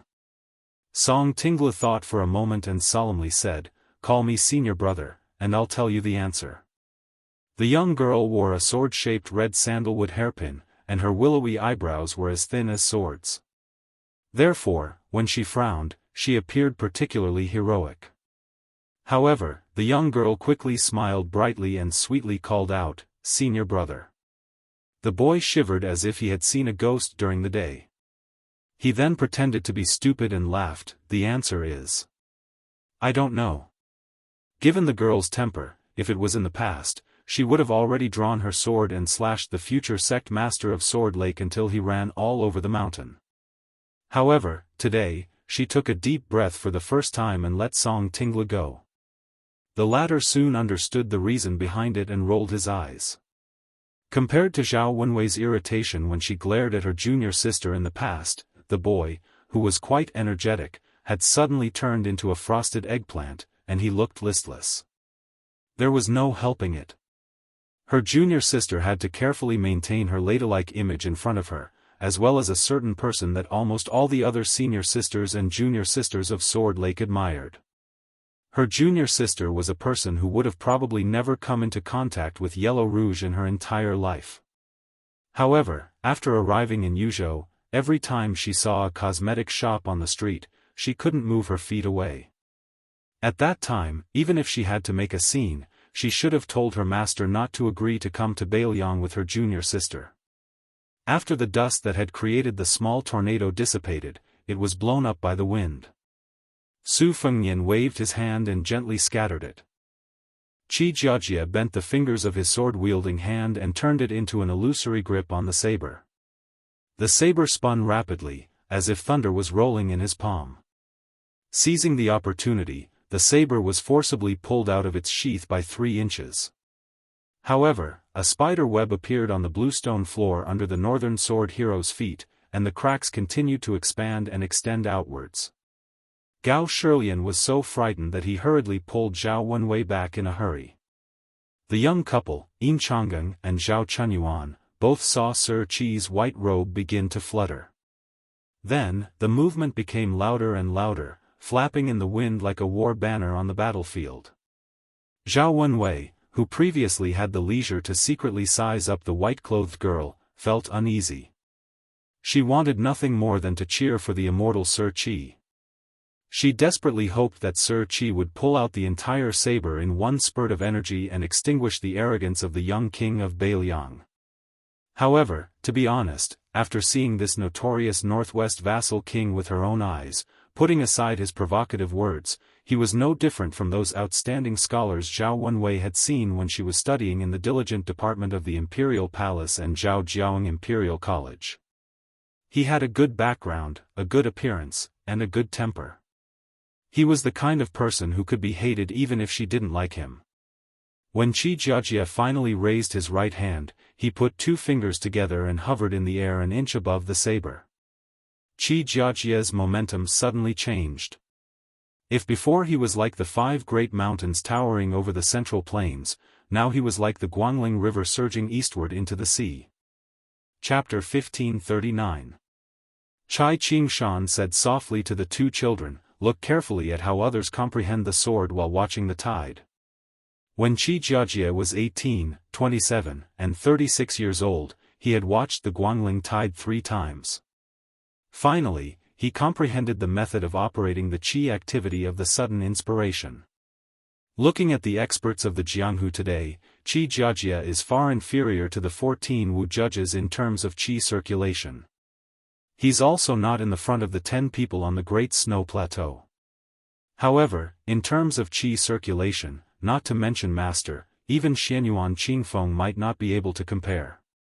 Chai Qingshan couldn't help but snort coldly. "You 2 have been to the Guangling River twice and have seen a lot of excitement. You 2 haven't stopped talking. What did you comprehend in the end?" Song Tingla turned his back to his master and made a face. The girl said in a deep voice, "Master, I'll definitely watch the tide carefully next time." Chai Qingshan was stunned and then smiled bitterly. Song Tingla muttered, "Pretend, keep pretending." Shan Yi's face instantly turned red. She reached behind her and couldn't help but pull out the new sword, Fuji, that she forged. Every disciple of the sword pool had to forge a new sword if they wanted to leave the sect and travel the Jianghu.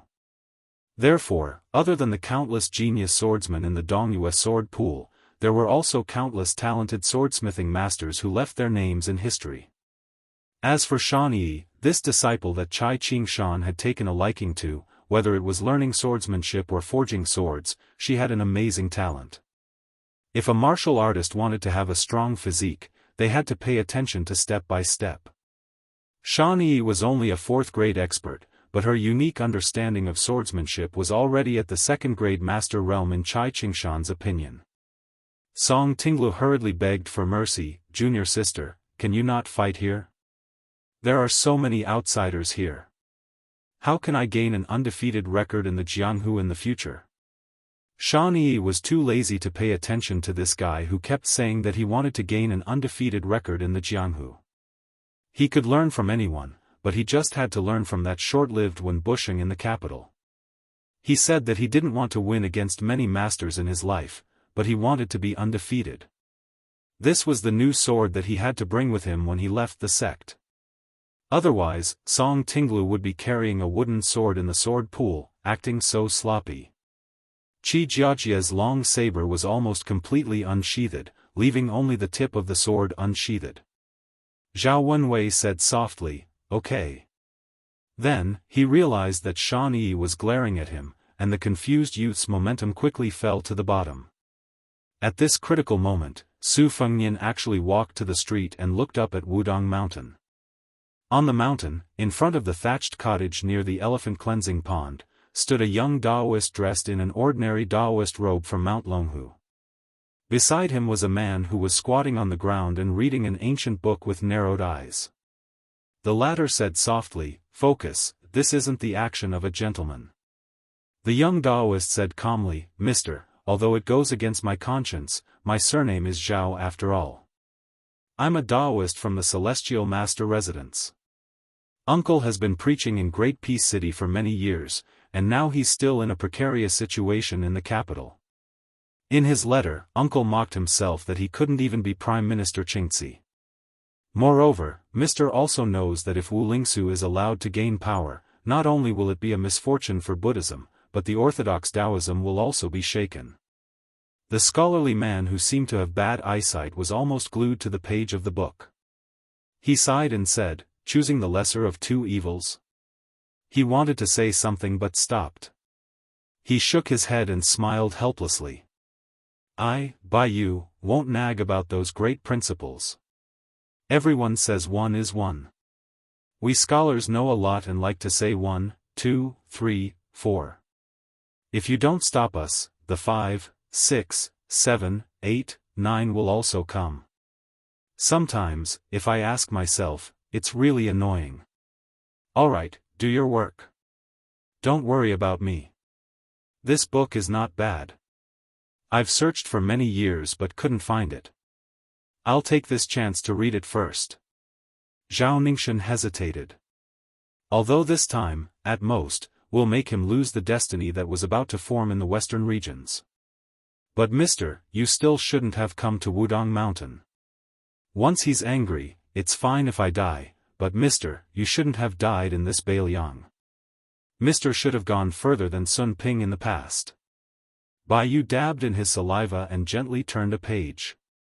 He said, "If the heart is too big, the appetite will inevitably be too big. It's harmful to the body."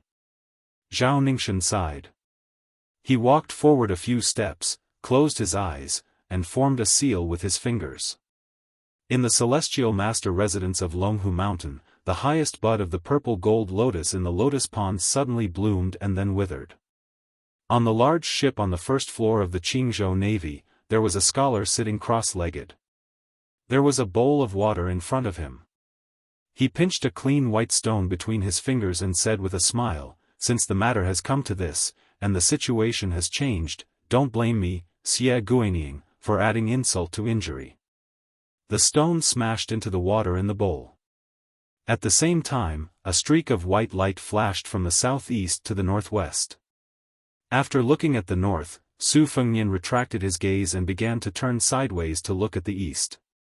Without the support of the Qi Jiajia's long spear slid back into its sheath. Qi Jiajia took off the long spear and casually threw it on the street. Yin Changgang and the others were confused. Shan Yi and Song Tinglu were also confused. Chai Qingshan, who had been watching the show, also took a step forward. Su Fengnian looked into the distance and said with a smile, "The Dongyue sword pool has poured in all its efforts to forge a new sword. Qi Jiajia is the sword master. The few remaining Qi refinement warriors of Liang have gathered together with Zhao Ningxin of Longhu Mountain and Chai Qingshan's help. The sword that you invited from thousands of miles away is much more extravagant than the sword that I used to kill Han Shengxian." Qi Jiajia said softly, "I'm ashamed." Chai Qingshan was silent. Su Fengnian, who still had the Green Water Pavilion sword training record under his arm, did not show any sign of anger. "Mount Wudong is not far," he said, "burning incense and making a wish is quite effective." "You'd better pray that I won't be able to block your sword," he said. The girl from the Dongyue sword pool said timidly, Su Fengnian, doesn't the Jianghu say that you are the reincarnation of Zhenwu Great Emperor? What's the use of making wishes? Su Fengnian could not help but say, that's true. Su Fengnian looked at her and the young man who did look like Song Nianqing. The latter quickly grasped the sword hilt with both hands. He knew that the king of Beiliang was very good at borrowing swords without asking for permission. And he would often borrow hundreds or thousands of swords. On the other hand, the girl, who had not grown up yet, blinked at Su Fengnian, indicating that the sword on her back was not bad. If he wanted it, he could take it. There was no need to borrow it.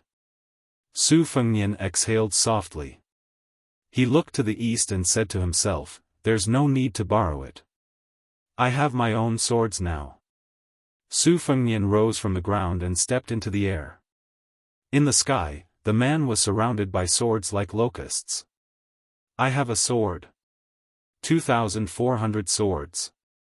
6,000 miles long. Chapter 1540. The world-renowned Mr. White Lotus was still reading the book.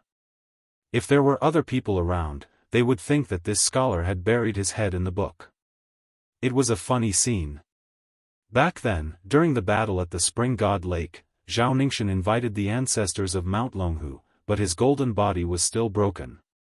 However, after Zhao Ningxian's realm fell, he resolutely decided to go into a life-and-death seclusion to cultivate the Dao arts of the Jade Emperor Pavilion, which was as famous as the Wudang Great Yellow Court. Finally, he broke through and stood up again to condense his fate. The purple golden lotus in the Dragon Lake bore a natal bud. In the future, as long as Zhao Ningxian carefully nurtured it, he might be able to ascend like his grandfather Zhao Shi and his father Zhao Danxia. He might even have a higher rank and complete the magnificent feat of ascending on the dragon. Therefore, this time, Zhao Ningxian destroyed his own purple gold lotus and guided the 10,000 miles sword to break Su Fengnian's fate. He was destroying both jade and common stone. Otherwise, with Qi Jiajia's sword strength, he wouldn't be able to fly from Dongyue Sword Lake to Wudang Mountain in the northwest. Zhao Ningxian's body swayed and fell to the ground. He murmured, along the way, I kept telling myself that it was for the sake of the Central Plains orthodoxy, for the people of Liang, and at least for the 1,000-year inheritance of the Celestial Master's mansion in Dragon Tiger Mountain. But in the end, it was just for my own selfish reasons. I wanted to solve the inner demon of my defeat at Spring God Lake. Bai Yu walked to the young Taoist with a book in his hand and said softly, ordinary people bully others, immortal people bully heaven and earth. It's not hard, but it's easy to deceive yourself. It's always easy to say it's easy, but it's hard to say it's hard. He bent down and put his hand on the young Taoist's shoulder. He said softly, Ningxian, don't blame yourself. Since you've passed this hurdle, you should cherish it more. As for me, I won't be able to pass this in my life. I don't want to be like Xianyuan Jingcheng, who can't get out of Mount Hui. In the future, you and I will be senior brothers. You can cultivate in peace on the mountain, and I can be Zhang Jiulu at the foot of the mountain, or Sun Ping, who died before achieving victory. It doesn't matter anymore. The man from the Taoist Master Mansion, who was personally bestowed the title of Mr. White Lotus by the late Emperor of Liang, squints his eyes and looks into the distance. My eyes are not good. Unfortunately, I can't see how magnificent that sword is. Zhao Ningxian looked into the distance and said bitterly, then I'll take a look for you. At the Green Mule Ferry at the west end of Bailu Lake, under the tight escort of the Qingzhou Navy, 100,000 Nanjiang elite troops began to methodically cross the river. This was undoubtedly a huge project, but the Qingzhou Navy that was temporarily under the command of the king of Jing'an, Zhao Sun, was cautious and conscientious. They won the approval of the Qingzhou Navy, including the general of Nanjiang, Wu Zhongshuan, and changed their bad impression of the Qingzhou Navy that was said to be an embroidered pillow. However, the young vassal king who assisted the southern border army in crossing the river did not have much interaction with that great General Wu. They had only met at the banquet for the southern border generals. However, that night, as long as there were prostitutes in Xiangfan City and even the entire Qing province, almost all of them were invited to the Qing province navy's ship. The king of Jing'an, Zhao Sun, also had the elegant title of Rouge Prince in the literary circle of Qingzhou. On the ship that had quietly withdrawn all of the Qing province navy soldiers, a man and a woman stood at the door to the cabin. They looked at the middle-aged scholar who had been sitting cross-legged for a long time. Earlier, they had watched him inexplicably place down a white bowl and then toss in a stone. The young man was wearing a brocade robe and a jade belt. He was elegant and elegant. The graceful and moving woman also took off her hat after boarding the ship, revealing a face that could make the old Qingzhou faction's bigwigs dumbfounded. The woman and the concubine Pei Nanwei who accompanied the old king to the underworld were 80% similar in appearance and 70% in spirit. The woman frowned and said, "Prince, that light just now was sword chi." The king of Jing'an, Zhao Sun, said helplessly, "You're asking me?" With my mediocre skills." She didn't pretend to be a mature woman or a shy girl. She didn't even want to smile. She just slightly raised the corner of her mouth. No matter how many times Zhao Sun saw this kind of cold expression, he still felt a rush of excitement. The rising young vassal king of the Liang dynasty held her hand without saying a word. A man in a white robe walked out of the cabin and passed by the two people. He walked to the side of the gray-haired scholar and glanced down. He saw that in the white bowl, there was a thin white line cutting through the water. The middle-aged scholar waved his hand and the bowl disappeared. He slowly got up and walked to the railing with the man in the white robe. He looked around and said with emotion, 800 miles of Spring God Lake, in addition to the Guangling River, there are 4 rivers flowing into it. What a magnificent and boundless place.